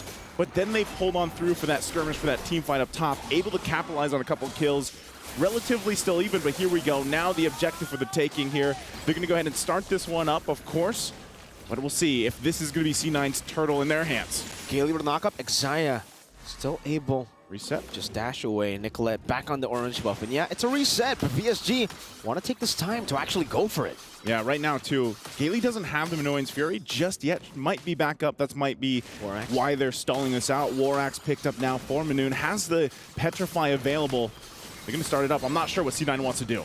Good barrier down. Ashley going in with a wild charge. Able to find a stun, but still Kiowe finds it. Good brilliance to slow her down. Minion finding the barrier side and the Petrify. But not to anyone. Not just yet. Numenal Blast. And then Kiowe, Nicolette jumping in and has Chain knocking 2 members up. But Gaily's still going to be able to survive. Jewel pops into Vengeance right now. Synchro does damage with the Chaos. And man, that's a lot of damage. Jewel shredded, obliterated down. That's what I was talking about. You know, the damage early on. Still going, though. Re-engage. Flicker out from Synchro. Xayah still able to find the kill. Now Kiowe joining the fight with Rian. Coming in again. Kiowe with Lycan form. Xayah to be caught. Blazing Duet from Rian. Able to dish out enough damage to take Xayah. But then the Blazing Duet gets cancelled by Nicolette's Enhanced Chain. And Rian is still staying in his mid lane, but won't be able to get any hits onto that turret. This is going to be a battle, man. You know, and I hope that this series does go the full distance. You know, the 3 games that we're hoping for, because so far... Ooh. Oh, hold on. Minun? Is she going to be able to get away from this? No. Ashley didn't even need to do that, but that was just for good measure. Goes in with a wild charge. Kill secured there, of course, for the team now. And that's what I was saying, you know, for the most part for these 2 teams, very even on the way they want to fight. It's just, now I'm kind of wondering, all right, where is that spike for both of the teams here in terms of the power spike? You already saw that damage coming out from Synchro this early on. So, you know, for Cloud9, is it going to happen faster? Jewel in trouble, though, might be. Vengeance to be back up. In 1 second, she does pop in the ultimate. Doesn't use the Vengeance just yet, but VSG get a few good hits on the turret. Still it's Cloud9, though, who are leading in terms of structures. And we get a good look at the items. That's a Holy Crystal Rush for Nicolette. Holy Crystal Rush going to be there. Golden Staff picked up by Panda. And that's the thing. You got Glowing Wand and then the Arcane Boots. That penetration is what made Synchro hurt so much. There's the Holy Crystal locked in. A lot of this, the first item was being already picked up here. DHS as well for Rian. She's been able to farm up pretty well, you know, for the most part. And we saw her rotate really well up to that fight earlier on in the mid lane. And so that's something that Cloud9 now has to be careful of, especially with those Blazing Duets. Utilizing the Bulwark when they have it, or even the Guardian's Barrier from Ashley. They have a couple things in mind that they can utilize when it comes to those team fights. But now it's up. Turtle, last one of the game here. If either team does commit to this, but it looks like they're going to go ahead. C9 gets control of the area, but still, look at this, on the way. Rian going to be assassinated. Nicolette finding the solo kill and the assassination onto Rian. That's big. That's massive. That's not just big. A good barrier. Xayah rotating forward again, putting the Bulwark down. Really just denying any sort of retaliation from VSG. Even down a member. Whoa, Ashley. Into the wall, charge them without blast, stunning them in. A good Minions Fury from Gaily turns it around. Kiowe now with Lycan form, deals some damage back again. Has a Lycan pounce, goes untargetable. Jewel walks in. Panda gets the fadeaway kill. And again, Cloud9, they get the better response. Cloud9 gets the response. Now they're going to go for the turtle, but they are quite low. Gaily has the information here. Synchro, and now Rian's joining this fight, but too late, too little. Gaily will get away with her life, but the turtle secured for Cloud9. What a setup in the mid lane from Ashley. Let's take a look at the STC replay here. Keep an eye. There it is. Good wild charge, ultimate, and then even the Numenal Blast. And, you know, either way, when you're looking at this team fight unfold, the same can be said. The same can happen even later on with the lineup that VSG has. That's something that's going to be crucial here. That team fight was definitely saved by Gaily there, because Gaily, she popped in, hold up. Gaily, just as I mentioned her, you know, I thought the Caster Curse was going to strike instantly, but yeah, Gaily pops into Minions Fury right as the Numenal Blast was going to connect onto all of the members. So if she didn't do that, that would have been probably a wipe for Cloud9. Gaily able to pop into Minions Fury in time, and that's what saved them in that team fight. Minotaur's probably been, I feel like, one of the best heroes so far. Yeah. Not just here in MWI, but even for MSC. Such a crucial pick for a lot of teams to utilize. All-rounder. Minions Fury, the way that it works great here. Mid lane, though, still going to be the focus as both these teams working on the tier 1s. And I'm just wondering, too, if there's enough damage potential already for Panda as she picks up the DHS right on a Q. Oh, hold on. Ashley with a power of nature. Get out of CC, but not out of damage. Good Minas Fury again. Oh! You can see that damage pile up as well from Panda on the carry. Jumping forward, but now without the ultimate. Now on cooldown. Nicolette's doing a good job, by the way. Just in her own world, in her own island up top. But that's good on the Julian. You want to try to isolate some of these members. And the damage is really starting to hurt. You can see even just the chain there. Taking Rian. Taking that much HP from Rian. Yeah, both gold laners pretty much at this point are where they need to be. Golden Staff also picked up for Rian. And, you know, that's where, again, as we get ready for this Lord, it's up in 5 seconds here. The way you utilize these setups with CC potential, once Gailey has it, MWI and Fury, and even the Dragon form, as long as Cloud9 plays against that, and vice versa, as long as they dodge that wild charge setup we saw earlier from Ashley, they're going to be good. But look how fast Cloud9's doing the Lord here. Rian doesn't seem to be concerned there. Nicolette will be able to secure it there. That's a wild charge into the wall. Straight as Jewel goes in for a bit of damage onto Minion, but she's able to just sustain. But meanwhile, like I said, Rian up top, taking a page out of Nicolette's book. Last few fights. But now Nicolette will try to match that. Good spot in the bush. Rian utilizing the defensive battle mirror image to escape. Tier 2 turret for Lord. You know, Rian's probably like, oh, hold on. They're all in there. Zaya! Oh, still able to escape. Gailey gets a knock-up, but it's only on 6 seconds. Now Panda jumps into him. Now Blast going to be able to connect right there, but the Brilliance gets him out. Kyoe looking for the Lycan form initiation, but knows that it's going to be a bit too risky to dive in all alone. C9 pop in the conceal. Take a look at Nicolette. That was a lot used. I mean, they still have the Lord to take care of, too, by the way. But Cloud9 knows that. They might just go ahead and try to get some turrets, of course, with this first one. Look at this. Nicolette waiting very well. She's going to get spotted out. Unfortunately, that's not going to happen for them. But they can still go for the play, at least in the mid lane. Get a couple tier 2s if they can as well. Good thing that Nicolette did the work earlier on the top side. But Lord will go down relatively quickly. Again, first one, it's already being taken care of by Rian. They want this tier 1. Good knock up again. That's an enhanced chain in the back. Wall charge from Ashley. Getting them enough space to go for the tier 1 mid lane. Wow. With the first Lord in the bottom lane as well, those are some big minions crashing down into the turret. A barrier placed down by Ashley. They will not be able to find anything else, but still, that's 2 tier 2s with the first Lord. I feel like in a lot of the games that we've seen so far for MWI, this is the most kind of standard, if you will. It's kind of like this slow burn into that first Lord, because some games end. You know, you're already in the base after that first Lord take. But with these lineups, they got to be kind of more calculated, I say, with how they approach those fights, how they approach those team fights, because it's almost like once everything is used, all that CC potential, then it's kind of like you got to back off. Key item pickup here too for Panda. She gets the Wind of Nature now. She has that online. Divine Glaive for Synchro. So if you thought she hurt earlier, now that she has Divine Glaive, it's gonna hurt even Ashley, as tanky as she is, or Xayah, as tanky as she can be. And Jewel, I mean, even with this Thamus, you know, popping that Vengeance, jumping into the fight, you can see the build that she went to. You know, she's got good defense, but she's kind of like that extra front line. It's like, you already got the Grok there, full, looks like pretty much tank build, by the way. We were wondering exactly where she would go. And you have 3 tanky frontliners. So jump in and then hope that that's enough to keep it together. Nicolette also picks up a Winter's Crown. This is why the Lunox is going to be increasingly more of a threat as we get into the later stage of the game, because you have a lot of tanky frontliners, but hey, the Lunox actually thrives against those tanky frontliners, can go and shred you down, especially, I think, after the Divine Glaive. I mean, she might even go for Holy Crystal if she really wants to go for it. It's very greedy, but if you want that extra burst, if you wanted to get rid... Just go Big Damn. Go Big Damn, exactly, of these tanky frontliners. The main problem, I would say, for the Lunox, the Roger, and the Claude has been the fact that Xayah's Guardian's Bulwark has been well-timed in these team fights. So VSG, they've kind of lost a lot of momentum every single team fight just based on Xayah standing in their way with the Bulwark. Okay. Look at this, how careful they are to approach the Lord. They got the information. Nicolette's not even around here. Nope. And Rian gives them that. She did take the purple, but this could be a chance for VSG to go ahead and play around the fact that Nicolette's way up top. And they might just go ahead and start this as quick as they can here.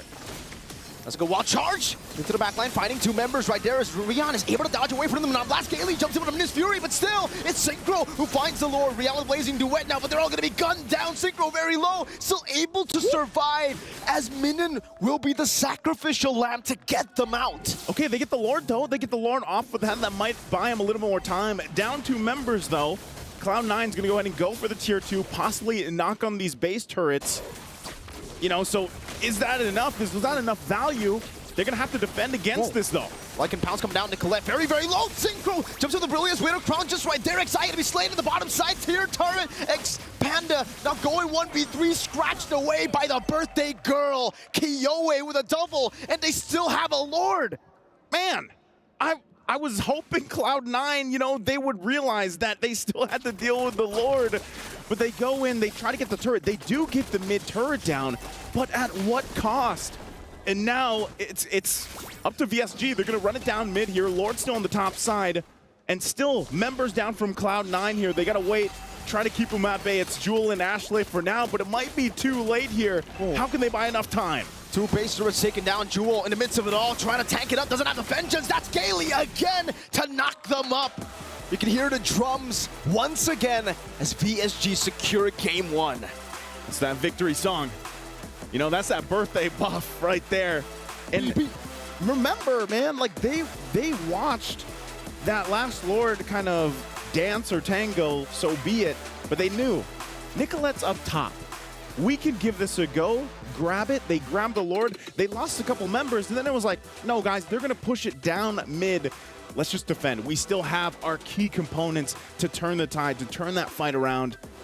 You can see Birthday Girl feeling pretty good about that, of course, because, you know, honestly, at that point, before that all happened, it could have been anyone's game still. It was relatively even for the majority of it, but great performance there. I know our experts have a lot to say to this, so I'm going to throw it to the Bear Bros out there in the studio. Break down the game for us, guys.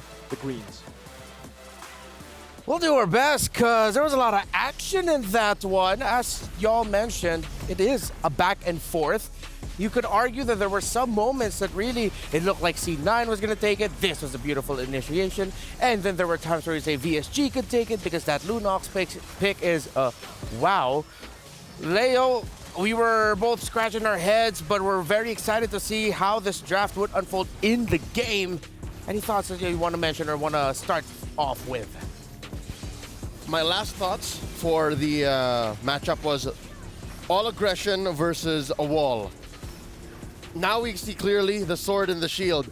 The shield can do so much, right? You're able to work with so much utility, work with so much CC and initiation, but at the end of the day, you gotta find a way to finish the game. You gotta strike that death blow, and VSG did all that beautifully.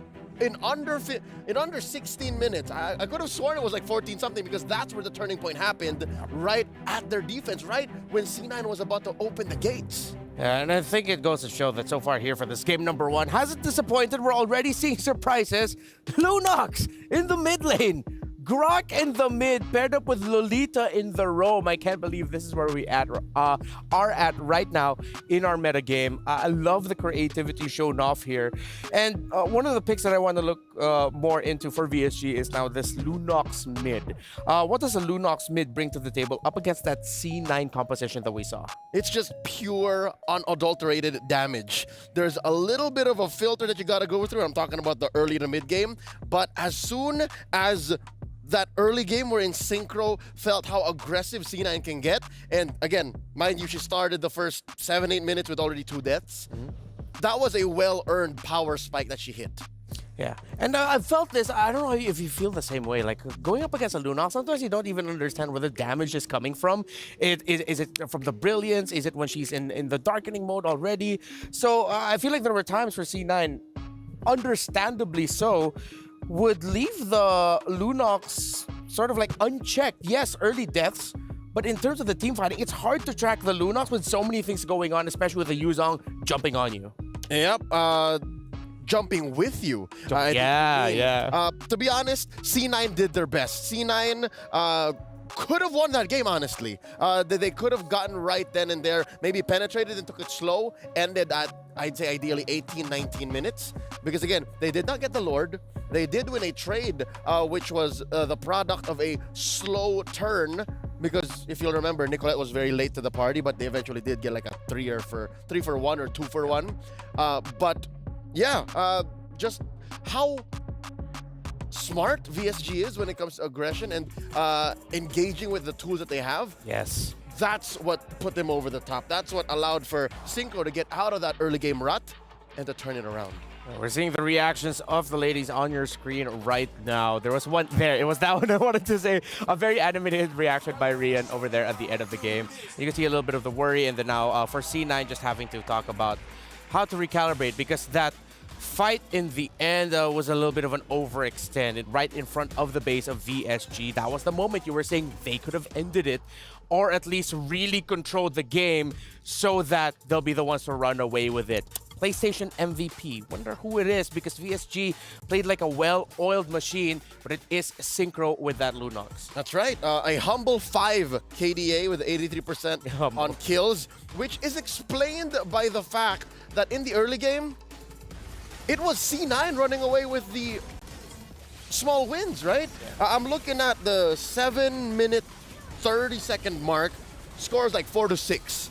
Yeah. And net worth is relatively close. But this was a time where Synchro had to tell herself, you know what? Rian's also having it hard. Kiyoi isn't exactly getting the kills that she needs to get her stacks on the Sky Piercer. Yeah. Minun is jumping in, but at the cost of her life as well.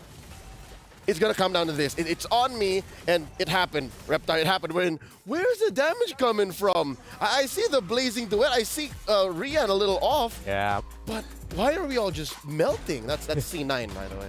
Yeah, the collective, whoa, that's cool. I just realized that's Synchro. That's Synchro right there. I like that. I like that nice touch. And oh, hey. Oh, hello. She tried to go for high fives. I think we owe her a high five later on. Lunox. Great Lunox. Yeah, she does.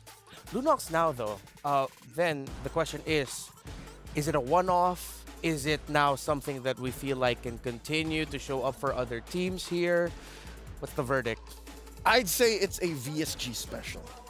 There's a reason why they're the first to debut it. They're the reason why, very specifically, they picked it into what C9 would eventually draft. Neither you or me were calling out the Lolita. Neither you or me were, I think I alluded to it when I say, XP Grok? No, you wouldn't. Nope, mid lane Grok. So I think it was a specific tool for a specific situation that they used beautifully. And there's a very specific situation we have here at the Esports World Cup MWI. It's something to do with keys getting crushed, and we have a specific tool for that. Over there in the Filipino broadcast, way back in MSC, we call that Yasi. Maybe for here we'll come up with a different name for that for the press. But yeah, here's a key crushing interview that I got to do earlier. All right, I'm here with Team Falcons Vega. Congratulations! Wow. Very happy. There we go. All right. So, Maylene, tremendous performance in this series. How does it feel to crush your opponent's key? It's kind of sad, but also fascinating. Yeah. Oh, so it's kind of sad and also motivating? Fascinating. Yeah. So sad yet fascinating how it feels to crush the key. So you're going to be going up against your rivals in Indonesia, Team Vitality. How are you feeling heading into that match? I feel like help me. We're just going to do our best. Yeah. Just going to do your best. Okay. So do you have any message that you want to say to Team Vitality? Good luck and have fun. All right. Good luck, have fun, and once again, congratulations to Team Falcons Vega. Let's go. Thank you. Team Falcons Vega, again, congratulations to them. And we're going to be seeing a lot more of that throughout the run of MWI. We'll have, if I'm not mistaken, 2 more today. It is just the nature of the competition. Now, here's something that cool that I love to do, that we love to do here in the English broadcast of MWI. We can go back to a very important moment. Leo got to pick one out. What was that? Let's break it down, shall we? Yes. That's me breaking it down. Let me join you. Let's throw it back to a moment in game about 7:33. This is where the game was relatively close. Check it out. You'll notice that there's a big fight in mid, and this is as scrappy as it gets as a mid-game power spike. You'll notice that Rian just suffered an early death.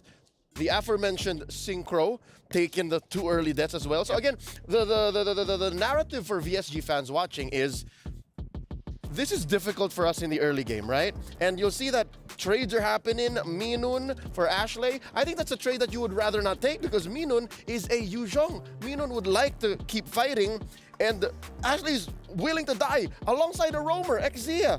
But you go from there, the unimaginable happens. Kiyowei dies as well. So now you think of the remaining 3, Gale, Synchro, and Rian. Funnily enough, you go to the end of the game after this whole trade here. Look at that final clip. Remember the final clip? It's those 3 wreaking the most havoc. So they were the ones all holding out. And Kiyowei and Minun understood that eventually, if we got past this moment, if we got past the utility that C9 was playing with, their aggression via the 2-way or 3-way initiation, all will be well. And that's where they got to eventually at 15-11? 15:05, roughly around that time. There you go. So around 15 minutes. Again, despite VSG being a team for just what, a wee 2 months, they know each other's timers, they know each other's pace. And they know that, hey, if we can trust the process and we walk into battle with the equipment and the tools that we need, we can get the dub. And the dub they did get for game number 1. It's match point now, the draft. We are going to be heading into that in just a bit. Let's revisit it. The last 2 picks there were the Lunox and the Claude. So it seems like VSG, they changed things up. Usually when you see a Roger first pick, you say, okay, Roger is the priority. He's going to be the one carrying us. But then, yes, Kiyowei had an amazing game, but VSG switched it up. What happened was they ended up picking their main conditions in the end, and it seems like the first 3 picks ended up becoming just what you do or what you pick up to support those key heroes. Which is deceptive in its own way. These are all high-tier picks. Yuzhong, Minotaur, and Roger.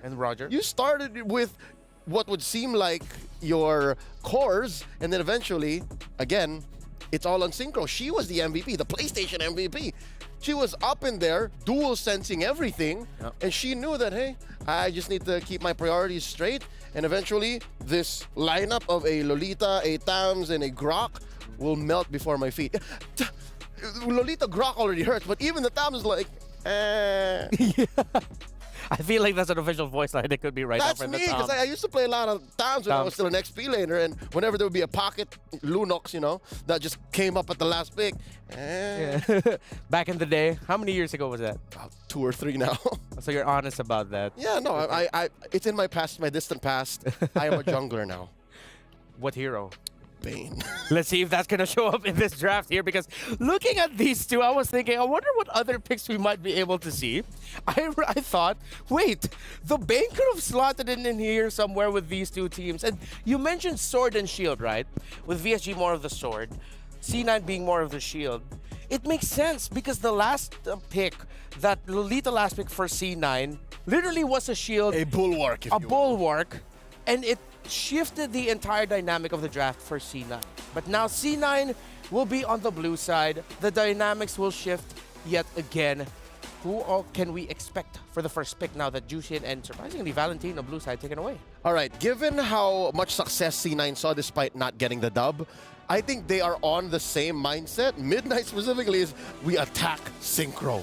Yeah. And then they, I would assume, make the adjustment of maybe we don't fall for the Lunox so hard. Oh, all right. Let's see if the Lunox will still end up becoming a factor here. So Angela, the Haya. Yes, C9 are respecting Kiyowei, but at the same time, VSG, they're respecting power picks of Nicolette. Earlier, we mentioned the Hayabusa, excuse me, the Benedetta and the Julian being pickups there for Kiowa. For Nicolette, it's the Hayabusa as one of her signature pickups in the jungle as well. Terizla taken out. Whoa, I did not expect this. Ruby seems to be the flavor of the tournament. Yeah. Like, she just seems to just fit into most lineups, whether you're in blue or in red, and can flex like nobody's business. Yeah, not even in MWI. It was one of the key conditions as to why SRG was able to defeat Falcons AP Bren in MSC was because they had the Ruby with them. That's right, which was played by MSC champions Yums and Kram.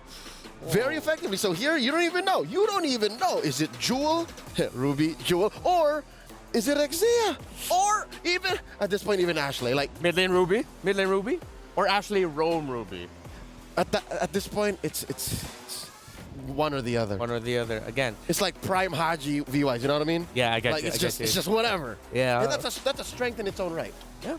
And I mean, we did talk about that as the draft started. VSG gets the Julian and the Minotaur C9. All right, this time they're really just gonna mash up the assassin duo. They pick up the Ling for Nicolette. If this turns up becoming a really great game for her, it's gonna be Nicoling. Surprisingly enough, 3 out of 5. Thank you. At least I passed. Only 4 wins for the Ling. Yeah, it's been tough to be a Ling. Again, half of the teams in the groups are very damage-centric. Yeah. So when you're a Ling, you're not even afraid of just getting caught up by a CC or a trampoline. You're afraid of just getting blasted. Yeah, just getting caught out. VSG will match the attack type of the carry. They go for dependable basic attack, fast basic attacks with the Claude, DPS. So in terms of the bans here, again, you're going to be asking if you're VSG. Okay, the Lolita makes sense as a ban, but I feel like it's a bit of an overthink. It would not be out of the realm of possibility if they could just go Grok ban 2. Just to clear it out. Like, just to really say, no, you're not doing it again. Just to be safe, right? Like, what Coach Ola is saying is that Ruby better go into the roam, but so be it. It's the Fatamis. Odd how these two teams are just willing to let their mid laners stick it through. Yeah. They're just saying, hey, yo, Synchro, well, in this case, Ashley, just hold it down. We'll get to you. Yeah, just wait up. C9, they can take away another EXP laner option. Loyi's open. Loyi's open. Loyi still is. She is. Loyi, Claude, Minotaur, Julian. Sounds like great picks for VSG, right? How is Loyi getting through? We saw Loyi in the previous series today. Yeah. It feels like C9 saying we have the link anyway, so that whatever split push shenanigans or map presence will get equalized. It'll feel more like if VSG pick up the Loyi, it'll be reactionary to the fact of, oh, it's we open. need something to match it, and it's open. Yeah. C9 wouldn't mind either way. It's just a safe pick at this point. It's not the best, not the worst. Yeah. She's reliable. Oh! Whoa. Haven't seen him in a while. That man is conditional, yet they pick him up. Yeah, no. Who are you finding? Yeah. You can see in the face of his eyes, like, Wait, which? What's the Lapu-Lapu for? Is it it's a lane duel thing? Are they expecting the rubies going into the EXP? Is it, I don't know, a preemptive attack at the Farsa? I mean, she's still open? It could be. Well, with the entries, all of VSG, Farsa now would seem difficult. Yeah. They could go Kagu or something exactly. like Lilia. No, I think the Lapu-Lapu took it over the edge. Yeah. Like the Julian and the Minotaur, it's a bad idea. Lapu-Lapu, you better not. Yeah. Farsa, forget about it. That's 2 picks. Lilia seems safe. Lilia's okay. Yeah. Lilia or the Kagura is what I'm vibing for. Oh, here it comes. Oh, let's go. Someone finally picked up a high loss. Put a COD and a Thunderbelt on it. Call it a day. All right, that's a DOD once more. Every day we're seeing something new. And this might actually not even be a COD Thunderbelt high loss. There's a chance it might actually just be full defense high loss. Just straight up. Straight up with how annoying he is. So with the way I'm seeing things, wait, is that a mid lane Esmeralda? It is. It is. Might even be a mid lane Ruby. I love this meta, bro. Midnight, what are you doing? Coach Midnight, here it is. Oh, and here it is again. I hate to say it, but Reptar, look, there's 3 solid targets for the Lunox again. Look at the HP pools on the Ruby, the Hylos, and the Esmeralda. Yeah, the Lunox looks, she was happy in the last one. She looks way happier this time around, too. Sword and the shield all over again. Hey, but it almost worked out for the shield prior. So Yep. Maybe. High loss. Esme. Rome, mid, EXP, we shall see. Might even be a mid lane Ruby, as you mentioned, with the swaps. Any last thing that you want to say before we go to the boys? Nothing is beyond C9 right now. My mind is blown. I just want to see some good MLBB. And good MLBB, I hope we get. That's it for us here.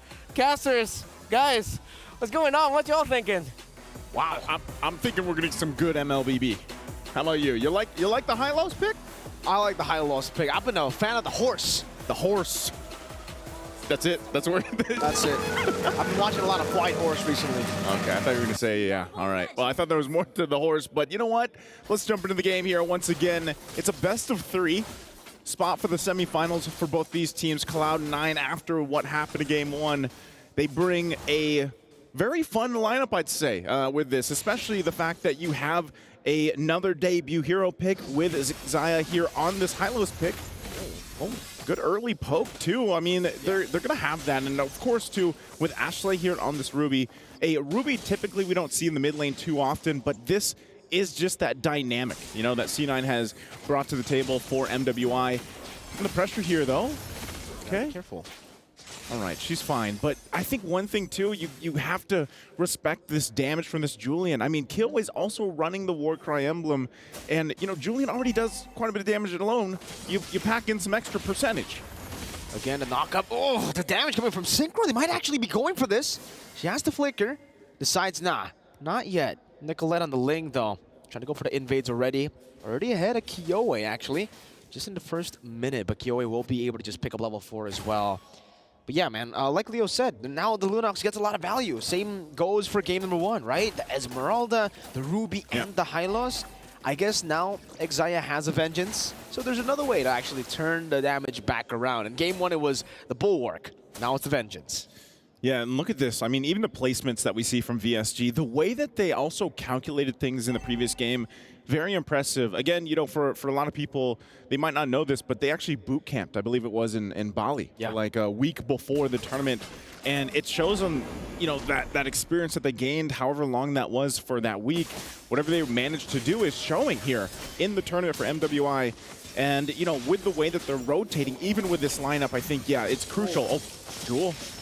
That's the Chaos Bolt. You see the damage already early on. This is what I mentioned even in game 1. I was like, man, you know, she does a lot of damage early on. What more when she gets that first or second item even? They're going to keep them at bay here. They're really forcing them out of the turtle pit. C9 can't even get close just yet, but they still might rely on Xayah here with that high-low. She has the ultimate available. Everybody's still available on it. And now Xayah's going to be isolated all alone. Gailey pops into Minno's Fury, smacks the hammer down, picks up first blood. And now it's Minnon. Bravest Fighter, that's a stun as well. Used up Jewel, able to purify out of the stun. Gale again on this Minotaur.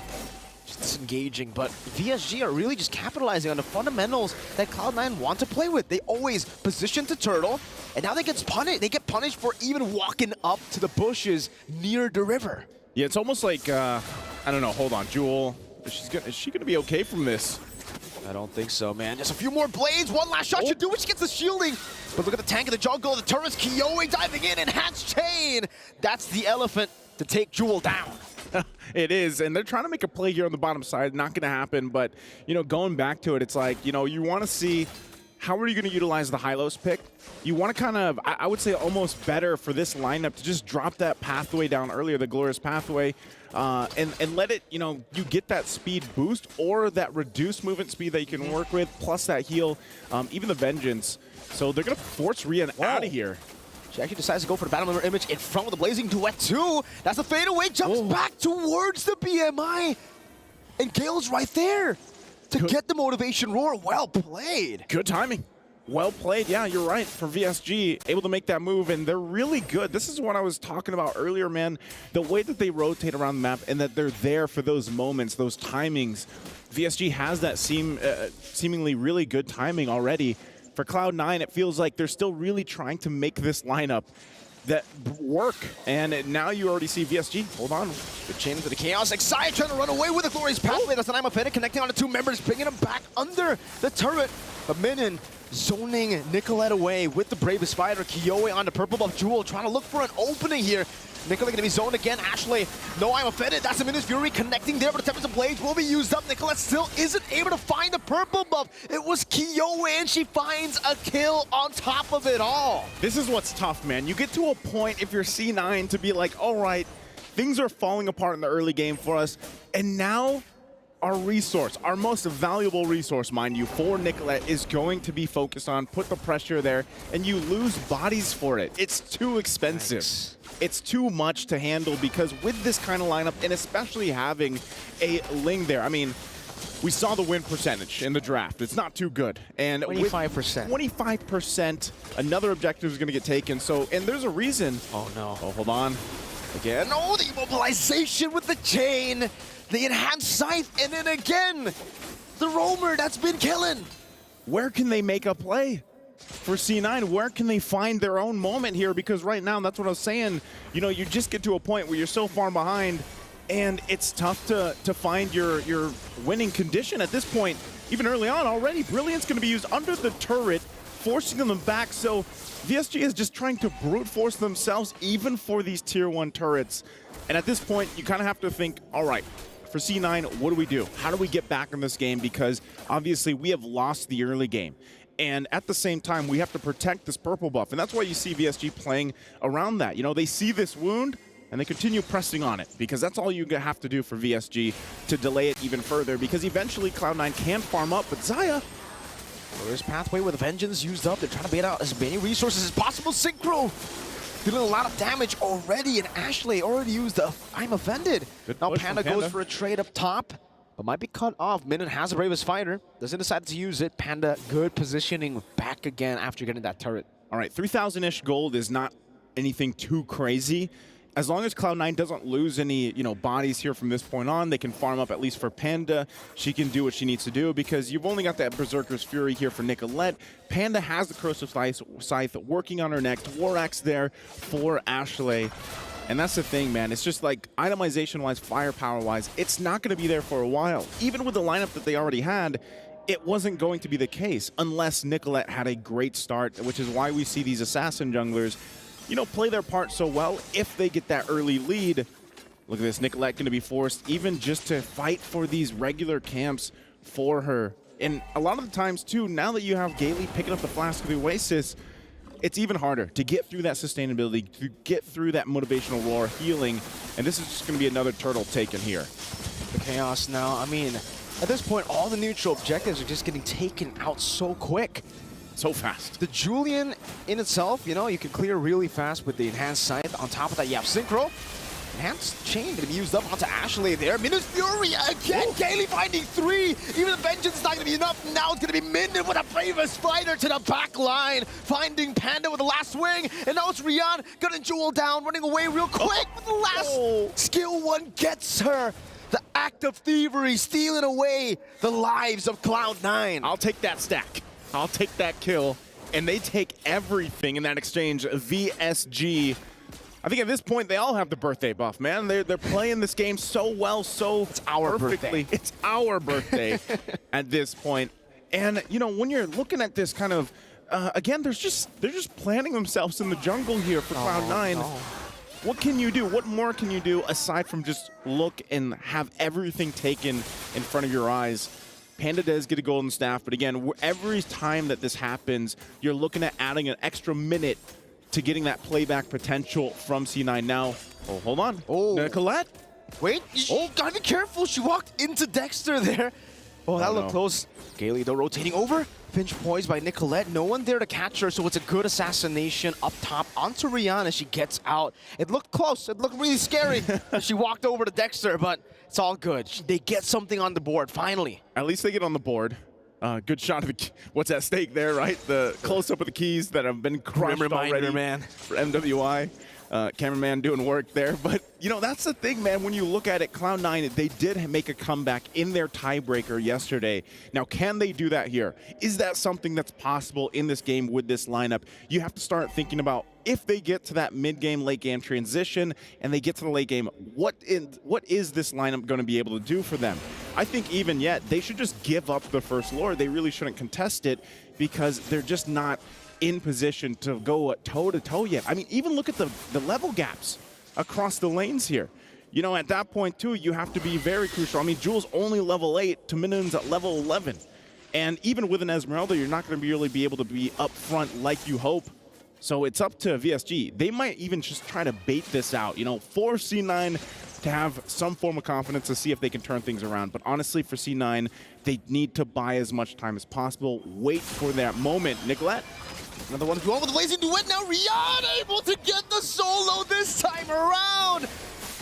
Disaster for Cloud9. Minun, bravest fighter, glorious pathway placed down by Xayah just to disengage.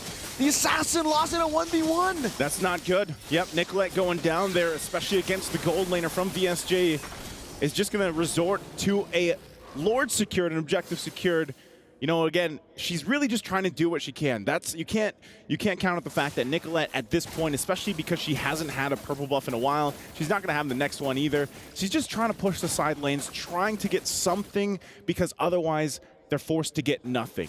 And for VSG, they're going to continue to put the pressure here everywhere. I mean, again, Synchro getting that purple buff is going to make things much worse. She's already got multiple items that she needs to tear through the front line. I mean, what you can call it a front line from Cloud9 here.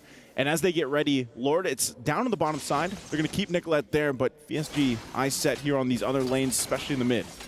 Nicolette sent down there without a purple buff. You can see the rest of the members already going to the mid lane, picking up the tier 2. Kiyoi wants to challenge Nicolette into a 1v1. Enhanced chain going to be used up there. Nicolette deciding to just finch poise out away from that Lord. But VSG, they've always been really impressive with how they manipulate these waves. They let the bottom lane push by itself with the Lord, and they're just going to build up a big wave together with the mid lane. Luckily, Nicolette dealt with it a bit, right? It's taken out a half HP, so it might not be able to really crack this base turret open, but it will get the holy defense before even the next minute wave coming down. Xayah again, even with the vengeance, gets melted down. Blazing duet once again as Kiyoi jumps in forward. A good falling star moon locked them down into the turret. Minun is still able to flicker out to safety. Enhanced sword there. They only lose the Minotaur. They traded for the horse. 1 for 1. A cow for a horse. A cow for a horse. You know, good trade. A bull for a horse. A bull for a horse. Sorry, yeah, a bull for a horse. Good trade there. But, you know, you're seeing it, man. And I would say, like, even for this, okay, I'm offended, going to be used. Ash lane. Brilliant. I'm offended. Synchro just says, oh, okay. I see you guys are here, right? But now still, they're actually going to still force C9 to fight for this purple buff. I don't think they're going to get it, though. They know the I'm offended's gone, and they're not going to get it. Nicolette even utilizing the retribution. So this is a very hungry, a very starved, very 25% win rate Ling. It's so tough to be in. I mean, even looking at the damage dealt, guys, you can already see how much of a disparity there is here in terms of fighting potential for Cloud9. Best thing they can do is stall things out as long as they can. We're talking nearly 5+ minutes at this point to get the items that they need. Once they get to that point, then they can hope they can pull a defense off. I think one of the biggest problems, though, is, you know, when you're in the defense mode in your base, what's your clear speed look like?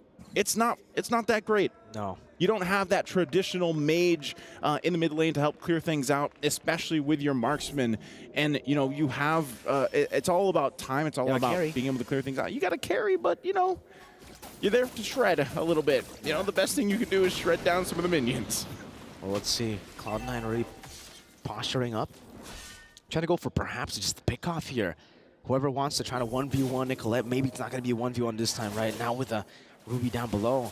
It does seem like for PSG, they're just going to go straight for the Lord. They don't even care about the side lane anymore. They know it's just a tier 1 there. Yeah, Synchro. They trade it. They already use the Chaos.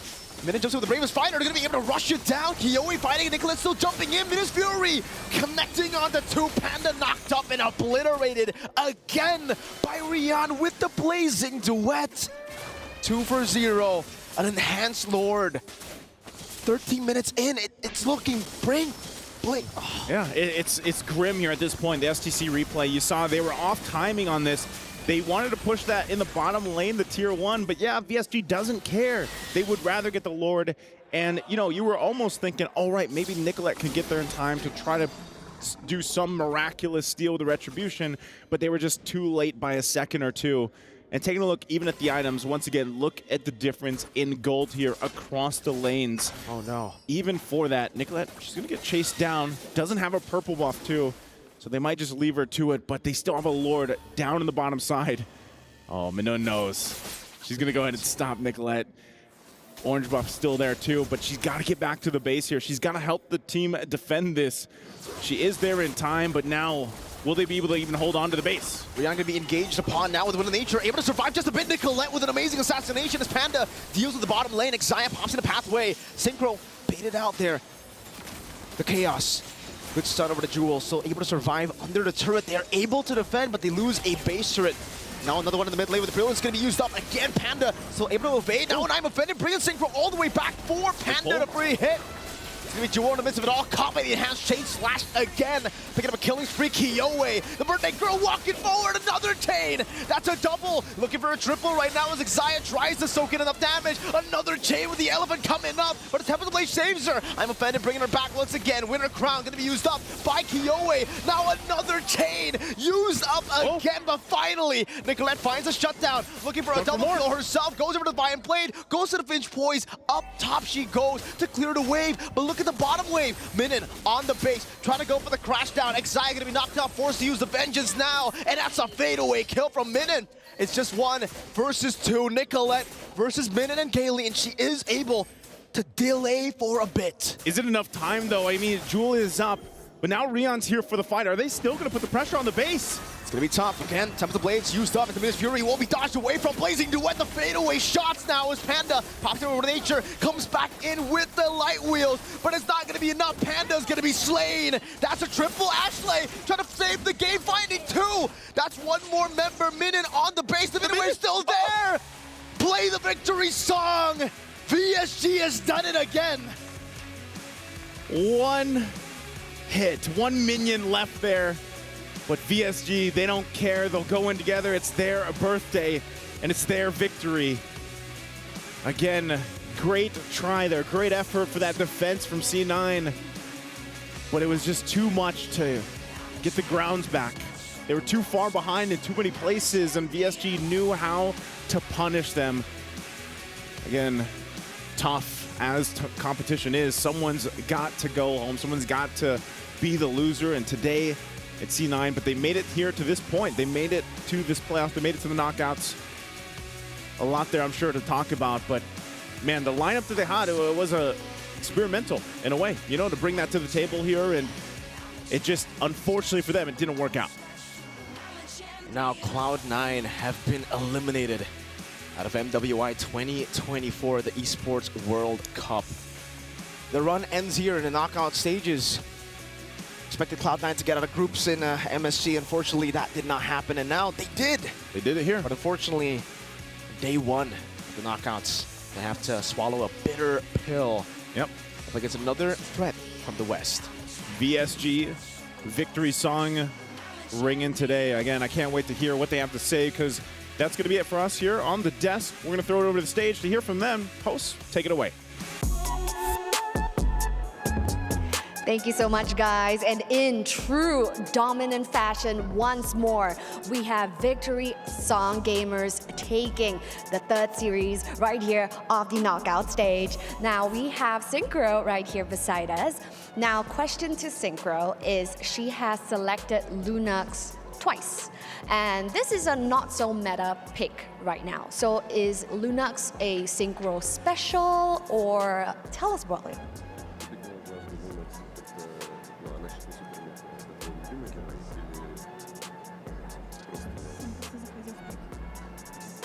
Этот герой просто подходил по пику. That's just was good for our pick. That's why. Right. So you guys played it in the EECA for Lunox. So is this like your pocket pick? Is this your comfort pick, and that's why you chose Lunox?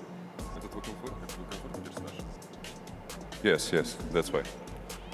All right, a lot to celebrate here today. Of course, winning and Kiowe's birthday. Any plans? Хотелось бы его отметить всем вместе после нашей победы, вернее, которая уже есть. Yeah, we win, and I think we Yeah, we can do this later. So yes, so speaking of today is Kyoei's birthday. By the way, in-game, in the Land of Dawn, you guys were taking everything for Kyoei. Objectives, turtles, lords, the blue buff from Ling. And speaking of gifts from the team, yes, we would love to have our representatives, Ashley from Cloud9, to please hand on over your keys to our representatives from VSG. Thank you, and you fought well. Perhaps you can give each other a fist bump for a game well played. You can give Ashley a fist bump for a game well played. Oh, well What a played, game. Ashley. Thank you. Amazing performance all took place. So, you got the key, you had the win. Anything you want to say to the viewers right now? Поддерживайте нас дальше, мы будем очень сильно стараться. Спасибо за вашу поддержку.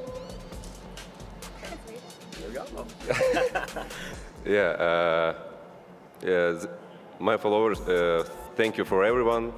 Just trust for us. We can show you later what we can do. We can win. They can win. So yes, guys, this is our representatives from EECA VSG. It is not just a birthday buff. They literally have gotten a birthday present for Kyoei right here. Go forth and celebrate. Congratulations once more. And we're gonna throw it back to the studio. Let's go. Woo-wee. C9, thank you for the effort that you showed here in MWI 2024. A unique lineup. Let's start it off there before we talk about, again, the key pick for VSG. C9, it became obvious because they couldn't get a close early game. They lacked the damage. It was more than just the lack of damage. It was the lack of clear execution path. CEP. I just came up with that on We'll make it a thing. We'll make it a thing. Yeah, but CEP. it's mainly because of how layered their approach needs to be for this lineup to work. Again, as happy as we are to see the Hylos, as big a fan as Mirko is of horses, maybe not like this. Maybe not here, not against VSG, who is so scalpel precise with the level of aggression and damage that they have. I think, if anything, this game was much less closer than the first. Yeah.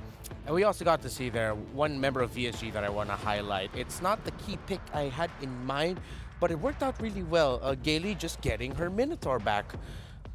She just showed off here, and so far for the entirety of MWI, her experience, her veterancy. She's been a pro for quite some time in the Philippines. Oh, yeah.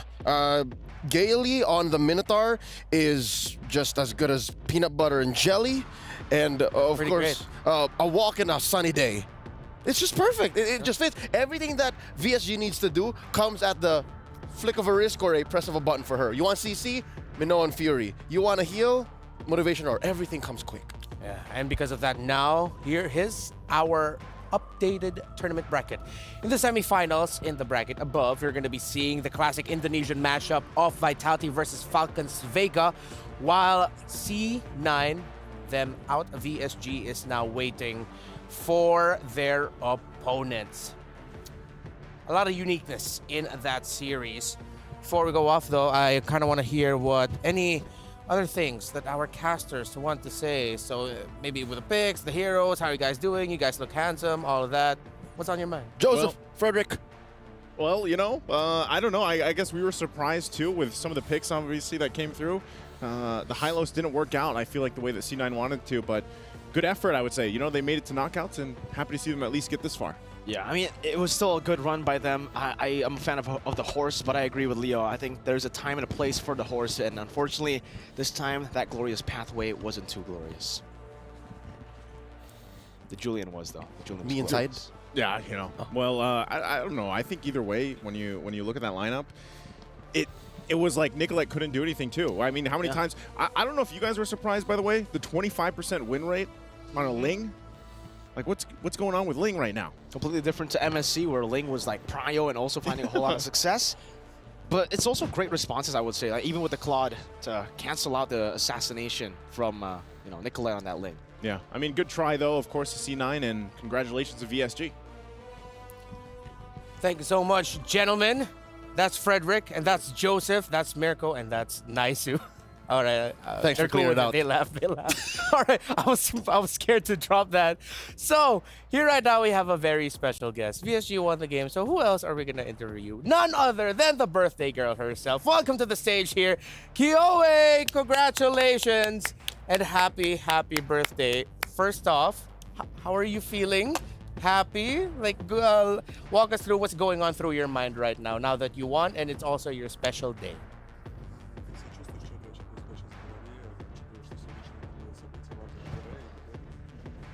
Я не знаю, у меня ощущение, как будто игр не было. Не знаю, я на релаксе. Очень. She said that she just feels nothing. It's okay for her. Like, you know, she didn't play any games. Yeah. She's relaxed now, so all right, everything is okay. Okay, so now that she's relaxed, all is good. So starting off the day, did your teammates surprise you? Did they greet you? Did they knock on your door? Well, what did they do to start off your birthday?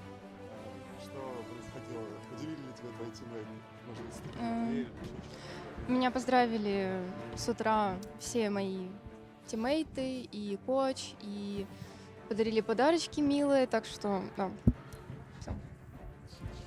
She said that everyone in our team congratulated her in the morning, our coach, every player, and gave her some good presents. Anyway, I sent her, you know, Diggy egg in Mobile Legends. You have the Diggy egg? Yes, Diggy egg. A Diggy egg? Diggy egg. In the right. game? Yeah. Oh, I think it's, oh, you know, yeah, it's in the game. my present for her, you know. So. Yeah, that's a really good birthday gift. It's perfect. Thank you. Kiowe, happy birthday. What a birthday gift from MWI. A win, a top 4 placement in the brackets. What are your other birthday wishes, if you can share them with us for this birthday of yours? Помимо того, что вы выиграли, уже, в принципе, против топ-4, может, есть еще желание в качестве подарка на свой день Себе? рождения, если желание, да. Занять первое место на турнире. Вот. И все. И вернуться скорее к своим родителям. Вот. She just wants to get the first place, and also she wants to come back to her family. Oh, so that's all. Now we're seeing your highlights here. At any point in the game, were you nervous that you might lose? Not just in game 2, but maybe even in game 1. At any point, were you nervous?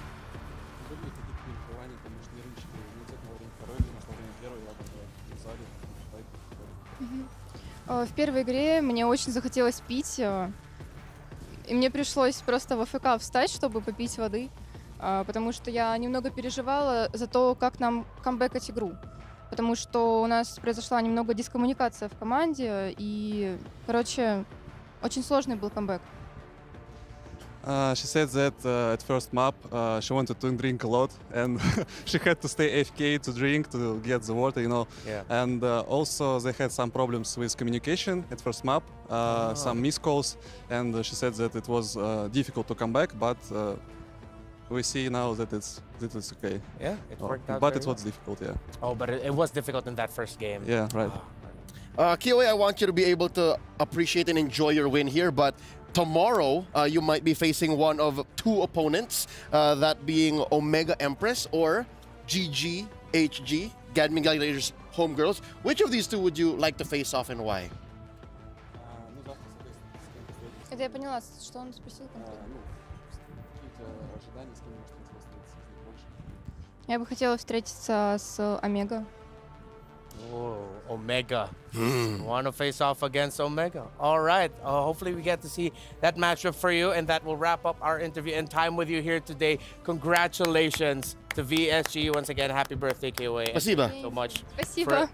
You didn't teach me that, was it? Thank you. Thank you? Yeah? Thank you, yeah. Can you say it? Spasiba. Spasiba. All right. I want to be able to say it properly too. Thank you. Spasiba. Happy birthday again! And happy birthday. Congratulations. I learned a few more words from Destroyer, but I don't think they're safe for broadcast. Can you teach it to me after broadcast, Tom? Sure. Really? You can? We'll ask him. All right, cool.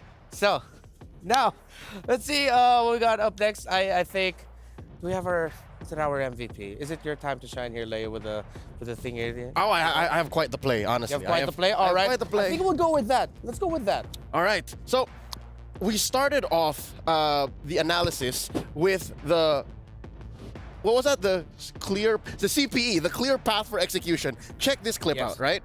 You see here, this is a post-turtle take, and already you have a fight breaking out in mid.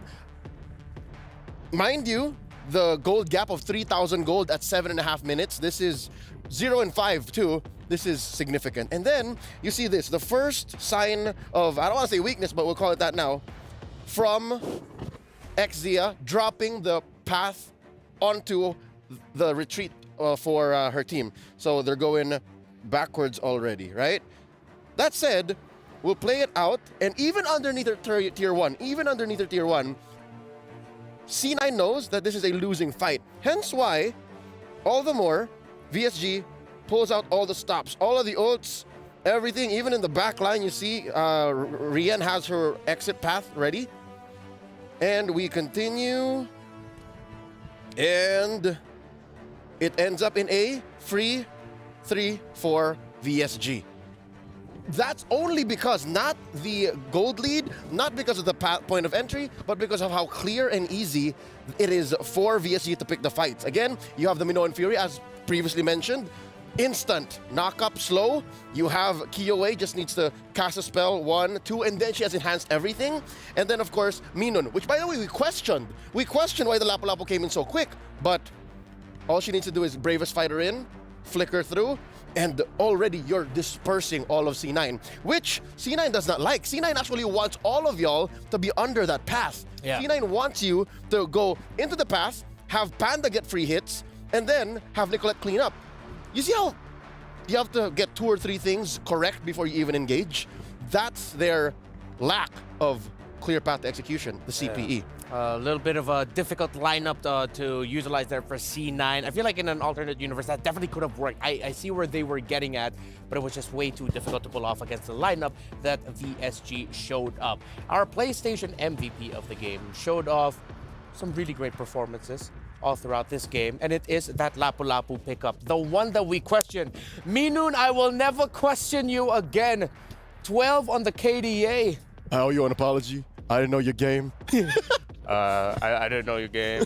An apology. To be fair, like the basement for a Lapu Lapu is just solid damage, a straight line into the back line. That's the lowest point of a Lapu Lapu. At best, she's bullying even a Ling. She's spacing out 2 or 3 in a Lord Dance. And that's what made Minun our PlayStation MVP. I am impressed. Paint me impressed. I wish we see more Lapu Lapu, honestly. Because of how lineups are built these days, if they're not dispersing odd lineups like this, they're picking fights. So more power to Lapu Lapu. More power to Minun. There she is. Ooh. Immortalized. Yeah. That's mean. Oh. You missed. All right, here's the STC Play audience predictions. 32% are for Cloud9, 68% for VSG. Seems like a lot of people are getting their hearts won by VSG. Kumusta Lapu Lapu? Mabuhay ka? He's from Cebu, bro. I don't speak Bisaya, right? You don't? Oh, all right. Namit, no, that's not Bisaya. Yeah, but no, you know what? It makes sense though. Looking at the STC predictions, that is a whole region, ECA, with a few Filipinos on the back of versus NA. Well, step up. It matters. Step up. Vote for your country. Vote for your representatives. Vote for your favorite players. These ladies are modern-day gladiators. Yeah. Make it count. And we're seeing a lot of tremendous action so far here on the first day of knockouts for MWI. We have one more match today. Smart Omega Empress from the Philippines. Gaming Gladiators Homegirls from Malaysia. We talk about PH versus ID, PH versus PH. How about a good old-fashioned PH versus MY matchup? More MLBB action will come your way after a short break. Don't go anywhere. MWI 2024 at the Esports World Cup. We'll be right back.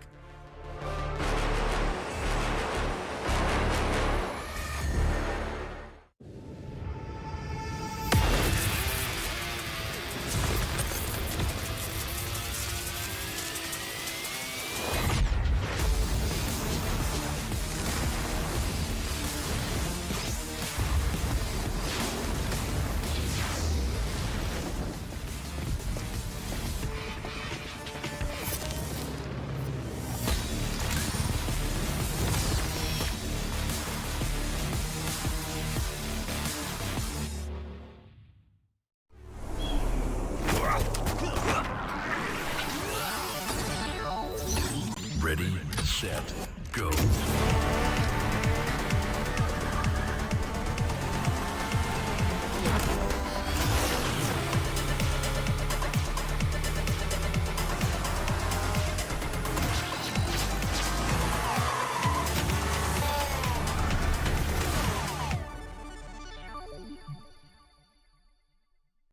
لحظات البداية عاشت معنا.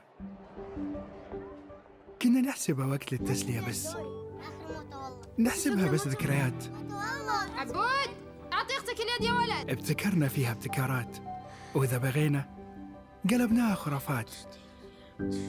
كنا نحسبها بس لمة وصحبة وسهرات. انتبه نوب ترى نوب. لكن كنا نشوف عالم ما أحد يشوفه. ليت يشغل وقته بشيء يفيده. الله عليك على اليد سود. عالم كبر وعاش فينا. عالم الحماس فيه يوصلك كل مرة لحلم أصعب، بس ما يصعب عليك. بارد معك وين ما تروح.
Hai, saya Fafau dan saya dari Gaming Gladiator Homegirls. Saya bermain di role Gold Lane. Saya dah bermain kompetitif scene selama 3 tahun. Sewaktu training, tak selalu kami akan sentiasa serius. Kami juga akan selalu bergelak ketawa untuk hilangkan rasa stres dan tekanan daripada game. Untuk SEA Games, saya cuma training selama sebulan. Cumanya training tu sangat padat lah. And training tu membuatkan kami improve lebih banyak dan and resultnya seperti yang kami mampu and bergantung dengan kami punya training lah. Sangat terkejut sebab selama yang saya tahu Malaysia tak pernah lagi menang dalam semua tournament yang besar. So bila pertama kali Malaysia buat sejarah yang baru, Malaysia menang. So saya pun jadi membara untuk tunjukkan yang scene Malaysia perempuan pun boleh menang. Kami rasa sangat teruja dan sangat rasa bersemangat untuk kalahkan tim Vitality. Biggest rival saya, Chell daripada Vitality sebab tim dia tak pernah lagi kalah semua tournament. Untuk semua penyokong GGHG, jangan lupa support dan doakan kami supaya kami boleh pergi lebih jauh dan insyaAllah champion untuk kami. Thank you.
Honor 200 series, the best portrait phone AI-empowered.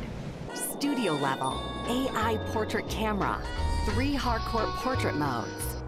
Color, vibrant and classic to capture portraits that truly stand out. AI-empowered magic portal. Snapdragon 8S Gen 3 AI chipset.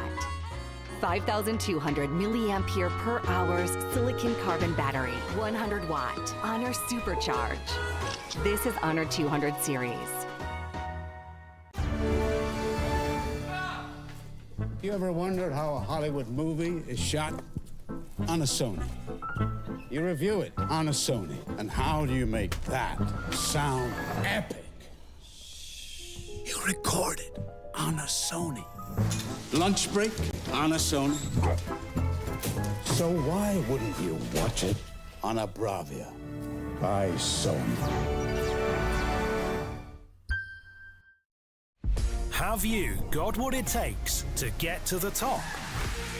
It doesn't matter how high you climb. To reach the top, even the biggest champ needs a break. So you can recharge, dive back in, and dominate.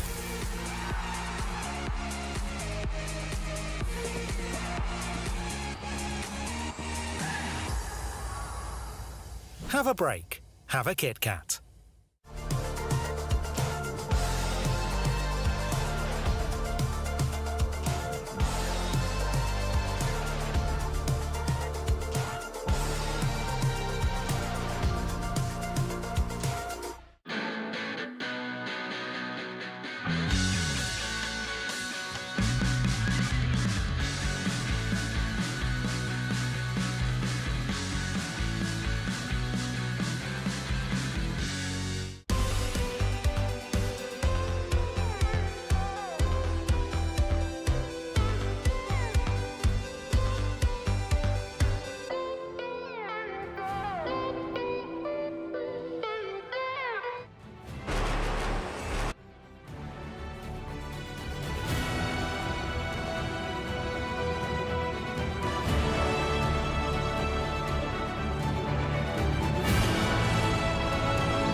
Underrated, maybe. I won't say Layla, but Недооцененный Аргус. Очень недооцененный герой. Он 1 на 1 любого чела убивает на фулсотах. Правда, на XP, конечно, страдает, но на голду это must-have. В next патче его апают. Все будут играть на Аргусе. The hero that I really don't like to go against is Lucian because whenever I try to go near, she will pull me, boom, boom. Because the hero can the first skill, the second skill is it? The second skill can lift up and then pull me to another side. Yeah, that one I really don't like. I get really annoyed. I don't know, for me, underrated is Alice. Esme in jungle. I love Esme in jungle very much. And Vendetta, of course. Yeah, Vendetta. Very underrated. Because it's my main hero and I don't see a lot of people play with it. So, don't like that. I think the underrated heroes is Zaz. Because he's good. Yes. Because in Malaysia, we really use it. But when I came here and then I tried to play rank and then people all ban Zaz. Yeah, ban Zaz. They ban her. Yeah, but in Malaysia, we don't ban any Zaz. Но Дариус считается самый сильный лайнер за счет того, что он берет соло перк, фулл и погнал. Вторым скиллом шотает любого персонажа. Ну, типа, это можно задоджить, если быть умным. I think the hero that they're gonna pick the most is Ling. Because right now he's in the meta and he's already OP hero that he can rotate through the map really fast. Yeah. I think the most hero that people will pick is Tesla, because he is too overpowered in right now meta. Yeah, probably they ban or pick the heroes. I like K1, but you know his hair damage now, it's not that good, so I can't play hair now.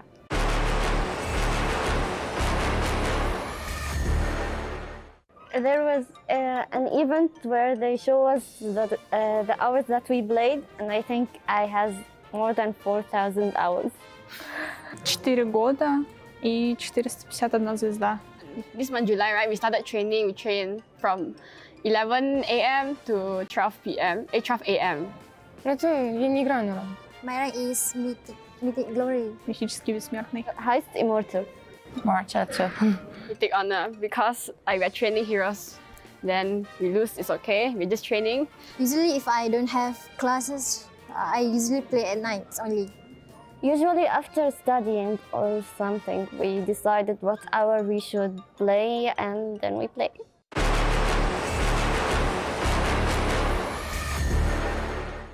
Mia.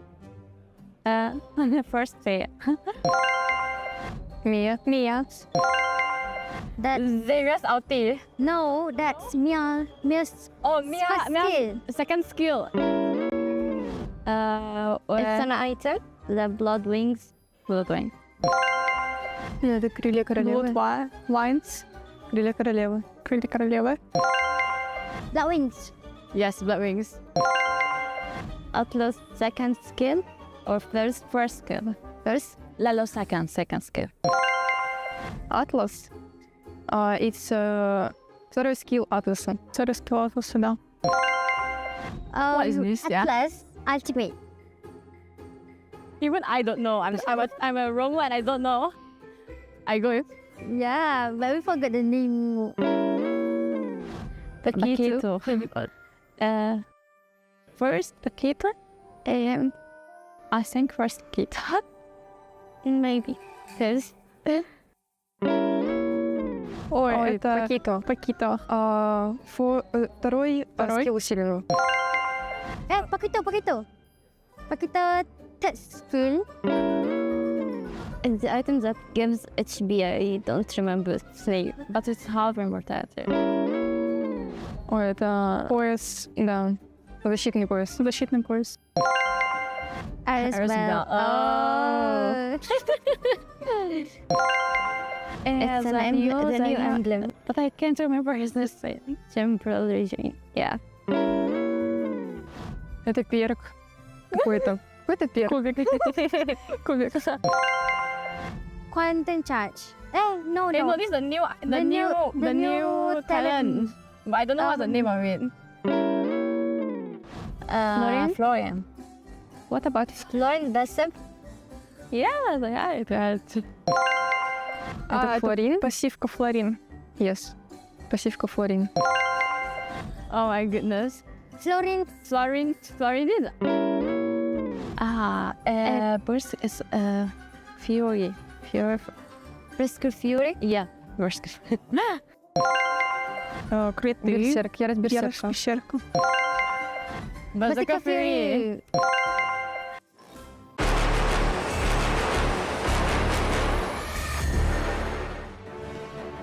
Hey there. As you can see, we have a very special guest here with us. My name is Renmar. That's Leo. And here with us right now, all the way from the Philippines, is Miss Danica Suazo! Hi, everyone! Welcome, Hello. welcome. It's good to have another, what we call a kabayan here kabayan. in the English broadcast. And if I'm not mistaken, a multi-time correspondent of the season. Wow. That's what's now Thank you. two or three? Two. All right. Yes. But 3 on the way. Oh, I don't Maybe. think so. Nah, you're too humble. Pero I have to remind myself we're in the English broadcast here. Okay. It works. Yeah, it works. How are you? What's been your experience like so far here in Riyadh with the Esports World Cup and MWI? Well, for now, I'm really having a great time here in Riyadh, especially being here, watching live on different teams and countries. It's really a great experience for me. Good to hear. Kumusta naman? How is the weather for you? Because coming from a tropical country, this is one of the first few things you notice, right? Well- How is Riyadh weather treating you? Sobrang init. It's really hot, Yeah. but it's tolerable. Yeah. As long as you have water Yes. and lip balm. Yeah. It's good. It's You're a good. beautiful city, right? Yes, super. So far, have you been able to go around and check out the other spots around Riyadh? Because there's some historical places. You can go to a place where you can like ride camels, go to the desert. Have you experienced anything like that yet? Not yet, but I'm planning to go to the Red Sands. I want to take a photo with the camel. Hopefully. Me too. Hopefully you can. Can you bring us? Can we Sama? just go on Yeah, our let's last just go. day? All right, that's it for us here. We're gonna go ride camels. No, I'm kidding. We're not actually gonna do. We can't. We're contracted. What? Yeah. No, Leo. No. Get back. Get back. Get back. All right. All right. But then, anyways, Okay. you're here to experience the EWC. Of Yep. course, you're here to experience MWI. Have you met any of the teams? Yes, I met a lot of teams like Homegirls, Team Vitality, of course, Omega Empress, our Philippine team, and yeah, some of them. Okay, having seen the matches so far and having spoken to our representatives, Smart Omega Empress, what do you think of the chances? What does it look like? Who do you see winning the whole thing? Whew. Well, last time I watched the Homegirls and they won against Team Vitality. Oh, wait. But I watched the Omega Empress yesterday. Yeah. And they're really good. And I think, wait. We fell short last MSC, right? We fell short. But I think this time we can get the victory. All right. Okay. So that's the Danica stamp of approval with that prediction. It's Smart Omega Empress who's gonna take MWI. Yes. And who said it? Danica. Swazo. Yes. Well, it's really been great to have you here. Do you have any quick message to your fans and your supporters right now before we go? Thank you so much to everyone who's supporting us. And of course, I just want to say that let's support the Omega Empress on today's match, and hopefully we can make it to the grand finals. All right, thank you so much, Danica. Hopefully you enjoy the rest of your stay here with us in MWI, EWC, and of course in the beautiful city of Riyadh. Yes. Because coming up next, we're going to be having our match of the day. It's a big one. It's the Jamil Motorsport match of the day, GGHG versus the prediction of Danica Suazo to win it all, Omega Empress. Just to be fair, it's not just the lovely Danica who wants to see Smart Omega Empress move on. I do. Even the birthday girl, yes, likewise. But even Kiowe sees it that way. I wish that we were able to ask her more about that. But hey, let's never count out GGHG. They started out rocky in their groups and then eventually cleaned house. So I think in this case, without having to jinx it and just to, cut it down the middle, keep everything fair, Malaysia Bole. Yeah, Malaysia Bole. GGHG has a special place in my heart, I will admit, because there was a day during the media day I got to do interviews with them, and all I can say about GGHG is that they are an absolute vibe. They're fun to be with. The Romer, Cheap Boy specifically, and Fafao together. That's why you saw them in those contests that we had. They just have a really great chemistry, and we've seen that translate in game. Let's see now if your predictions will translate, because later on we're gonna look at your predictions, vote for the next game. GGHG, Smart Omega Empress, Philippines, Malaysia. Well, Philippines for Smart Omega Empress, but y'all already know that. stcplay.gg. Don't forget to predict there, because you get to see the reaction of the players when they get to see your predictions. All right, special mention for the Kabayans, whether you're back at home watching, it being currently almost 9 o'clock. Yeah. And to everyone watching, whether you're of a Filipino blood or supporting Smart Omega Empress, and I'm saying this specifically for them, because GGHG, they're good. Again, Malaysia is on a high right now. They just won MSC. But to the Filipinos, so far, it's been a disappointment. Nobody's predicting for Omega Empress. What's going on? What's going on here? We It's gotta always like 20%, 30%. We gotta know. We gotta know. But before that, let's see the players, the ladies, roll up. The Jamil Motorsports are rivals, and you're seeing here right now, that is the great jersey. I love it in pink and green. I never knew, I thought would be a colorway that I would love. Froy is making it happen. This young man in front, his name is Froy. I went to high school with him, believe it or not. And he's making it work. And of course, the lovely ladies, Miss Rian and their players, and Coach King Salman. Coach King Salman. Coach King Salman. Never thought I'd be saying that. Shout out to all the Cebuanos. That is your Smart Omega Empress that you saw just now rolling in the Gaming Gladiators Homegirls. All right, even when they're not in game or like with a live mic, they're a vibe. I don't. Chiboy just walk right out of frame. She's in a rush. She wants to get in there and dig deep into that player desk. Yeah, with Chiboy, like one of the things that I remember about Chiboy, other than just her great personality, is that she has this really funny clip for the players, like the hype packages that we show off in the screens that you'll see later on. She's just showing off like her jawline. Oh, like, she's looks maxing. She's looks maxing, bro. She's mewing too. Like I never She's knew rizzing. I'd see anything like that, but I didn't expect. I apologize. I'd say it again. I'm sorry, Gaming Gladiators, Homegirls, wasn't familiar with your game. And they are showing us their game, but we also got to see the game of Omega Empress. What do our representatives from the Philippines, the Cebuanas, what is it about their playstyle that stand out for you, Leo? Aking palangga. Well, they did show a lot of macro prowess. Again, when you play the map, you look at a 0 and 3, 0 and 4 ending kill score. That means the Filipinos have done it again. Now, on the other hand, GGHG, they mix up that both. That's what made SRG so successful. They respect the macro, they have a flow, and when they fight, oh, do they fight. Yeah, they fight really well. Mega Empress, those are their strengths. Again, they come from a region that is oftentimes underrepresented within the Philippines itself. But here they are, all of them, a group of friends from Cebu in the Philippines, flying off to a country so far away to hope to raise up that trophy in glory of the Philippines and in glory of their region, MWI. Up against them, though, another pride of Malaysia in Gaming Gladiators Homegirls. This should be a really great one. Shinoa. I was thinking of quinoa. Shinoa, Fafao. Yes. I'm looking forward to that matchup. The gold lane matchup is something to look forward to. Again, Shinoa developing year after year. Fafao is someone we expect to really show up. So what else can they provide us? How deep do their strats go? Maybe now you bring it out in the best of 3. This could be another chapter in what is a growing story of Philippines versus Malaysia. We saw Falcon Sapi Bren versus SRG. Now we're going to see GGHG versus Smart OMG. In 4 and 3, here's Cheryl and Bara. And we are back again at the Amazon Arena. Queen, after you, of course. Thank you.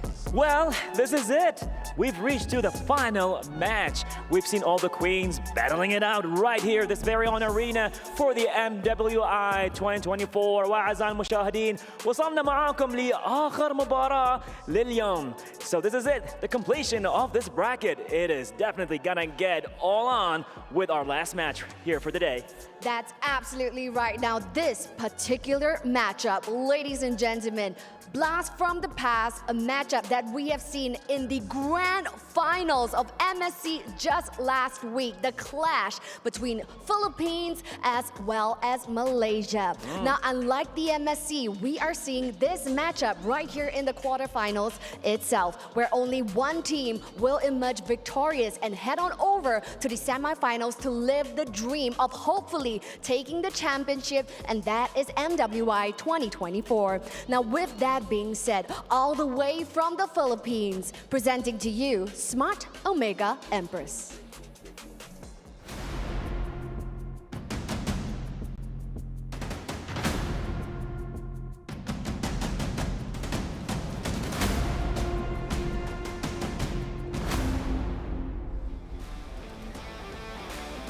So that's right, ladies and gents, the beautiful faces of Smart Omega Empress. Now, even though they have dropped one game in the group stages, the ladies right here for Smart Omega Empress has bounced back hard and doubled down. 3 consecutive wins right here for Smart Omega Empress. Can they continue this win streak? Can they continue to take this match and ascend further into the competition to meet the EECA representatives? And that is VSG.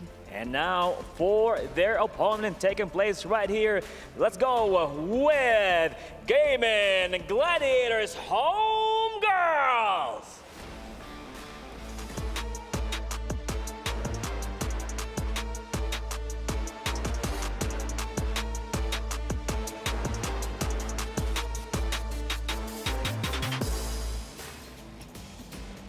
They've been battling and standing strong through the group stages, and now they are here to face the strongest team from the Philippines. What's gonna happen here? We're about to see that.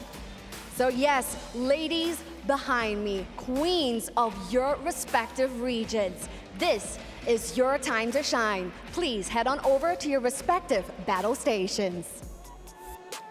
So now, the Amazon Arena is ready for our queens to head on over to the battle stations. And now, with that being said, the queens are deployed. Smash them! Over to you at the studio. Yalla. Thank you, Cheryl and Bara. And I've been wanting to say this. Thanks, Mom and Dad. Smart Omega, Empress, Gaming Gladiators, Homegirls. Let's take it roll per roll, because there's a lot of talent, and I want to continue where we were on earlier. Shinoa and Fafao. That's right. Fafao has been incredibly dependable for Gaming Gladiators Homegirls. There's a lot of action around the mid lane with how G-Boy is rotating around, but that just means that it puts a lot of pressure into the gold lane to do gold lane things. Get your gold and don't die. Where this leads me to think, when you're trying to break down what the matchup might look like, is the jungle matchup. This young lady on the screen right now, Keishi, has stepped up. Again, we followed her career, if you're a fan of a Filipino women's MLBB, and she's always been one of the more soft-spoken members of Smart Omega Empress, and she will be going head-to-head against Quinn. Quinn is the Queen of Steals. She stole so many lords in the group stage that I think now you got to watch out for the Lings, the Hayabusas, more than you would any other matchup here today. Especially since even, I think both of them play a Julian too. Yeah. So those 3, watch out. It's been proven that Omega Empress can be a slow to warm up type of team. The more that matches they play, the stronger they become. And that also happens with their games. The more they're losing in the early game, it seems like the stronger they get in the mid to the late game. If you aren't familiar with Filipino Mobile Legends Bang Bang, there's a team called, well, Smart Omega, the men's team that's been known to have that. And be prepared to hear the term Omega timers a lot here. And that's what I'm going to be looking for in the draft. If Omega Empress will have picks that scale very well to the mid to late game. I think it's one or the other. Omega timers or just straight up macro control. We've seen them do both. We've seen them come back at a later point in the game, Omega timers. We've seen them take control almost minute 1, minute 0, wherein they just take the control of the map, deny kills, get little pickoffs, and they can win that way too. Where does GGHG fall in? Right in the middle. If they can find that little Goldilocks spot of not too warm, not too cold, they can just get in that mid-game, early-game power spike, then Omega Empress will be left really. Yeah. Now, there's the Edith, there's the carrier taken out, so they're respecting heroes that are good for the longer engages. That, and these are specific picks. That's a not Ayanami hero. I mean, it's an Ayan, you understand. And as well, a Shinoa pick. What else? What else specifically take out? A Julian? That's a Keishi pick. Let's see if they will take out a pick there for Keishi. I would not be so surprised at a Julian ban, but it could also be a Julian first pick. So quite rare. But also, Quinn might do just Roger if they take out the Julian now. Ah, yeah, that's a good point. Right. So now that's one of the options that GGHG are. Oh my goodness! I was actually thinking this. That will they actually consider a Valentina pick because it looks good in the first 2 picks of Omega Empress, a team that will ban out the Zask on the red side, it's like signaling that we want to float the idea of a Valentina on our side. Yeah, and here now we see it's confirmed. The Roger is denied, so that means Julian is at large. Julian is necessity. Oh no, we forgot! We're still not used to it. Jushin, no. But we got to get used to it. We're not used to it, but I know that it's inevitable. I know that it has to be something you always consider. She's around. Just making people's wishes come true. You know, lore-wise, that's what Jushin does. With a lantern? She's an immortal being that just goes around fulfilling wishes. Oh, yeah. Thanks for letting me know. Here's the answer. The Hayabusa and the Ruby. With those two pickups... First time to see Ruby in a while, by the way. Oh, yeah, that's true. We saw it earlier. No, I mean, it just keeps getting banned or first picked. Ah, yes. GGHG has shown to play the Bane in the past. When I see Ruby and Haya, I'm thinking, hey, maybe the Bane can slot in later. That was a foul. Yeah, gold lane Bane. Oh. So, I'm not completely turning off the idea of GGHG potentially thinking of picking up the Bane, not just in the 4 foul, but in the jungle too, maybe. And it's not still out of the realm of possibility. Look, jungle and gold are open. Yeah.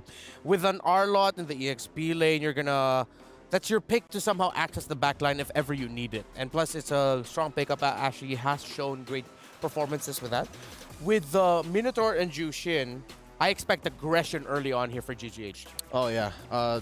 Much like what C9 did earlier today, the series prior, to be specific, they can just overload on engages. Look, these three. I tell you now, man, you go in with a Crimson Beacon, that as well is as good as a Minoan Fury in some cases, right? Yeah. You come in, threaten with a Soul Snare, threaten with a 2 or 3 hero Chokeslam, and that's it.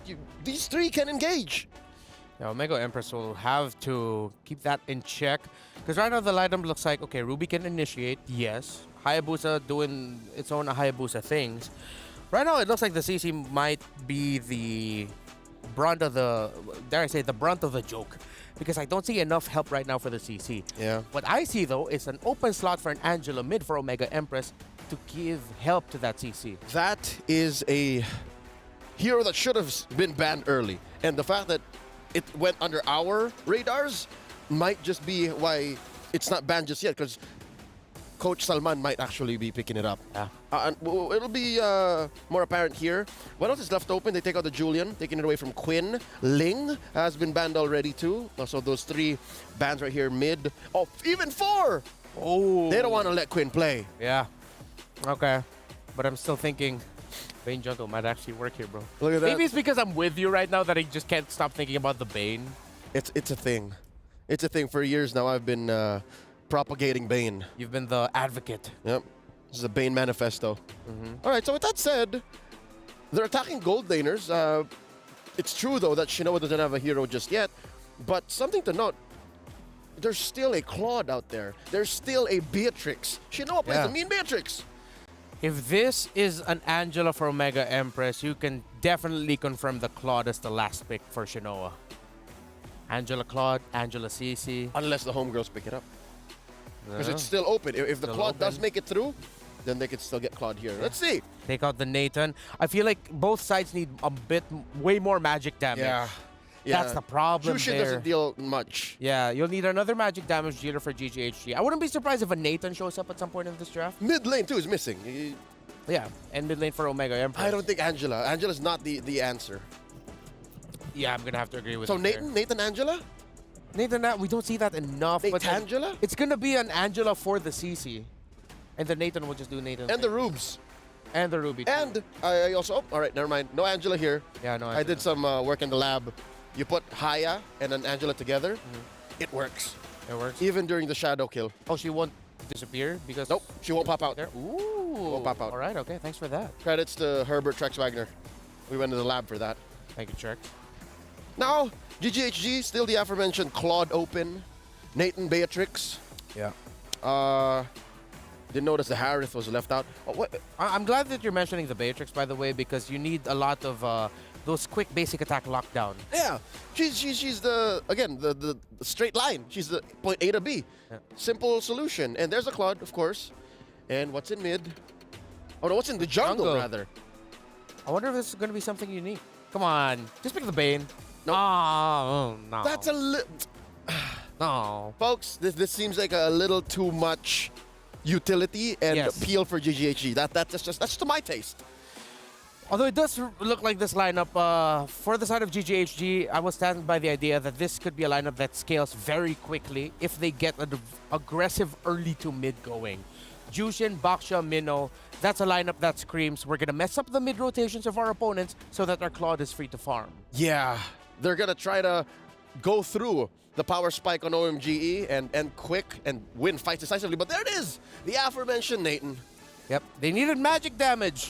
So, the scaling for Omega Empress, they have a chance to scale surprisingly at early to mid, but it's not as easy compared to what GGHG can do with their early rotation. GGHG basically confirms fights. Yeah. They can win decisively, especially with the amount of CC. There better be a couple of Purifies. I'm expecting that much from Omega Empress. We know the conditions. We've seen the picks. Game number 1, Omega Empress versus Gaming Gladiators Homegirls. Let's take you over to our casters. And now you guys are here. And you know what?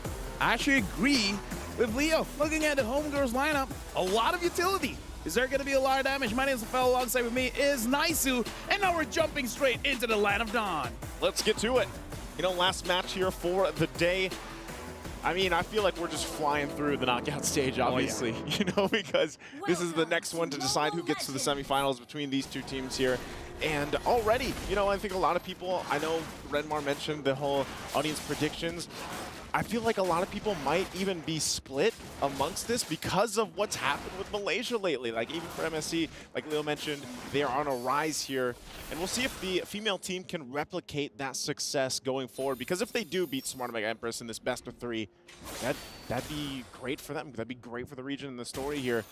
But I think they have a lot to kind of handle here, Lafel. I feel like for this one, it's going to be difficult to call because, again, even though I'm Malaysian and seeing what Red Giants did in MSC, even I can really say that Gaming Gladiators Homegirls can really take this one. Now, I want to talk about the draft here. I kind of feel like the draft is kind of good going up against the Hayabusa because you got the healing coming in from the Minotaur, and mostly all of them are pretty tanky. Like, even the mid laner is going to build up a Clock of Destiny. Yeah. So this Hayabusa, the real target is going to be Fafao on this Claude. And as long as Fafao is able to take care of herself, or Chiboy is able to hover around here to make sure that whenever she does get Ogi Shadow killed, she'll get healed up. Once the Flash of the Oasis is done, it's going to be difficult for this Hayabusa to really do anything. Yeah, I think Minotaur has just been, he's been the pick. Yeah. He's been the guy. I was going to say the guy, but he's been the animal, you know, to bring to the table. He's the, well, as Mirko said, he's the bull. He's the bull. He's the bull to go, and he fits in so many different team compositions. I think that's what makes him so good, but also the healing, like you mentioned. Even pre-Flask of the Oasis, like you still can't count it out. We've seen it so many times actually save, you know, members that were running away, especially when it comes to these first objectives, the first turtle even. But yeah, once that Flask of the Oasis comes online, it's very helpful for the overall sustain of a team. As everybody pretty much tries to get this level 4, we still have Keshi, of course, working on her buff. They might have to give this one up. I don't think she's going to get there in time to contest this turtle here, as it looks like it's going to the hands of Quinn. Just like that, gets the objective. Let me just say as well, while Chiboy is running away, for our analysts, honestly, for Gaming Gladiators Homegirls, this draft is a very comfortable draft for them. Fafao can carry with the Claude. The Baxia is basically Queen's hero, and Chiboy on this Minotaur, like you said, it's the pick. So honestly, besides the Jushin, this is basically what Homegirls has been using for months, maybe even years now. You know, we haven't even talked about the elephant in the room. It's Jushin. Like, so many times when she's picked up, it's like, how do you handle her? How do you handle playing against the whole flare concept, being dragged back, you know, getting those stacks off really easily? There's the pull, though. And the Eternal Guard going to be dropped down, and now Chiboy could be in trouble, but with the heal, she gets away with 1 HP, and now still going to be going for the fight. Amore could be in trouble with this one as she gets dragged back by the flare, and the first blood now secured here for GGHG. And there we can see a bit of the strength coming in from the Jushin using her Crimson Beacon. She's able to move around quite well. Noble, Keishi built up the Sky Piercer here, but I'm not so sure whether it's usable for this one. I kind of prefer it for something like a Hunter Strike or even a Blade of Hephaestus, just so that you have a little bit more damage in the early game here. I feel like, you know, it's just such a cheap item. Yeah. 1,500 gold, you might as well grab it early on and see how that goes, because you can see she's going to work on the next, but I think you kind of rely on the fact that you can pump out some damage. Already, look at this. I'm Offended going to be landed too, and now they're going to try to keep this tier 1 turret alive, but the flare brings Murray back again. It looks like she's going to be okay. She's able to survive the exchange, but man, talk about escaping just by a thread. Smart Omega Empress, they got to respect the damage that's coming across from them, you know, but they're still keeping it relatively easy. Going back to the point, even with Keshi picking up the Sky Piercer first item, they should have relatively good capabilities of managing the damage, you know, early on, especially with Amore. She died earlier on. She was the first blood, but you can't count out, too, the Eternal Guard utility. And that's why they're going to go ahead and start up this turtle. Second objective for Smart Omega Empress. They'll go ahead and try to cap this one out, even it out, but the fight is going to go. But Keshi will already secure the turtle. I'm not sure if they still want to fight this out. Eternal Guard going to be dropped down. Look at the damage and the knockups. Quinn able to get a kill, but Chiboy also on Amore. It's only 2, make it 3 that fall for Smart Omega Empress. They couldn't get anything out of it. GGHG might have lost the objective, but they win the team fight. This is where they really use their utility. I kind of feel like that's really good, because right now we're going to look at the STC replay and look at Honey throughout this entire fight.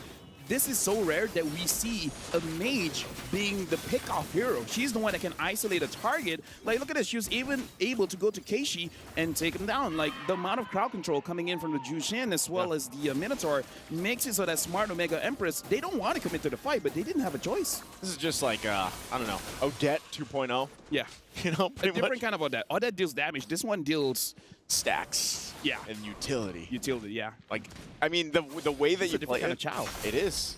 And the fact that you can even flicker forward and then, you know, get those stacks faster and then drag them in, because you can drag multiple targets. Multiple targets, yeah. As long as they're in that little radius of the flare. And also Flask of the Oasis was just picked up by Chiboy here, so she's got that now.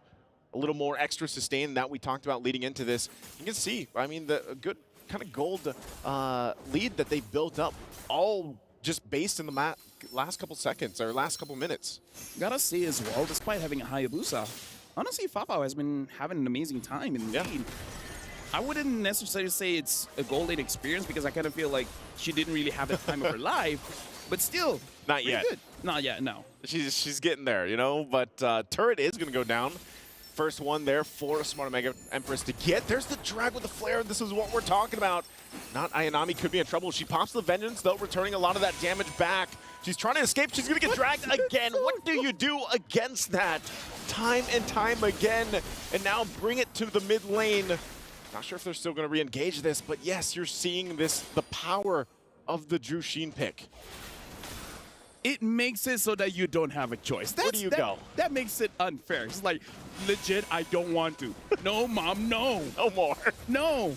I want to pause the game. No, you can't come here. And it's like, yeah, it's unfair. It's one of those catching mechanisms where it's like, for example, catching heroes, they can do it once every, say, 20 seconds. This is like, what, 3-5 seconds? Okay, pull back then. Okay, pull back then. Pull back then. There's probably going to be a change on that. There's got to be. It's probably going to be a nerf. Yeah, maybe a little bit longer until you can activate it again. I'm not sure, because it's just more mana usage. That might help. Yeah. That might help. Because, I mean, how many times have we seen whatever team does have to play against the Jushin, them trying to escape from it? I mean, looking at the items, hold on. The fight, though, for this purple buff territory, GGHG could have forced them back. Smart Omega Empress on the retreat a little bit, already using that Eternal Guard as well. She's even going to throw the Eternal Guard around, but they're low enough. They have to back off. Chiboy with the heals for the motivational roar, and that's going to be it there. So again, as we were saying, you know, the power of that pick is showing here. The thing is, I feel like the Hayabusa can deal with it.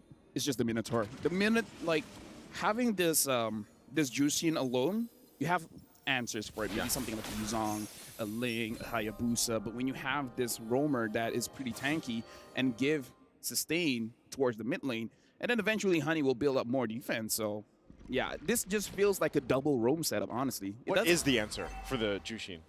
Honestly, for me, I think it's the EXP. A diving kind of EXP that can tank a lot of damage and actually deal a lot of damage, especially an EXP laner that has a War Cry or a Hunter Strike. I kind of feel like you can deal with the Jushin that way. The only thing is that it has to be able to move around, because if you're just in her face too long, she's going to pull you anyway. So it's kind of like once you use everything in your kit, You just kind of have to accept the fact that you're going to be thrown around. Exactly. Like, you're not going to be able to run away from it unless you have a flicker, unless you have a dash or something that you can gain some space, you know, or distance between you and the Jushin. But so far, it seems like Smart Omega Empress hasn't been able to handle that, hasn't been able to solve it just yet. Honestly, the CC, I feel like if have maximum stacks on the Warcry, she could try. Not sure if she will succeed, but maximum stacks on War Axe might be enough to do with the Jushin. Okay, well, right now she's going to be the focus here under this tier 2 turret. You know, trying her best to keep it under wraps, and now the rest of the team, there's the Shadow Kill going to be used already. Gets a couple health bars down there, but nothing too much. Smart Omega Empress, I feel like they just really need more time to get the items. You know, Shinoa, she's been farming up. She hasn't died, at least in her case, but at what point does the Natan start to shine? Because it looks like they might have to give up this Lord here. I'm offended going to be used. There's the pull, the Eternal Guard going to be dropped down, but Lord already secured by Quinn. And I'm not sure if they want to fight more. They know they don't have the firepower here to contest against GGHG. Nice. So while nothing is going on here, I actually have a quote here coming in from King Salman. Our big problem is that our first game is always down. Yeah. And they said for this knockout stage, they got to work on that. And this could be good, could be bad. Maybe this is part of the script where... At least it's a best of 3. Yeah, first game not looking good, but then game number 2, game number 3. But again, the first game is not over. Just going to give you the quote there where looks like if it's Smart Omega Empress, they realize usually game number 1, not their hottest game. Yeah. I think, you know, Renmar even pointed it out. Smart Omega in general, even the men's teams that we have over there in the Philippines, they're known for like a certain timer. They call it the Omega timers. Now, even for the female team here, for the Empresses, you know, they have their own timer. And I think in a case, it's like, yeah, their first game for some reason, it's kind of like they're downloading the script. They're downloading the play here against their team they're facing. And right now, that's been happening because they're going to lose these turrets as the Lord approaches the base. And look at this, Murray just continuously getting dragged in. I'm going to be used into the Eternal Guard, forcing them back a little bit further. And still down in the mid lane, Quinn's going to be able to get away, but they hold on to the base turrets for now. Honestly, that's probably the best thing Smart Omega Empress can hope for. You know, when you're down like this, at least get that defense. Hold on to your base turrets. How you deal with the Minotaur is isolate him away from his team and then kill him first. The thing is, they don't have a way to do that here, especially when you look at the lineup. You have an Arla, you have the Minotaur as well as the Jushin. They can actually protect the Minotaur. Looking at the itemization here, his full item is just the Flask of the Oasis. The rest are just the second-tier items, just to have a little bit of stats. It's like a Chop Suey. The Chop Suey? Chop Suey build. Yeah. And then, honestly, the Arla as well has been stacking up with the Thunderbelt, so this lineup is a little bit too tanky. That's why I was a little bit worried about the Hayabusa, especially the first item, Sky Piercer. I kind of feel like Sky Piercer is okay if you can confirm the kills. If, say, in your opposing side, there's 3 squishy heroes, like the mid, the jungler, as well as the gold laner. But when the opposing side is tanky for everyone except for the gold laner, I think it's not that great. Oh, this might be a moment to proc that Sky Piercer, and there it is. Chiboy's going to be the one to fall into the Shadow Kill once again, but the Blazing do it on the backside, forcing them back a little bit further. The flicker out from Murray, too, will keep her alive, but look at this. Final Slash going to be used, and not Ayanami will fall as well. Again, it's a 1-for-2 trade here. Smart Omega Empress does get Chiboy, but man, talk about a tough fight in the mid lane. Like I said, this is how you deal with the Minotaur, right? You have to isolate the Minotaur. This one is more on Chiboy. Her positioning was a little bit off, and that's how they got the kill. But then afterwards, just because the difference in terms of gold as well as EXP made it so that it didn't look that big of a mistake. Homegirls was able to initiate a fight and still get something out of it. So a bit of a mistake coming in from Chiboy. But Smart Omega Empress, now they seem to understand they got to deal with the Minotaur first, and then start thinking about the rest of the team. I think that's part of it. Once again, they're going to go. I'm offended, already going to be utilized, and this should be another kill. Chiboy will go down again right before this Lord is going to be the focus. So down a member. I'm wondering if Smart Omega Empress can go ahead and play with the advantage they have. They still have to keep an eye on these side lanes as well. You can see what Fafo is trying to do, trying to put pressure there on the bottom side. Like I said, at least for Smart Omega Empress, they held onto the base turrets. They can keep it kind of under control for now. They might be looking for Asha here. She goes in. Look at the damage coming out from Hani, though. She gets the flicker out from Amore as well, and now she's going to be looking to drag in more members, and you can't escape from this as Murray goes down as well. The power of the flare, dragging them back and forth. Now Smart Omega Empress might just have to watch this Lord take. Oh, hold on. Keishi wants to go in. Keishi wants to make a play, but they're too tanky. It's not going to happen here. And it looks like the Lord is going over to Gaming Gladiators Homegirls. This Justin is not going to see game number 2 or game number 3. I don't think so. And maybe that's what it takes. You know, maybe that at that point you let it slip through game 1. But I don't know, man. Like at this point, you've seen it so many times. Have so much success throughout MWI alone. We didn't get a glimpse of her, you know, at all during MSC because she couldn't be played. But here for MWI, it's been a nuisance for any team to go against it, because even when you have a good initiation, you set things up, once she joins the fight, someone is going to kind of have to be that sacrifice. Someone is going to have to be the one to get dragged around and stay back and just pretty much die, you know, because at that point, how do you escape it? Even a Winter Crown here picked up for Quinn. And now this is a big play. This is a big moment for Smart Omega Empress. Can they stay in the game here? The Lord making its way down the bottom, nearly 15 minutes in. We'll see how they play this out. Yeah, honestly, this Jushin can force out mistakes, but Mireille probably could do something with the Unoffended. Maybe could force an initiation coming in from Gaming Gladiators and make them make a mistake. I mean, right now, taking a little bit of damage coming in from Not Ayami, as well as the Lord comes in, but they're focusing on mid. Okay.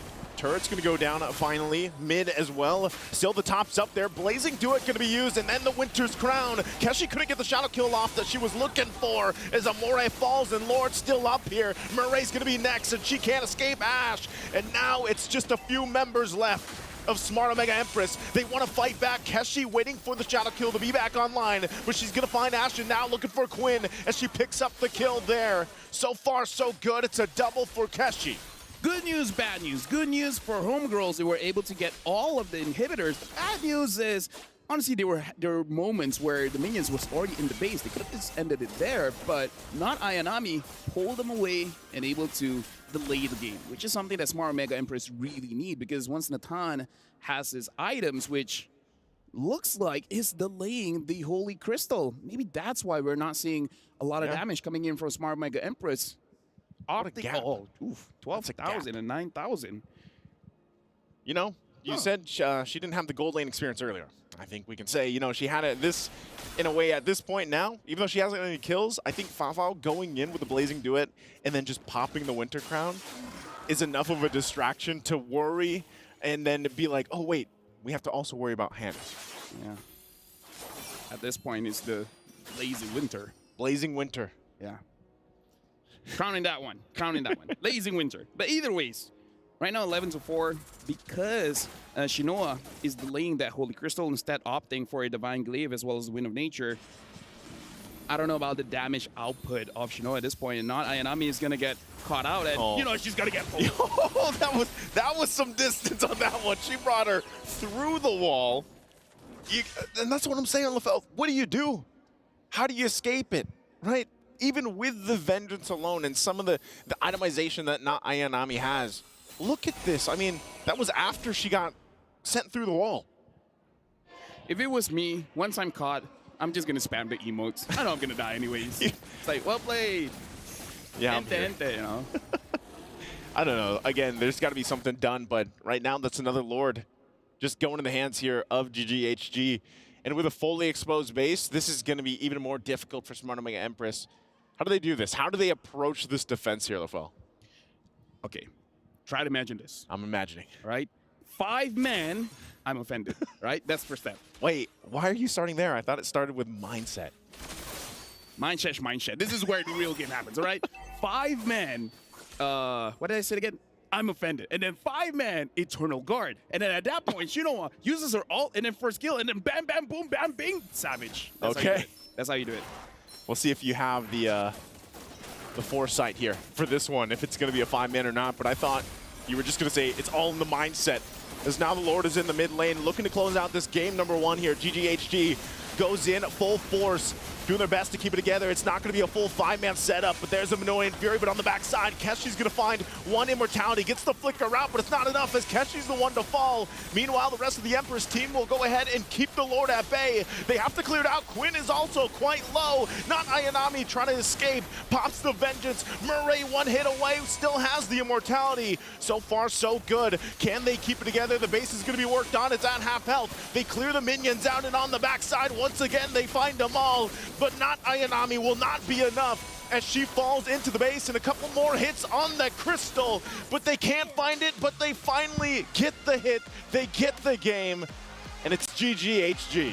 Well, Honey looks pretty happy with that one, but I gotta say, if I got a Jushin and I had that kind of protection, I'll be pretty happy too. I mean, like, in that game, she's pretty much untouched, and the moment she is, it's like, I got Clock of Destiny.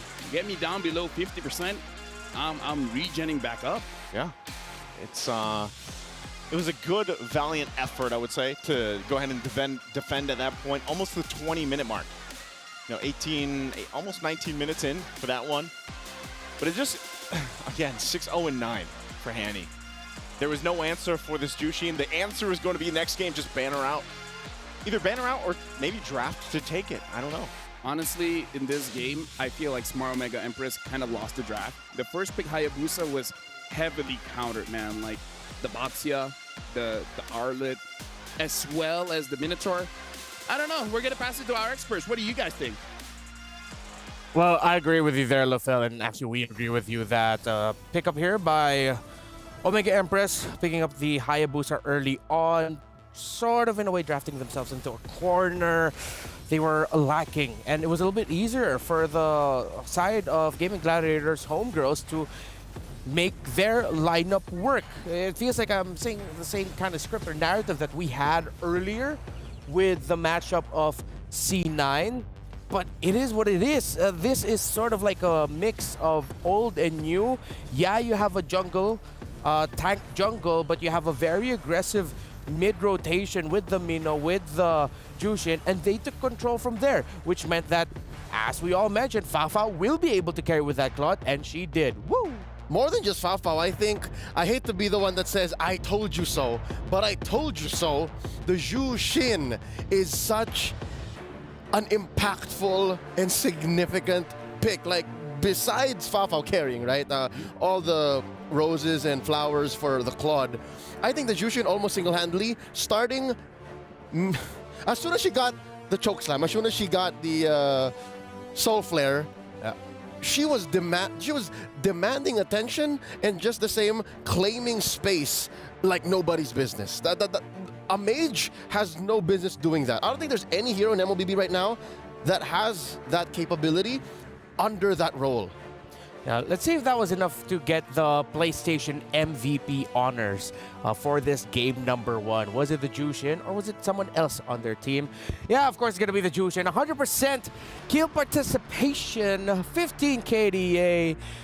There's a reason why this hero, once she came out, it took some time, but just like her kit, it takes time until you feel it, but then people realize you don't need time. Just be aggressive early on and make sure you maximize Lantern Flare. You know what the time is? What? About 3.5 seconds. That is from 0 to a choke slam. That's what it takes. Like if you have no stacks and then you get that Lantern Flare on, yeah, not even using Crimson Beacon, without the ult, it's 3.5 seconds. And looking at the draft of Omega Empress, picking into the CC eventually felt like their attempt at a response at the Jushin. But based off that highlight that we saw, I will go down with the hill of CC needs Angela. It's not always the case, but CC needs an enabler for herself. In this lineup, with Hani getting the MVP, CC trying to get the Jushin alone, even with a Vengeance up, not going to be enough. It's a non-starter already. Jushin wants you around. Yeah. CC wants to be around to have Yo-Yo deal the damage and get stats. You're asking to get chokeslammed, and you are going to get chokeslammed. Yeah. And that hero right there, oh, those butterflies are huge. Oof. In just a bit, we're going to be seeing a glimpse as to what happened earlier. We just saw Smart Omega Empress and GGHG Game 1, but of course, behind the scenes, we saw VSG get to crush the keys of Cloud9 earlier today. Is that Minun? That's Minun. Oh, Minun's such a sweetheart. She can't... it's a mixer of excitement and sadness that she has to be at the hands of the... What do you call it? Yasi? What, yes? The name of the press. The press, She Yasi. had to be the one to press that button. Yeah. Oh, yeah, she was. Right? She's the one in front. Yeah, so a fun fact. The players that you see in front of Yasi, the Preston. hydraulic press, they're the ones who actually press the button to engage the process. And now you're seeing here the reactions of the players, of course. Homegirls very happy. Fafao, when asked about Malaysia winning MSC, she said, "I'm shocked because Malaysia has never won any big tournament, but SRG finally did it. Because of that, I feel hyped and I want to prove that Malaysia can excel or can win in the female scene too." And so far, they've been impressing all throughout MWI. Not the perfect performances that... They're not perfect performances. They're not, you could say, like complete stomps. They have drop games and all that. But they're really showing that they can play with the best of the best here in MWI. Real quick though, I want to change the narrative now to Omega Empress. Yes. What do they got to do? What are your expert recommendations for what they need to do to secure this game number 2 and force a game number 3? All right, number 1, get that draft down. Already based on the quote from Coach Salman, game 1 always seems to be rough. Always. All throughout MWI 2024 for Smart Omega Empress. So I think now we've gotten that out of the way. You know how aggressive and you know how well GGHG is able to use utility. Address that. Respect the Jushin. If you're going to draft a dead lane, make sure that the other lane is active. And if you're going to go for combos that are, again, straight lines. A to B with a solid CPE. Clear path. The execution. The execution. That's it. GGHG, well, they're a team that are relatively quite newer on the scene, but they did dominate their qualifiers going here. Smart Omega Empress have been together since 2023. They all come from one region, and they were 3rd place in last year's MWI. Quick note, since 2021. Since 2021, even this specific roster. This specific roster, 2023, a majority of them since 2021. Not Ayanami came in late 2022. There we go. So, the Smart Omega Empress is the veteran scene, the experience is here, you know. So, if there's a team that can come back from a situation like this, I mean, you expect veterans to go for it. Again, Coach King Salman did mention that they are a team that when it comes to game 1s, it's just not their cup of tea. There's just something up with game 1s as Smart Omega Empress that just doesn't work well for them. So I'm more excited now to see the adjustments that they'll bring. But I am even equally excited and fearful because, again, I'm a Filipino, y'all, of what adjustments GGHG will do to respond to what Omega Empress brings out. So there's still a lot of questions up in the air. Let's put some cool things up on the screen because I think we're ready for you to revisit a key moment during the previous game, Leo. Just to make my point clear, not just was the gameplay relatively mum for Smart Omega Empress. I mean, this is a draft that they were ready for. This is a draft that they had a plan for in the late game. But in this moment, 1647, this is a sign of them being a little scrambled all throughout the map. You have a bare base. You've left it clearly. You want to farm up on Shinoa, and you're leaving Amore in the center right there. You have the farm up on Shinoa there, waiting for that wave. But the question is, how did not Ayanami get in this part of the map? How far was she? I'm sure they had a shot call for this. I'm sure they had a play. But already you have the nagging issue of Miss Hani right here. I'd like to apologize prior that a lot of the clips I'm showing you guys are very crowded clips. But you'll also note that based on the positioning of the CC, based on the position of Not Ayanami, this was a choke slam through the wall. She went from this point to this point, right there. Is that not maximum range? Is that not a ridiculous range? Even a heavy spin could not take you from that point to that point. That is one of the strengths of the Jushin. She could have done it through here, But if that is what happened, I think Keishi would have a better exit plan. See? Keishi would be able to respond. But instead, put her there, just shows you the mastery of Hani on that hero. There you go. That's just but one of the moments that was, I'd say, the nail in the coffin. It wasn't the decisive blow. It wasn't what ended the game. Yeah. But I think it was one of the signs that showed us, yeah, no, maybe Omega Empress are just really trying to scrap throughout what's left on the map. And sadly, not Ayanami was the fall gal. You know, like she's, Yeah. you know, just buy time. We need Shinoa to farm. Yeah, and Naisu did mention it in the game itself. During the cast, he pointed out, well, you don't expect that range, like with how far it went. And even LaFell pointed it out. So it seems like everyone here is really just in agreement with the impact that the Jushin brings to the table. The fact that it's diagonal makes it worse. Yeah, it wasn't a direct line, it was a diagonal line. And again, we go back to that point of CC. Yes, CC is expected to go to places like that if she has help. The CC, if you want to make it work in a draft, needs help. We've seen it before, we've seen it in MSC, we've seen it in MWI. I feel like it would have been risky. I don't know. Perfect Vision, whatever that quote about 2020. Perfect Vision is hindsight is 2020. Hindsight is 2020. I still think that could have been, maybe should have been an Angela if it was a bit too CC-centric. But then again, the lineup of GGHG, if they still last pick the Baksha, it was a great last pick. All right, little food for thought as the draft unfolds. Good friend of ours, Ray Ash, is wondering, why is Matilda not in demand? If you're willing to let the Jushin go, could the Matilda not save you via Wings by Wings? Oh, that is a possibility too. However, the thing about Matilda, yes, can work, but for very specific situations now, because a lot of team fights are formless. Even a team fight with a Jushin, yes, it takes shape. You know where she is, you know where you drop down the lantern. There's some semblance of a box. There's some semblance of a box, but it's not like a clear box as it used to be. Yeah. The box now is where the heroes are, not a designated zone. Exactly. I think that's why I might be putting on my tinfoil hat here. Maybe that's why Filipino teams are now, kind of struggling. It's because we're so used to boxes being in certain places that now it's in your face. You're wondering, like, hey, a little too close, too close. That's true. That is a possibility. So, let's see. Omega Empress will take away one of the heroes with the biggest team fighting boxes in the game with that Zask.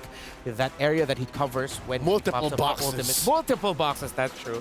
And the entire box of the map being covered by Ling, they take those out. That is a respect ban on Hani that has been, when played by GGHG, that Zask, they just look comfortable playing with it because of how well it disrupts the team fighting of their opponents. Take away the Hayabusa, GGHG has banned the Jushin and the Roger. So the Harith and the Lo Yi, Valentina, those heroes, typically first pick will be open. I will pose a suggestion though that might come back to bite Omega Empress. What is it? Because the Valentina is open, maybe you can go for a Minotaur first pick. Minotaur first pick. Odds be damned, you let through the Valentina, you let through the Riz. Speaking of, where do be the Riz?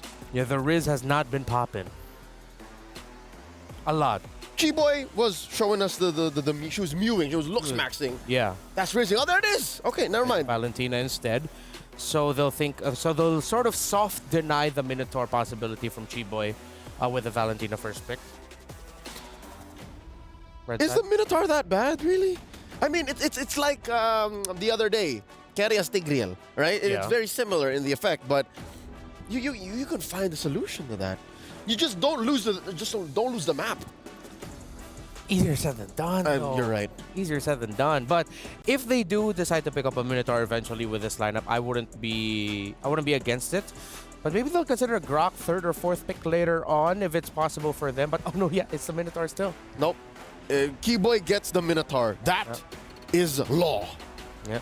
G-Boy just loves that pickup. Ooh, oh! Layering crowd control. Not going to be easy for Valen. If it's not broken, don't fix it. Exactly. This is literally just, well, a majority already of the draft from game one just on red side. There's a Nolan. I haven't seen him in a while. Oh, wow. Okay, with the Hayabusa, Ling, Roger gone, yeah, Nolan is the next best bet. But Julian's still going to be up here. Julian, Minnow, Arlot. Sounds good for a team fight. A lot of CC. A lot of CC. Very bouncy house. Very bouncy house. And that might give a bit of difficulty for the Valentina. So Omega Empress, I like how they went ahead and picked up the Edith. Usually that's the pairing we see together in the mid and roam, Edith and Valentina, because the Valentina damage isn't enough. You need Edith to cover it. I mean, this could possibly be the mid trio already, right? It's activated very early. I'd say level 4, like bare minimum. This can kill. No, Edith doesn't even need to hit level 4. She just needs to get the Earth Shatter and the Onward. So with that, GGHG, instead of going for the Julian, they invest in Fao already. This is very dive. It's very in your face. Very in your face indeed. So their mid laner might either need to be someone static backline, but then that's why you have to be careful of the Nolan. So what if GGHG just goes all dive with this lineup? They can, because that's one of the things that a Nolan struggles with. You're looking for the angle. Sometimes the angle doesn't show itself because the fight is already there. A lot of things happening. The EXP laner, I feel like for Omega Empress, if it's not going to be the Edith, needs to be something that gives, or that forces out the Minoan Fury before the other members of Omega Empress can go in, before the Nolan, before the Valentina can go in. GGHG choking out gold laners while Omega Empress once more attacking Quinn. Didn't really bother her much in game 1. Yeah. Still pulled out the Baksha. Very comfortable pick for her.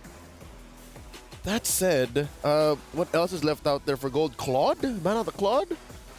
Yeah, Claude's still available, the scaling, but Omega, with that 3 of Omega Empress, the Claude, I want to know what to feel. I don't know if the Claude will be able to get enough room to spike.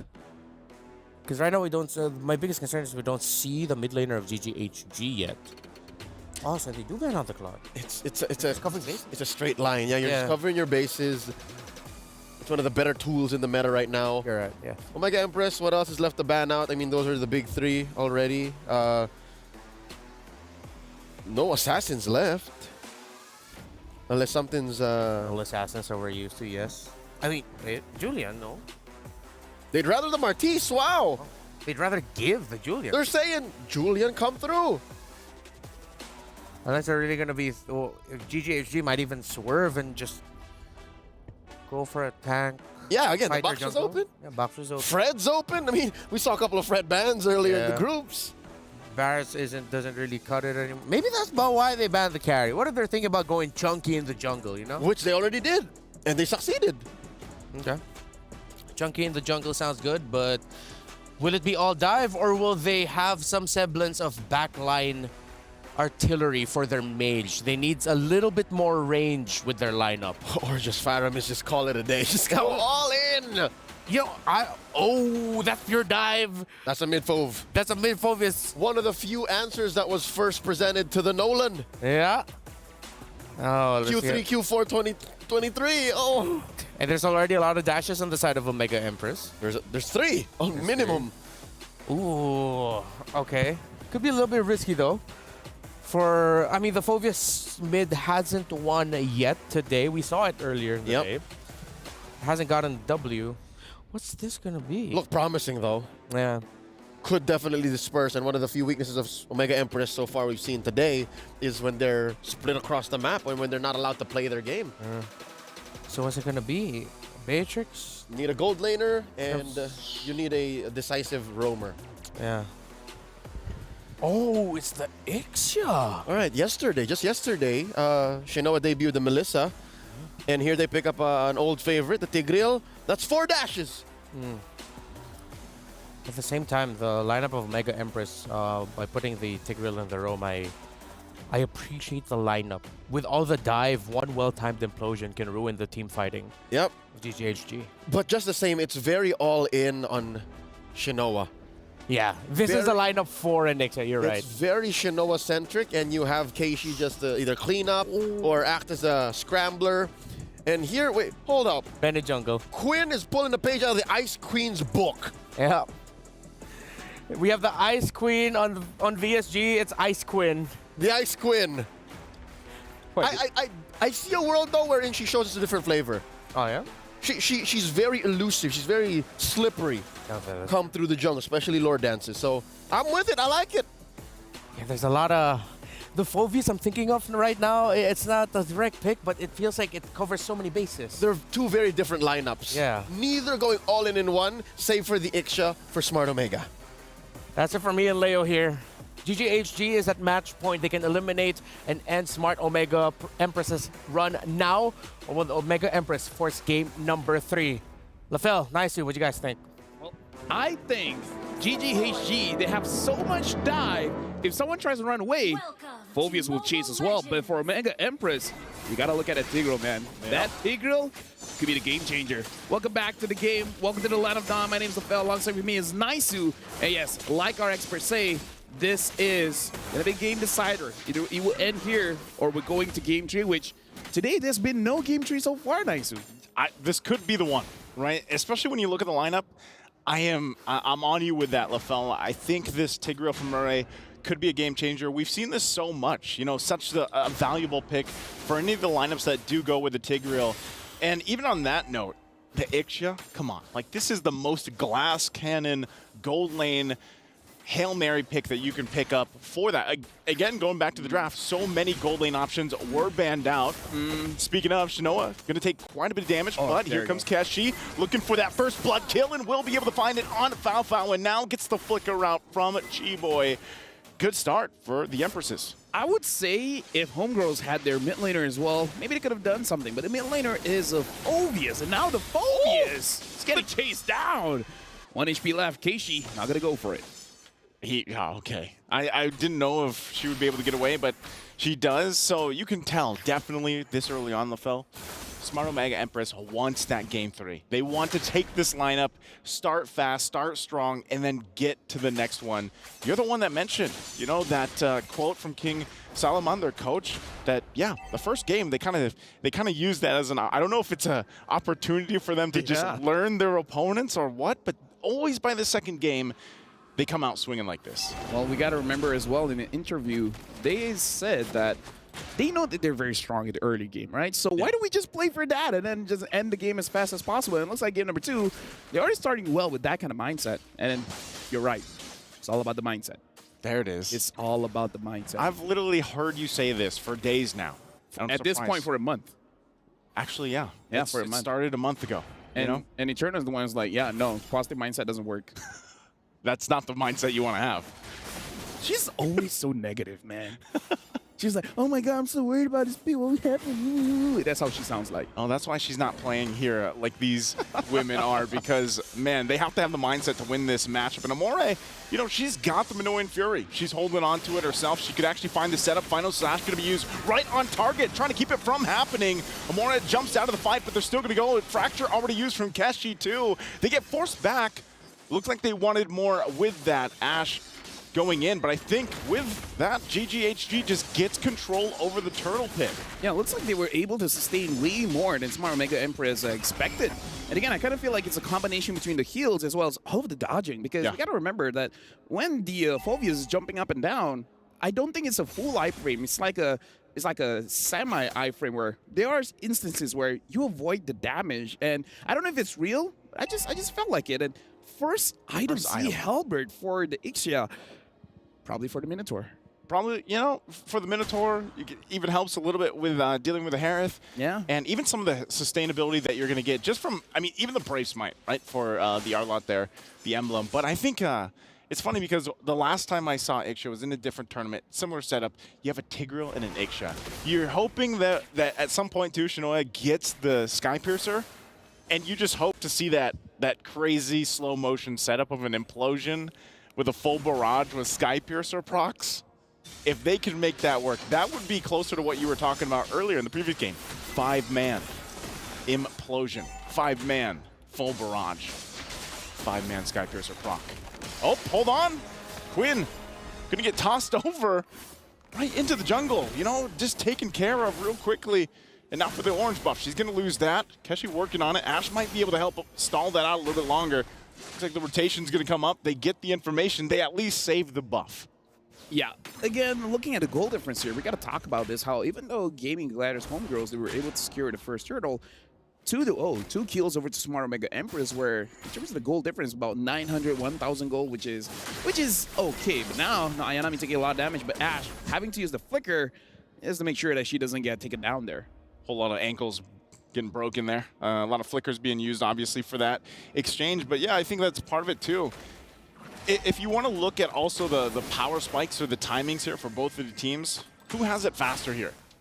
In terms of the power spike, I actually do feel like Smart Omega Empress, Shinoa takes time, but everyone else, like Amor, Keishi, and Mirik just needs level 4, same as not Ayanami. So I kind of feel like they have the power spike advantage.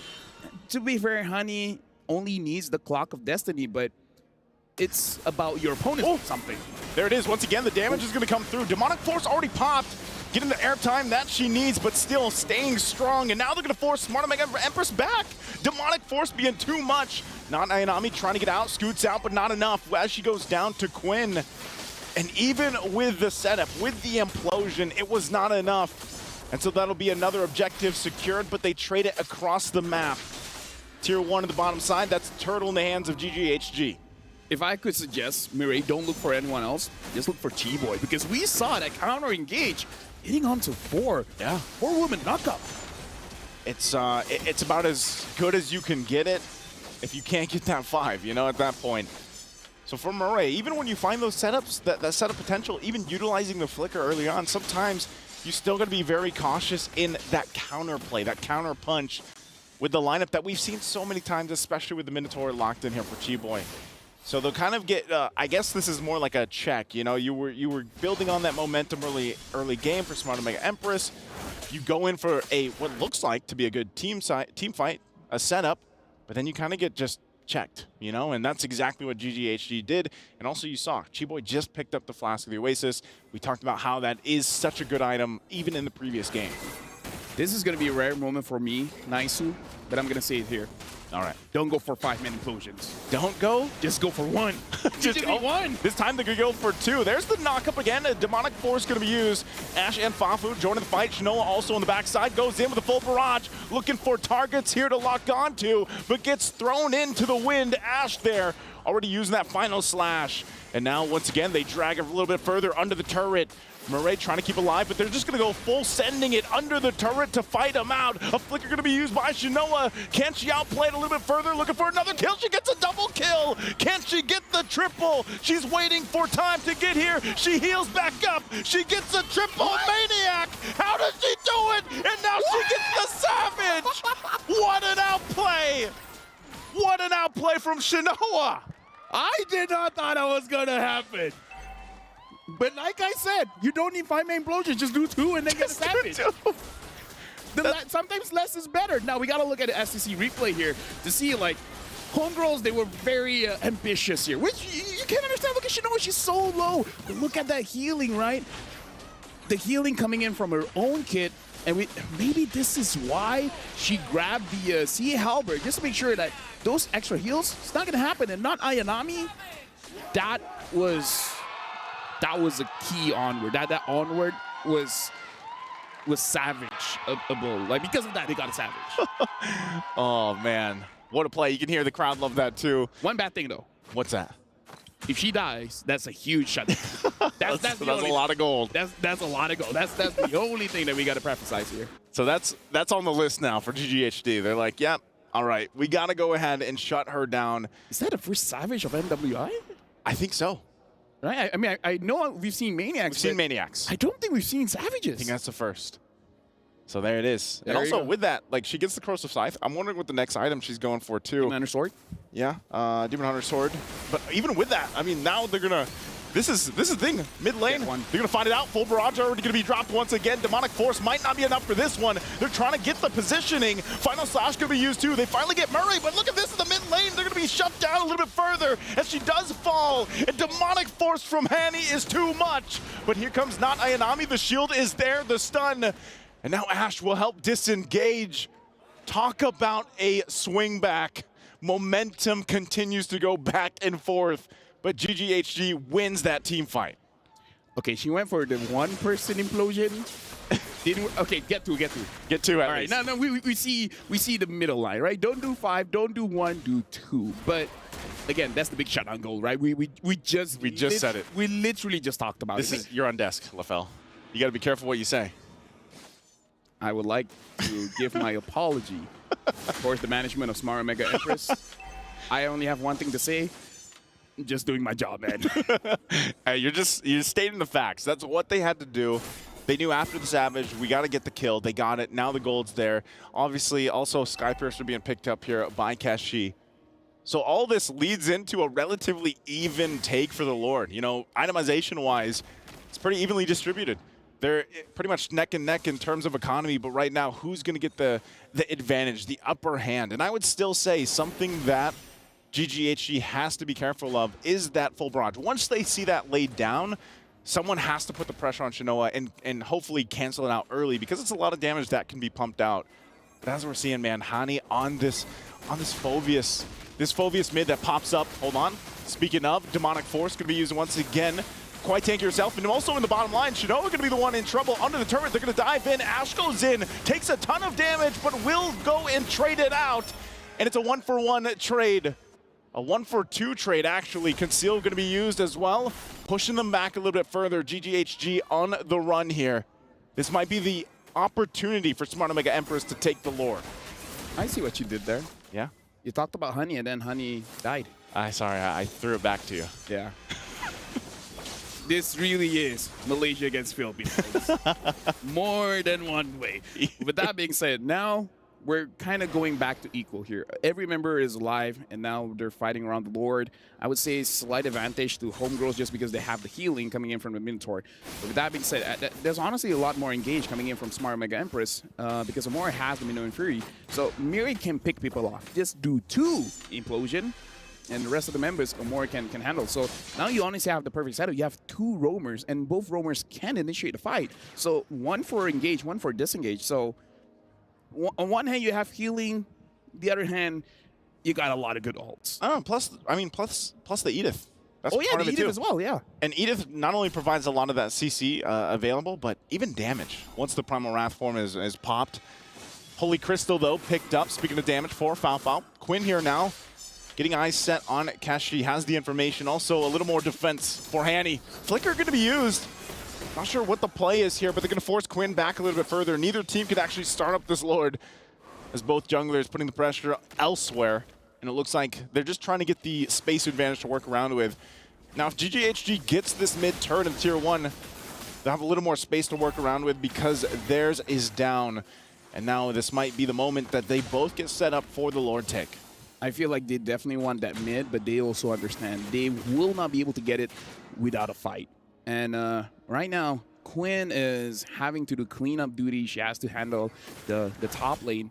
But we've seen this before. The moment someone is seen in the map, that's where you can see a team getting aggressive. Kind of feel like for Smart Omega Empress, they already found Honey.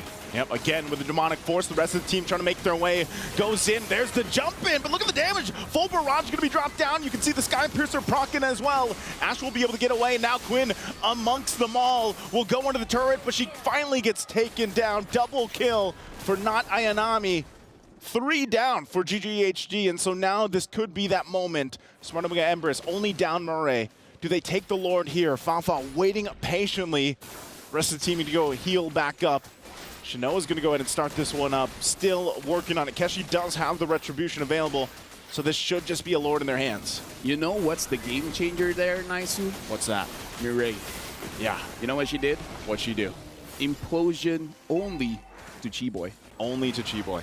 Chi-Boy was so late getting that Minotaur Fury off just because Smart Mega Empress, they initiated the fight with not Ayanami with the onward, able to catch out Honey. And then Chi-Boy, of course, she wanted to help the mid laner, right? But because the implosion was there, she couldn't do anything. And by the time she engaged, it was a little bit too late. Honey was not there anymore. And then at that moment, Homegirls went in a disadvantage because all the timings were not right. Yeah. So shout outs to Mireille. That was an amazing play coming from her, making sure that Chi-Boy didn't impact the fight as she wanted to. And you know, with that, it's kind of like if Murray does just catch 1 or 2, actually, in reality, it's okay. Because like you mentioned, they have so much layering of ultimates that they can take, especially if Amore continues to take the Minoan Fury. She might be searching for that now, too, to set up for this Lord push. as it makes its way down the bottom side. GGHG trying to keep this together, trying to keep as much of their base together as they can. The Earth Shatter going to be used still at any moment. Not Ayanami could force a situation with that onward. She has the flicker available too, but they're just going to get that one turret for now. Might take the discipline route. Everything, again, what they're facing is this match point from GGHG. More now having the Fury, so again, a lot of initiations here. Queen having the Blade of Despair should be able to deal a lot of damage, but I kind of feel like damage isn't her problem, it's survivability. Can she survive this game? Oh, good eye for an eye. Good eye for an eye. Good usage there. Able to go in. Ash, though, with the final slash. Going to find Murray. Implosion going to find 2. There's the knock-up 2. Quinn jumps in the backside. Shinoa tries to flicker back, but she's got everybody on top of her. She tries to get away, but she will fall. 3 down for GGHG. It's only Shinoa that went down. Hani could be the next one. She has tons of health and shields, but they battle it out. Fao as well. They're on the retreat, though. Smart Omega Empress happy with the 3 they got. Right now, it does seem like Homegirls, if they want something, they got to trade something. And that's something that they really do not want, because Queen was able to get Shinoa because that Queen herself was taken down. And this is not good, because when you're the defending team and you're losing members, you're losing map pressure. And when you're losing map pressure, you're going to lose turrets. And they might lose the mid one here. They're going to go for it. Look at the damage coming out once again from Kashi. Demonic Force going to be used again. Hani trying to hold the front side, but won't be able to escape as she finally falls. But at least for now, GGHG holds on to their base turrets. 2 of them. They only lost that one at the bottom side. And now where does Smart Omega Empress continue to put the pressure? 15 seconds from the Lord coming up here. Are GGHG in a position to contest this Lord once Hani is back alive? If she responds and then goes to the Lord, sure, but I don't think Smart Omega Empress is going to give the time. As we see, the Lord is getting rushed down immediately, so Hani doesn't even get time to respond for this one, so they got to protect the base. Now the problem is, look at the wave clear. There really isn't, right? You have the Phobias. Yeah. It's not a heavy enough. What do you call it? Damage, clear speed, spiky ball. Yeah. Spiky ball, ironclad. Yeah. Something. Oh, you talking about his chain, his weapon? Yeah. What's it called? Isn't like a, I don't know, it looks like a mace lantern. A mace. Okay, sure, let's go with that. The mace, lantern, flare, not the flare lantern. Is not enough to clear the minions, right? Yeah. The one that can really clear is Fafao, but Fafao needs to be in the Zaman Force to actually clear it, but... Quinn could, kind of. She will die for it. Maybe use the Electro Final Blow. Yeah, she can, but she will die for it, right? Because the moment Ayanami sees Quinn is going to get taken down, so it's very risky. See how they kind of go with that risk. Mid lane turret's going to fall here. Lord makes his way to the base. G-Boy also picks up an Immortality. She knows she's going to have to play that front side, especially into Amore. And there's the onward. They're going to find Ash. They get the flicker out. Still Lord going to be worked on. Primal Wrath going to be used. They have to fight for it. Going to force a situation. A full barrage going to find multiple members. The knockups too. Multiple immortalities will be popped. The final slash going to be used. But it's Cheap Boy that falls. Keshi looking for another. Multiple people so low here. But so far they can't find Shinoa. As she'll be able to pop off once again, looking for another. Looking for the cleanup here. As Smart Omega Empress stays in the base. They approach to Shinoa, full health, full locked in, goes in, tries to clear the wave, and that's Ash gonna fall, and Quinn's gonna be next. But the tower lock is there as Quinn takes a couple shots, but it won't be enough. And we are going to game 3 as Smart Omega Empress takes game 2. And again, Mirai is, I would say, the disruptor here. But we gotta talk about not Ayanami on the Edith. Honestly, that Edith looks like the control to make sure that homegirls, they don't move around. Yeah. Like in this game, Quinn did not have a good game. Chi-Boy in the early, sure, doing quite well, but the moment they shut down the Minotaur is all good, is GG. And speaking of that, we're gonna throw it over to our experts. Isa pa para sa Pinas. For the sake of fairness, lagi satu untuk rakyat Malaysia. One more for both. It's down to a BO1 in this best of 3. And yeah, it comes on the back of a savage 5K for Shinoa. I'm gonna get her name right now. Shinoa. That Ixia I didn't expect it would be an Ixia that would be the salvation of Omega. So far, Shinoa has debuted successfully most out-of-meta heroes in MWI. And I understand why Chiboy is responding this way. Yeah. It's because she was still in the mindset of game number 1. She was still the same Minotaur that was always putting herself up front. And Omega Empress has successfully downloaded that fact. They know that, okay, whoever we find, Hani, Chiboy, sure, whoever it is, let's burst them down. And key to that is to maintain their resources. They held on to their battle spells. They held on to their core damage dealers, and they deployed successfully. It took a while, again, 18 minutes, 30 seconds, but eventually they got there. What do I mean by their core damage dealers, right? It's not Amore. It's not even Ayanami. Sometimes it's Ayanami, but it's not Ayanami. Yeah. It's mainly Shinoa and Keishi, which, by the way, makes it such a lethal back and forth for GGHG. The aforementioned Savage, yes, but also the fact that Keishi is such an inevitable force. Nolan gets to places much faster than you expect. Yeah. She can go through walls much faster than a Hayabusa can with the Quad Shadow. So if you're smart in your placement, which I think Keishi is, because she's so disciplined in controlling the map, then you end up with this kind of formula. Again, it's not just a one-woman show, not just Shinoa. Keishi did amazing as well. Battle spell conservation, that's one thing that you mentioned there that stood out for me. And maybe it's because she was able to conserve her flicker at the right time that the PlayStation MVP is Shinoa. You needed that flicker for this Ixia, and you needed to maximize it. The draft that GGHG had with the Phoveus, the Minotaur, the Arlott, and the Benedetta, I really thought that would be it for this Ixia, but it wasn't. Yep, this is once more a replay for, honestly, a nomination for Play of the Day. I'll say it now, a savage for Sheen Perez. Shinoa here. We'll break it down later, all right? We'll break it down on a more cerebral level, but she used her kit so well, and I think key to that was, I don't know if you agree with me, but her first item, Sea Halberd, it allowed for that fight to be much shorter, and that's what they needed to do. They needed to shorten the time that the members of GGHG would fall so that Ayanami could follow through, and there would be windows of doubt for GGHG for the Savage to eventually unfold. Yeah. And one thing that... Oh, hey there, Ixia. How you doing? Hello. Hey. One thing that Lafel mentioned was the play of Mirai on that Tigreal, where eventually she readjusted her priorities of who she would be catching with her ultimate, with that implosion. And there was a moment we saw early on where the first major play that GGHG countered was the implosion strictly just for the Phoveus that has Purify. Eventually that was adjusted, that Mirai said, all right, I'm really gonna conserve my implosion and make the most out of it. Once those Purifies are gone, once that Nolan has bursted this Phoveus, I will be able to use my implosion. And it helps that there are literally 4 sources of CC that could pull out the Purifies. Yeah. Again, battle spell conservation. If you're able to force out the Purify from Hani early so that she can continue demonic forcing, then all the more Keishi and Shinoa's job becomes easier. If not, then that's when you force out the implosion, and then it comes through, and then you layer it with maybe another Earth Shatter, another Onward, because I think some people forget there is a stun in Shinoa's kit. There's a stun in the Ixia. Yeah. So if you're able to get that through while you're in full barrage mode, then even a Zaman forced Harith, even a Harith hopped up on time magic will have to lay down and take a dirt nap. And that is it.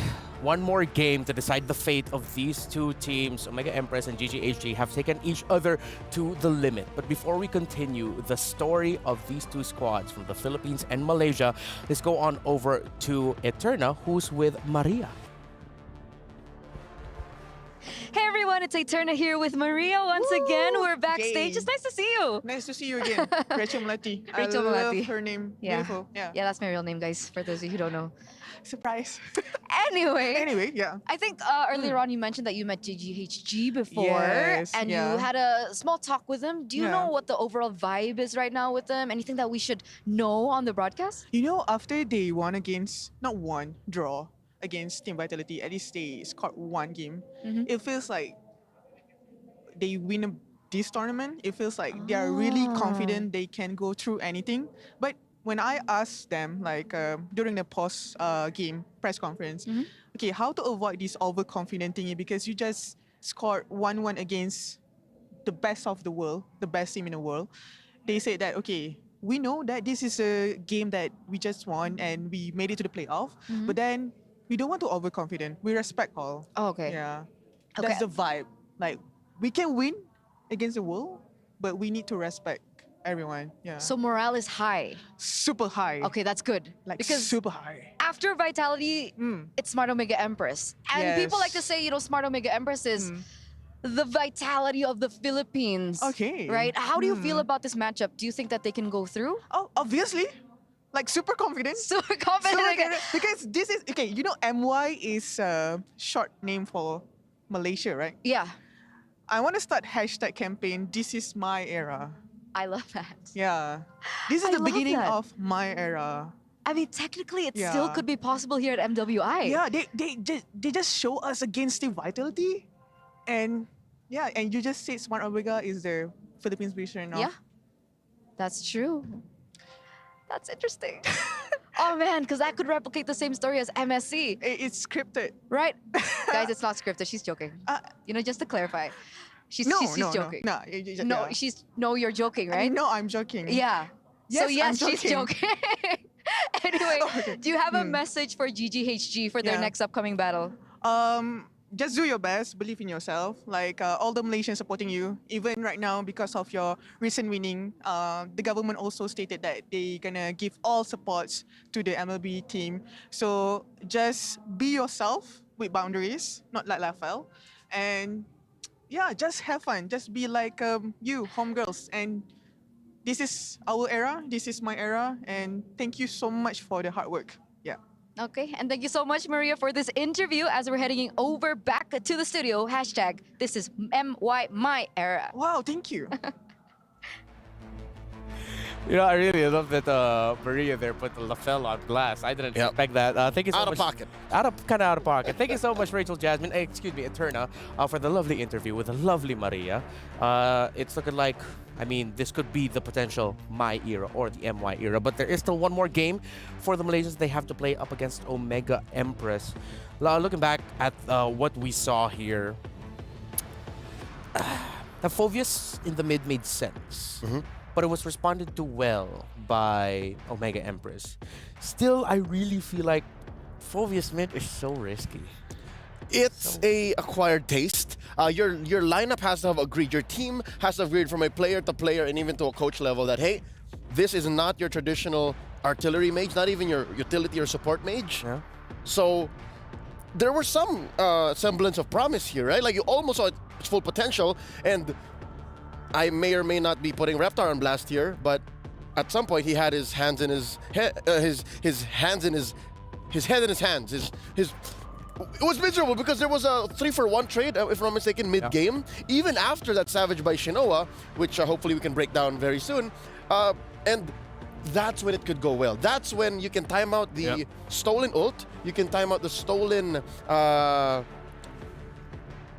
the stolen angles, and if that works out, then yeah, the Phovius mid is beautiful. I think we can go back at that moment specifically. Will we be able to go back to revisit the Savage that Shinoa was able to show off? Again, these are the members of Smart Omega Empress behind me. The Keys woman on the of line. the hour. Keys on the line. That's her right there. Shinoa. Get the name right, Renmar. It's not Shinwa. We also did sing the praises of Keishi. And again, you always have to consider the fact that Chiboy is a force to be reckoned with. She will always be in the front line, whether that be for better or for worse. And Quinn is not afraid, and she's not above getting her hands dirty. When you need her to steal a lord, she'll be there. When you need her to assassinate a soft gold lane marksman, she's there as well. And of course, Hani. Hani can pick up a Phovius and still show up. Again, a gold lane Phovius isn't for everyone. Or rather, a mid lane Phovius isn't for everyone. I think I can count in my hands, I don't want to say in one hand, but in my hands, how many times a mid lane Phovius was picked across many different leagues and regions that here now, even Hani, I gotta tip my hat off to her. Huh? There were times where I really was feeling like looking at that Phoveus. Wow, Omega Empress has to spend so much just to take one pick down. But okay, going from Shinwa, let's go on over to another player I'd want to focus on the side of Shinoa. Sorry about that. Shinoa. Continue. Look at Keishi this time. In person, when you get to meet her, she's quite very low-key. Soft-spoken. Soft-spoken. And her playstyle is somewhat similar. Excuse me? Drafts up. I don't think this is what we should be seeing. Yes. We'll be repairing this. Yeah, it we're will repairing this. This might be a... It will be amended. It will be amended. That isn't the actual draft, but we can go back to Keishi. Yes, sir. Talk to me about Keishi. What she I'm a big does- fan. I'm a big fan of Keishi too. Like when I got to interview her, she really is the type that she just goes with the flow. Literally, I asked her, "Who are you looking forward to face?" It's like, "I'm looking forward to face anyone." I thought they would mention everyone. I thought she would mention Vitality, Vega, of course, but she didn't put a lot of focus on the Indonesian teams, and she just said, "You know what? Just give me anyone. I'm ready for anyone." Truth be told, anyone includes GGHG. And currently, they are who stand in the way of Smart Omega Empress from breaking through third place. But take this as well.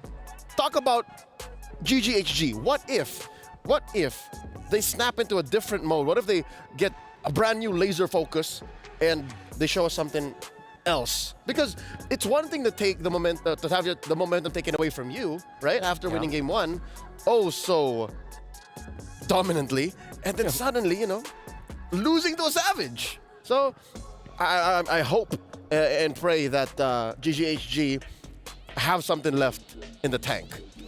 I'm sure they do. I mean, a pick that can rock Jushin really well, a pick, team, excuse me, that can rock a gold lane Bane, that has excelled with Zask, tells me they are a team that is ready for this current meta.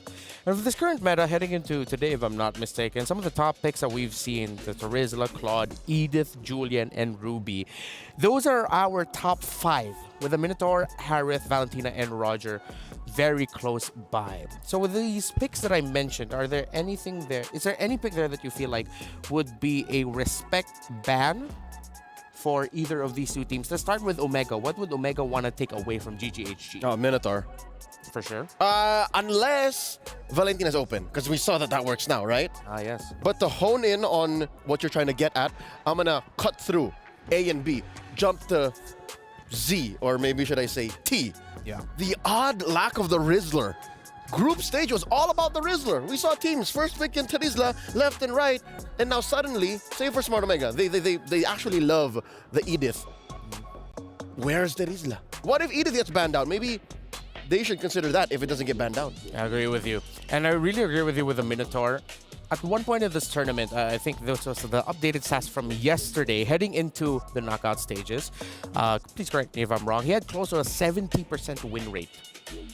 That's how effective Minotaur has been for MWI. Edith with 62%, Valentina 66, almost 67. Terizla, because with how much he's been used, is teetering around 47-48%. But then again, it's just because he's been used so much. Yeah, the sample size will do the stats dirty, especially if you pick it high enough. As well, Roger, if I'm not mistaken, Roger should also have a close to 50-50. Roger, surprisingly enough, is usually banned. There you go. So he's just that much of a priority in the pool that he's protected. Yes. If I'm not mistaken, out of the most banned heroes at some point, okay, he's not the most banned, but he's in top 5. The top 5 most banned alongside Ling, Chip, Jushin, Angela. Roger is there at the number 5 spot. At this point, I think you're really just thinking of banning one hero per side, because there's always 2 that's automatically taken out, and then you just get 1 that you can adjust and modify. Here we are, the draft. One of the heroes that you mentioned earlier was Edith. Instead of that, maybe pick up the Terizla. Maybe that will be an option for GGHG as they first ban that. Omega Empress, if there's a pick I would like them to respect, it would be the Claude of Fafao. But they will also respect the Zask that we mentioned earlier for GGHD that they rocked in the mid. Second ban now for HG, I would like to see them consider taking out the Angela, maybe the Valentina. I think they're just going to start attacking Shinoa here. But here's the thing. Attacking Shinoa is most likely an exercise in futility. You know she has a Melissa, you know she has an Ixia. Very rarely do they have to kind of set up around her.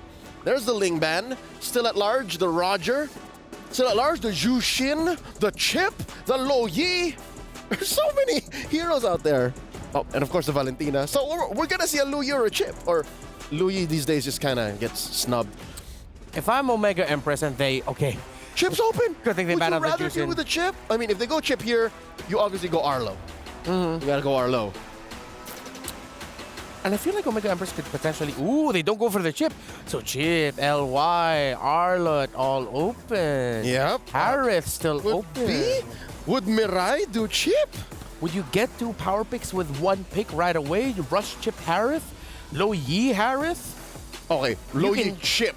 Lo Yi Last Chip time I saw that, it was a little disgusting. Yeah, but I still lean towards the idea that it can be a little bit overkill. So they go for, whoa. Do they just snub it entirely? Whoa. Yeah, they're snubbing Chip, Lo Yi, Harith. They just go ahead and pick up Nolan and Minotaur. I mean, we did talk about the win rate of Minotaur now at 69% and counting. Nice. Pick 16 times. Yes.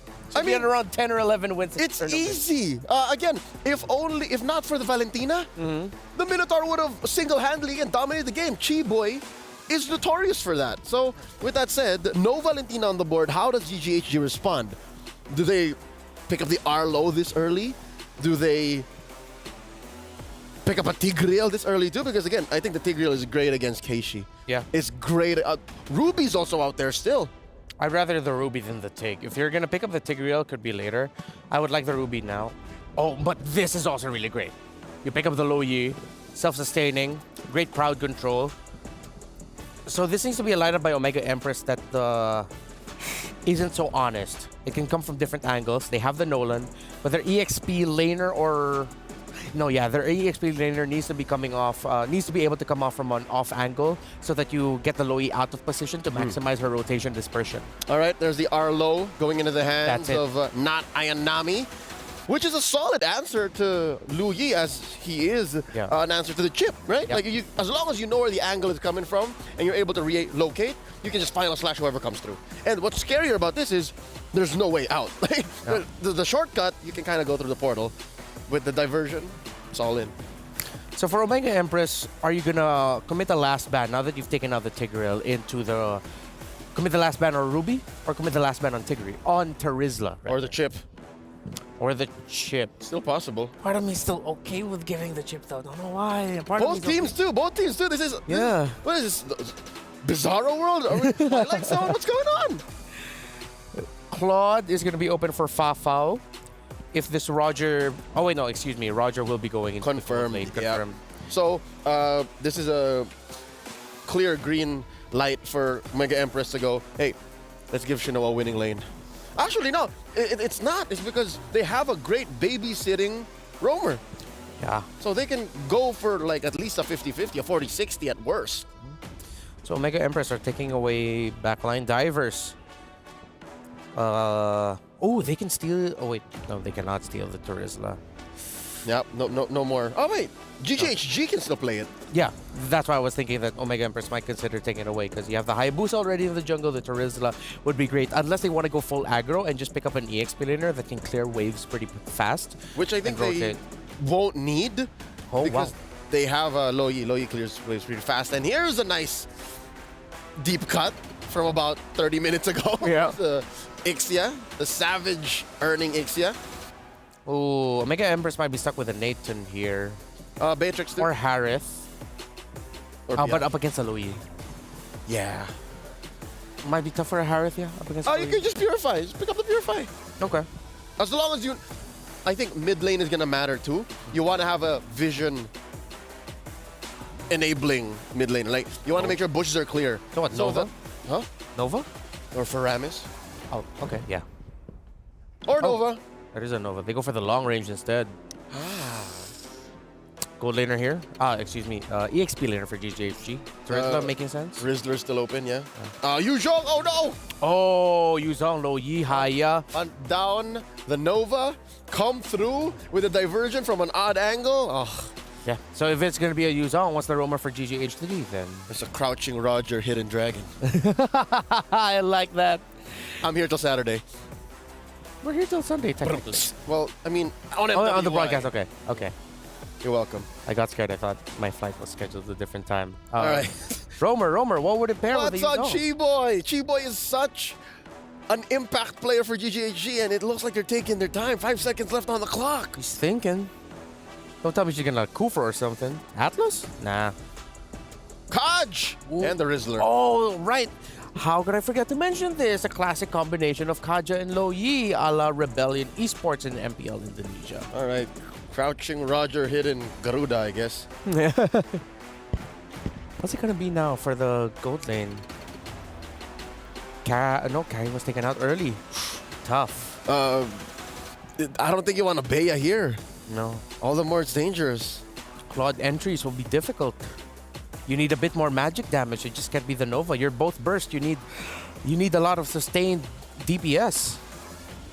Is Harith that sustained DPS? Not in the traditional way that I would consider it. He's still skill-based because he'll use his basic attack after a skill. Yeah. Oh! This works! This works! This works! Get away! This works! This works! But again, still, you have to get it in the practice. And if I'm not mistaken, if you time the getaway well, Shadow Kill can't even get to you. The melee mains right now are very happy. Representation for them. Miracle's going wild. Miracle's going wild. There's a caster named Vey as well who'd be very happy about this game. But let's see if those melee mains will be happy being represented. Will this be the pick that sends Omega Empress to the next round? Or is GGHG's lineup enough to give this melee hell? This has been me, Reptar, here with Leo. We'll be back later, but now we'll send you off to Lasu. Lafel Naisu, how you? Lesu?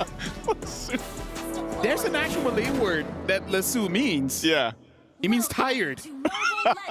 It means tired or tiring. But yeah, welcome to the Land of Dawn with Lesu. I mean, let's just roll with it. And welcome to the final game of the day. It's the final game of the day.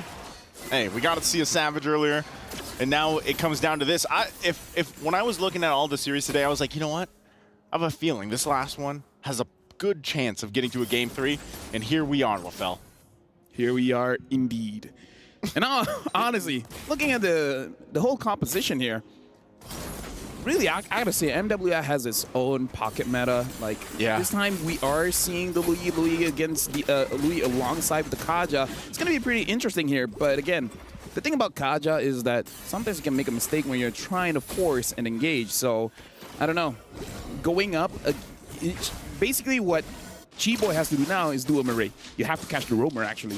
You can't, yeah, I was gonna say. And then kill the Roamer as fast as you can. Because if not, the Minotaur is gonna be like, you want to engage? Who decided that? Yeah. And, you know, the thing about it is, I guess when you look at the Kaja, because this is a pick that it's always there, kind of like in the back pocket of a lot of teams, but it's very specific situations where they bring it out. And I think in this case, the Kaja is going to help. You're really just trying to get the numbers advantage early on, but you have to make it happen fast. And I think part of that is utilizing the fact that this is a Lo Yi. You can go in with a diversion, make some surprise picks happen. But if it doesn't happen, then you have a response, especially from Murray, especially with the final sash. And I think it was a great pick, a genius pick to pick up the Novaria, a hero that has been slept on through MWI a little bit because you're just playing for vision. You know, you're looking to get at least a vision, at least a sense of where the rest of GGHG is. And even for Shinoa, I think the experts handled it really well about the whole go away, the way that you can actually time that correctly to even deal with Quinn in a sense here. So we'll see how it works. We've seen Melissa at least a couple times. I've been hit by a go away once. Have you? It was not pleasant. I did not see that coming. And I gotta say, I was hurt. What were you playing? Oh, not MLBB. But anyways, now not Ayanami as well as Amor. Taking a bit of damage. Chi-Boy gets taken down. That's a good final slash from not Ayanami. We'll see if she's able to get away, and now Murray there to help him out. There's the Minoan Fury, gets the knock up into the air. Quinn goes, and Quinn will fall 2 down. Simona Mega Empress going to get everything in this exchange. 2 kills plus the objective. Well, we saw quite a bit of mistakes coming in from Homegirls there, where essentially the abilities are not hitting anyone. And you don't want to see those kind of mistakes in the final game of the day because, again, Simona Mega Empress, they're good in the early game. And after game number 1, they're going to make sure that they hold on to their lead. Looking at the goalie here, Fafa is not having a good time. Ooh, yeah, not having a good time. Also, not Ayanami going to go ahead and pick up. Oh, hold on. Gets the Thunderbelt already, but look at this. Oh, they know. They know. They have an idea, and that's why the Navaria is so good. And now they might actually press the situation. Murray going to jump in. They forced Chiboy back. They couldn't get the kill they were looking for, so at least stopped in their tracks for now. Now Quinn going to join the fight. The shadow kill going to be used. It's all on Murray. Go away is going to be dropped down, but it's not going to be enough as Murray falls. Good response from GGHG. Yeah, at least they get something here. Excuse me, the crab is still there. Quinn. Oh, yeah, there you go. It looked like both junglers were like, I mean, there's no way I'm going to get that, right? Even the crab is like, hey, what's going on? Excuse-moi. Hola, mi amigo. I'm here. Well, you know, either way, like, even Hani. I don't know what the crab's... That's the language that yeah, Gold Crab speaks. I heard crab say, hola, mi amigo. All right. Yeah. You know, you might want to download a different language pack. Maybe that's probably it. Yeah. Either way, right now looking at the items here, the Arlet, very fast Thunder Belt here. I'm going to make sure that he's going to be able to stay in quite a while. And the Hunter Strike on the Nolan is going to provide quite a lot of trouble. Quinn opts for a Sky Piercer, and you know how I feel about Sky Piercer on a Hayabusa against the Minotaur. If they can pick up the Minotaur, it's going to be good. But if they don't do it, then they're kind of wasting an item slot. I think it's part of playing the part. The whole fact that you have the Kanja. You know, you want to get that pull in. You want to be able to get that Sky Piercer proc off. I almost also would have liked to see maybe if Chiboy picked up the focusing mark instead to go with this. You know, to get that burst potential down and get that numbers advantage, but this is what they're going to go with, Quantum Charge, and now the fight for this turtle. Final Slash going to be used. They get a couple flickers out too, but it's going to be Quinn that gets the turtle, and now Murray in trouble. That's the Sky Piercer procking right there, and she's still going to be going, forcing them back a little bit further. Turret is going to be grabbed down in the bottom side. That's the trade. But they might still go for more. Not Ayanami, going to be all by herself. Multiple members here from GGHD on top. And now in the mid lane, they'll keep control of it, but I'm not sure. Do they still push this in? Not Ayanami, going to have to watch the turret just go down here.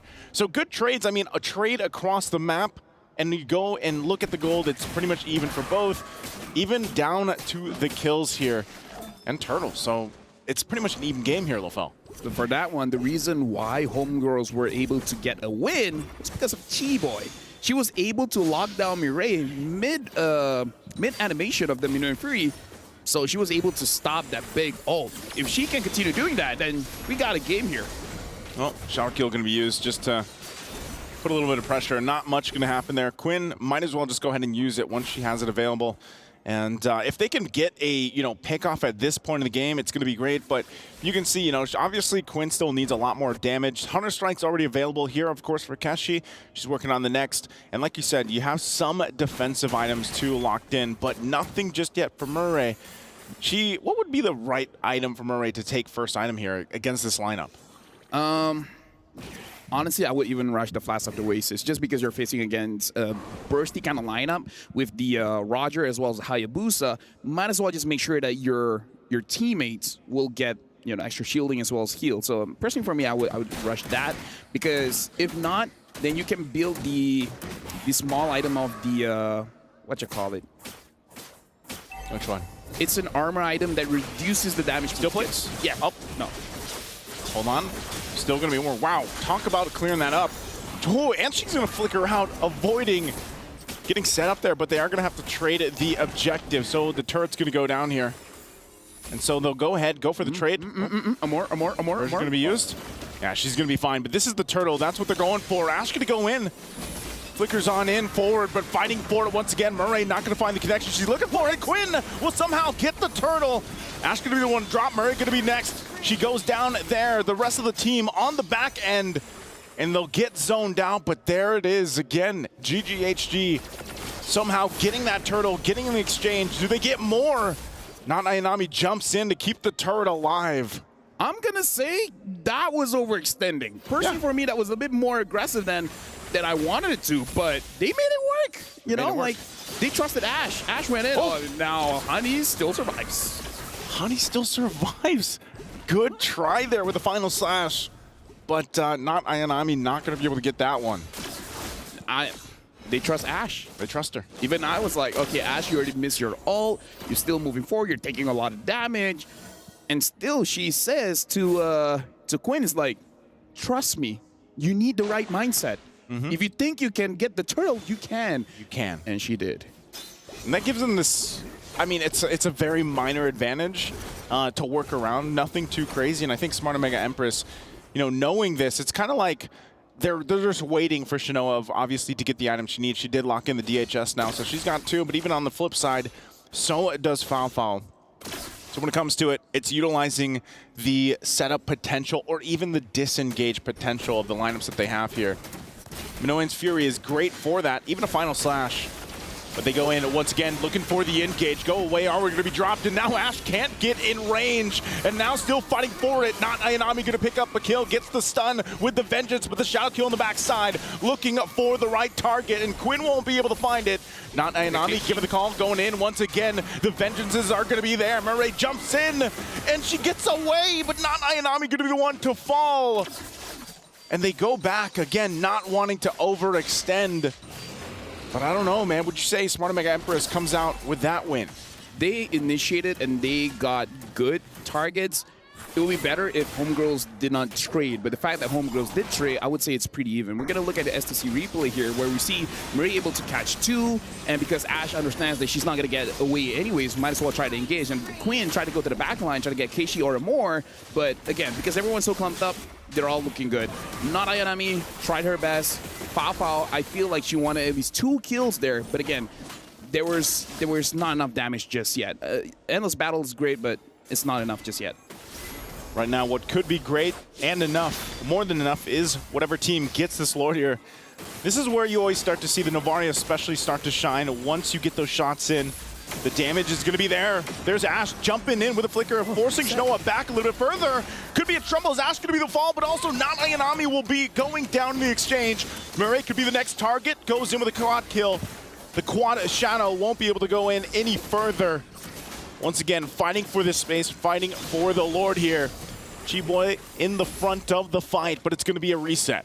Yeah, definitely, because Homegirls, they got to be careful because the Minotaur is still there. The Minotaur is still healing. Shinoa as well as Keishi can deal a lot of damage. So I feel like for Homegirls here, you don't want to overextend. You got your advantage. You get away. If you get a catch, that's amazing. Looking at G-Boy, still having the ult, you can pull someone in. Preferably pulling in the Mireille. The thing is, do they have enough damage? Fafao just completed her... Okay, looking at items here, having Wind Talker, Endless Battle, as well as the Malefic Roar, you have enough damage to take down Mireille, especially when Mireille does not have any armor at all. So it's a good time if you want to catch her out. So it's really on both roamers at this point. Whoever engaged first has a higher probability of winning. Yeah. Quinn also doing top of the damage here. You know, she's doing work on this Hayabusa, and I think anytime you see the Hayabusa drafted for these lineups, for these compositions, it's such a... You really have to be able to use the mechanics really well. You know, the shadow kill timing, a lot of times we've seen her just use it early on for the pressure, but even her placements with the quad shadows has been really good, playing against the amount of crowd control that this lineup has for Smart Omega Empress. So, you know, this is just a showcase of how close this game is. Again, it's come down to this one game for both these teams to move forward to the semifinals, and it's going to be Smart Omega Empress that just gives it a go, but here comes the diversion. They're going to be too late as the Lord is secured. Unless something can happen, Conceal going to be used. Chi-Boy might pull, not Ayanami. Is that the right target? They're going to force them to fight a final slash. Going to find 2 targets. And now still working at she's going to fall next. Keshi trying to join the fight, but Murray falls as well. They still have the Lord. Do they want to fight this? Foul can't get the kill on Shinoa. She's trying to run away, but it'll be too late as Foul falls. So it's a 1-for-2 trade, but the Lord goes to Smart Omega Empress. Yeah, I feel like, just a little bit too late. I feel like Smart Omega Empress, they saw Quinn down her bottom, and then they just called it. It's like, we got to do this now. while all of this is going on, STC replay here, I feel like the targeting coming in for Homegirls is a little bit off because it looks like they're going for different targets here. Fafao is going for the damage dealers. Everyone else was cutting back. Not really their fault because all of their HP was so low. Yeah. It's more on Fafao being a little bit too aggressive here. But something I do have to say is 30 minutes in, and I don't know why, Ash only has one item. Kind of doesn't make sense. I don't know why Ash only has one. Like, I feel like we've seen the item pop up quite a few times. I don't know if it's a bug or something, but why does she only have one? I feel like at this point, the minimum you should have is two because you're in the EXP, you're not a robot. Yeah. Interesting to point it out. Yeah, just one item. Yeah, she's only got the Dominance Ice. I mean, she picked up the Fury Hammer probably early on just for the lane. The thing is, their gold is not different. 5.4, 5.9, 500 difference, but looking at the Arlet is going to finish the third item first. Right? Yeah, interesting. I mean, it looks like they have, what, 2 conceals, too? Oh, Quinn, wow, she just deleted. Diversion going to be used, but they won't follow up on that. So with this, once again, it's just going to be put the pressure on the bottom lane. That's the game plan for Smart Empress. Want to get as much territory as they can. And now eyes set on the base turret here. 4 members for GGHG. Is it going to be enough to hold on a little bit longer? Base turret still standing for now. Not Ayanami on the front side. They're going to jump in. Murray there too, looking for this kill on Ash. Ash Immortality going to be popped. There's the final slash. The Chi-Boy will fall, and now Ash could be next. They get the stun. It's a double for not Ayanami. And now they're going to take the disciplined approach and back off. They still have a tier 2 in the mid lane to work on. Right now, Homegirls is definitely in a bad spot. Looking at STC replay here, it does seem like Chi-Boy is not going to have a good time trying to force a fight because now with the map pressure that they have, Smart Mega Empress, they can initiate. Mireille can do whatever she wants at this point. And looking at the management here, they're not really pleased with how the game is looking so far. Well, at least for Homegirls. Yeah, for Homegirls.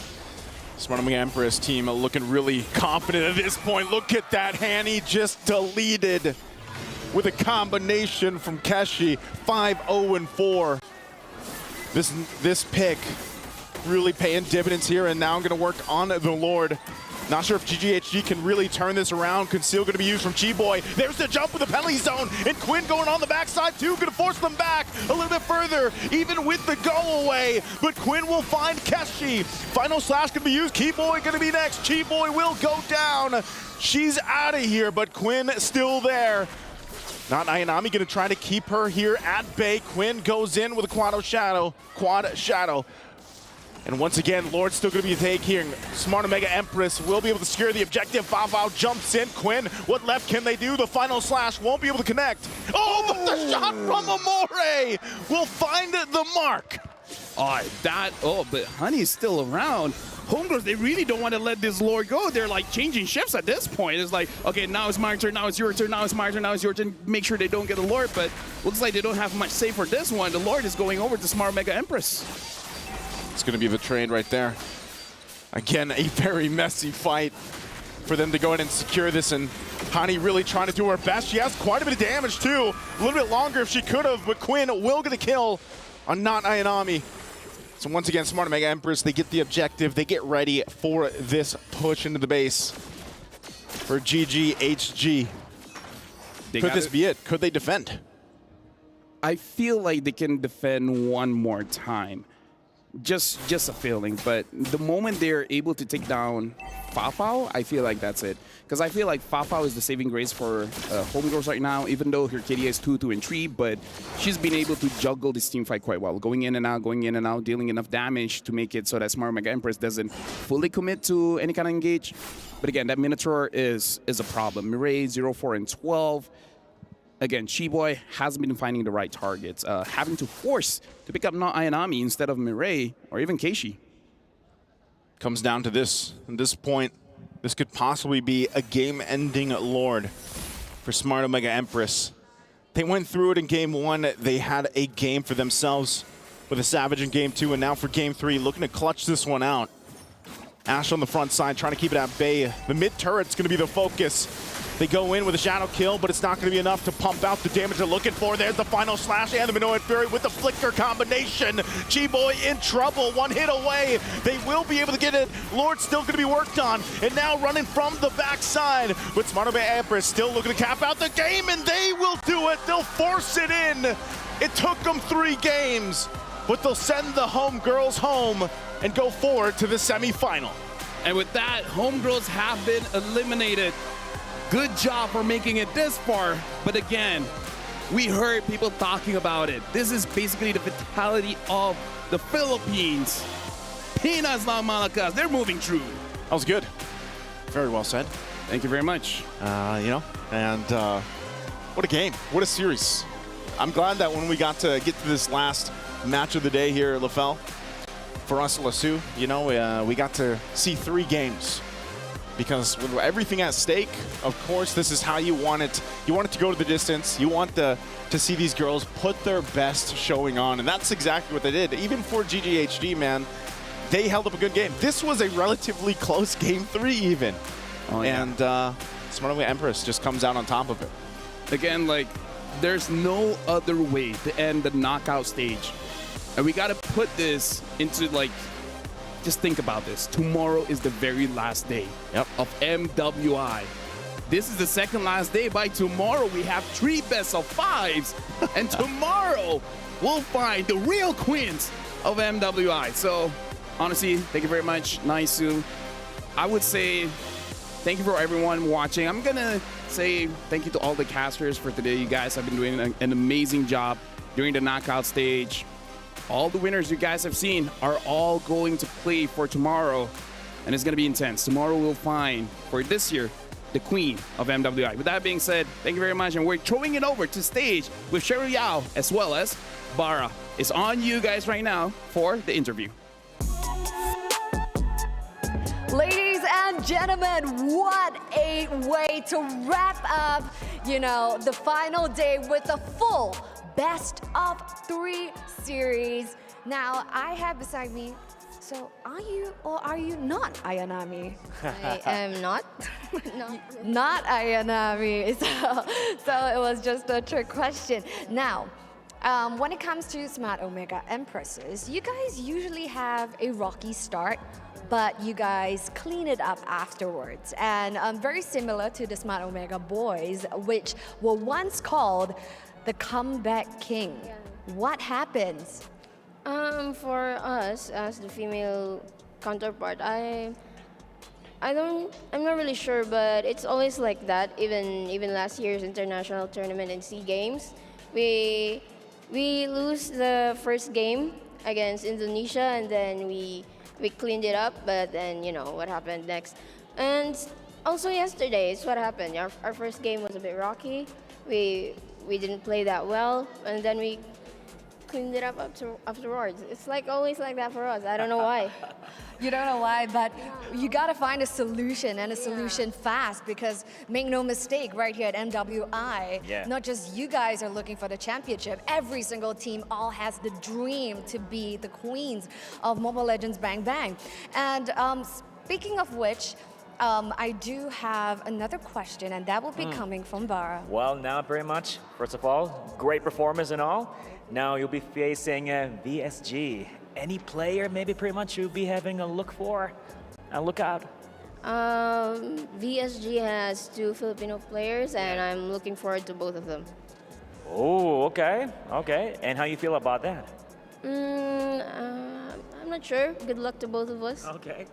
Good luck to all, definitely. All the queens shining beautifully here. Yes, so let's not forget the prize after taking this full series of a best-of-3. We would love to have our Malaysian representatives from Gaiman Gladiators Homegirls to pass on your tournament key over to them. Beautiful Amazing sportsmanship. Let's hear it, everybody. Come on, let's hear it, everybody over here. Amazing game. GG, well played indeed for Homegirls. Now, not Ayanami. We do have anything you want to say to your fans? A full series, it could go either way.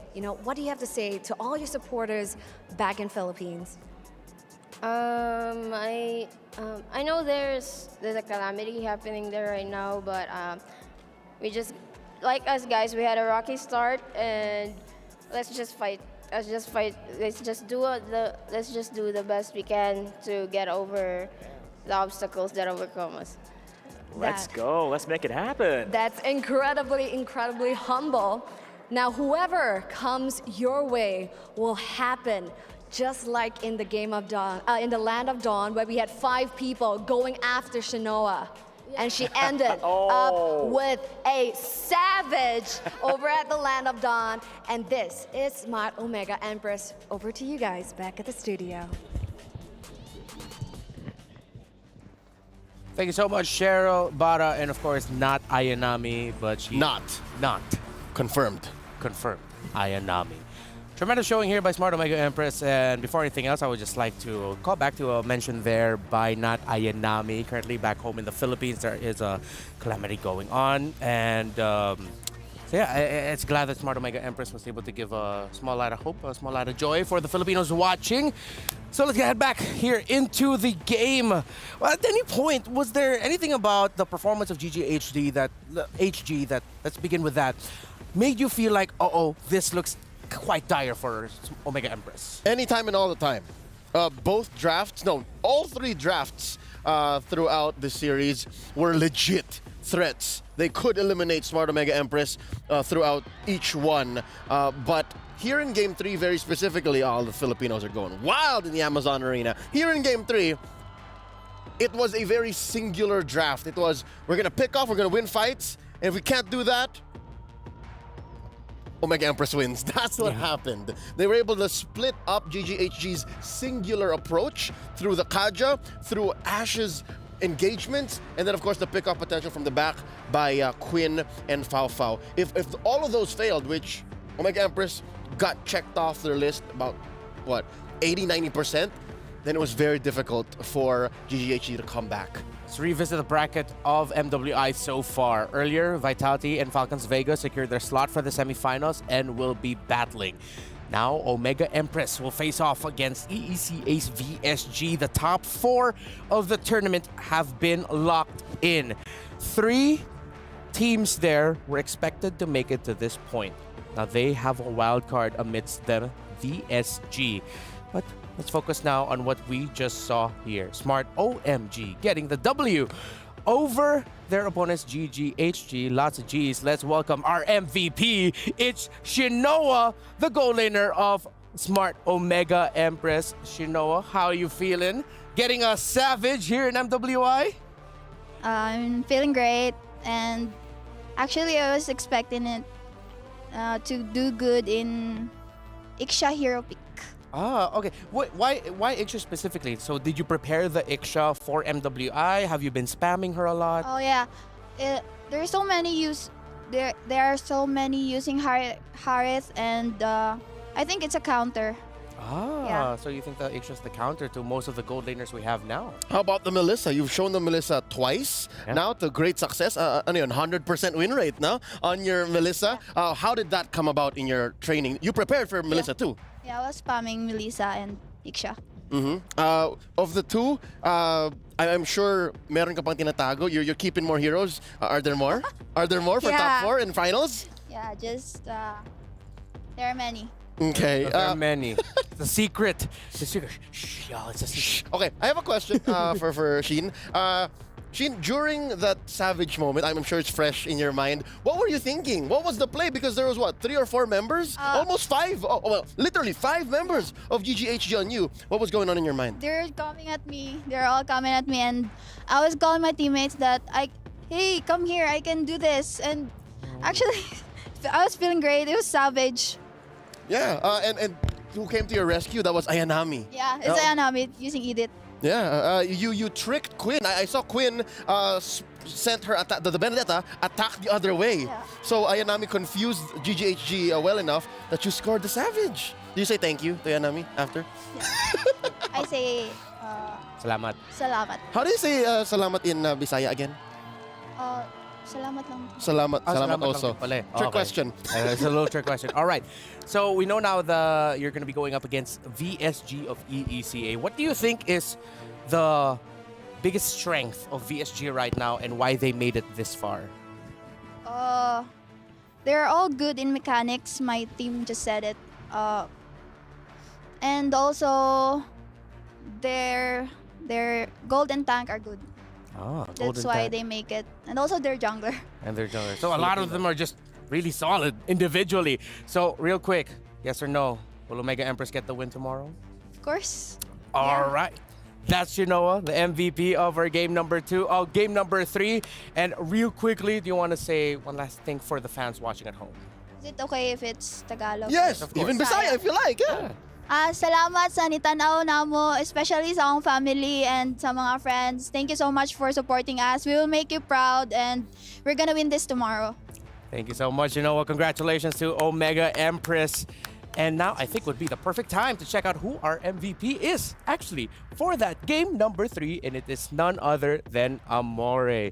The Novaria. You mentioned, Leo, in the draft they needed vision and they got it in spades. It was an all-in vision. The alternative was the Faramis because, again, there was a lot of team fights wherein Smart Omega Empress came this close to death, but apparently they played well enough with space that they didn't need that. What they did was lean hard into vision and the inevitable scaling of Novaria, wherein she got maybe, a couple of from downtown shots. Like, definite three-pointers from Amore. Yeah, there's that one death that you see on Fafao. That was on the hands of that Novaria. That's her. And that's her. And that was a moment where Fafao actually needed to survive because that meant that DJHG could have come back for a fight.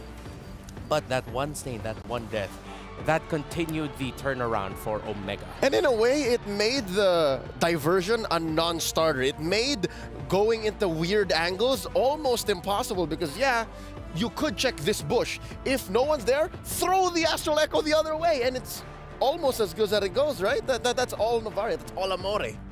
Are those rocks around Novaria? I've always wondered. Those are galactic meteors. Where? Galactic meteors. The ones like floating around her like a halo. Yeah, she is a cosmic being, so... That's true. Yeah. That's part of her, I would say, her costume. Yeah. it's not organic. That's not her body. Yeah, I get you.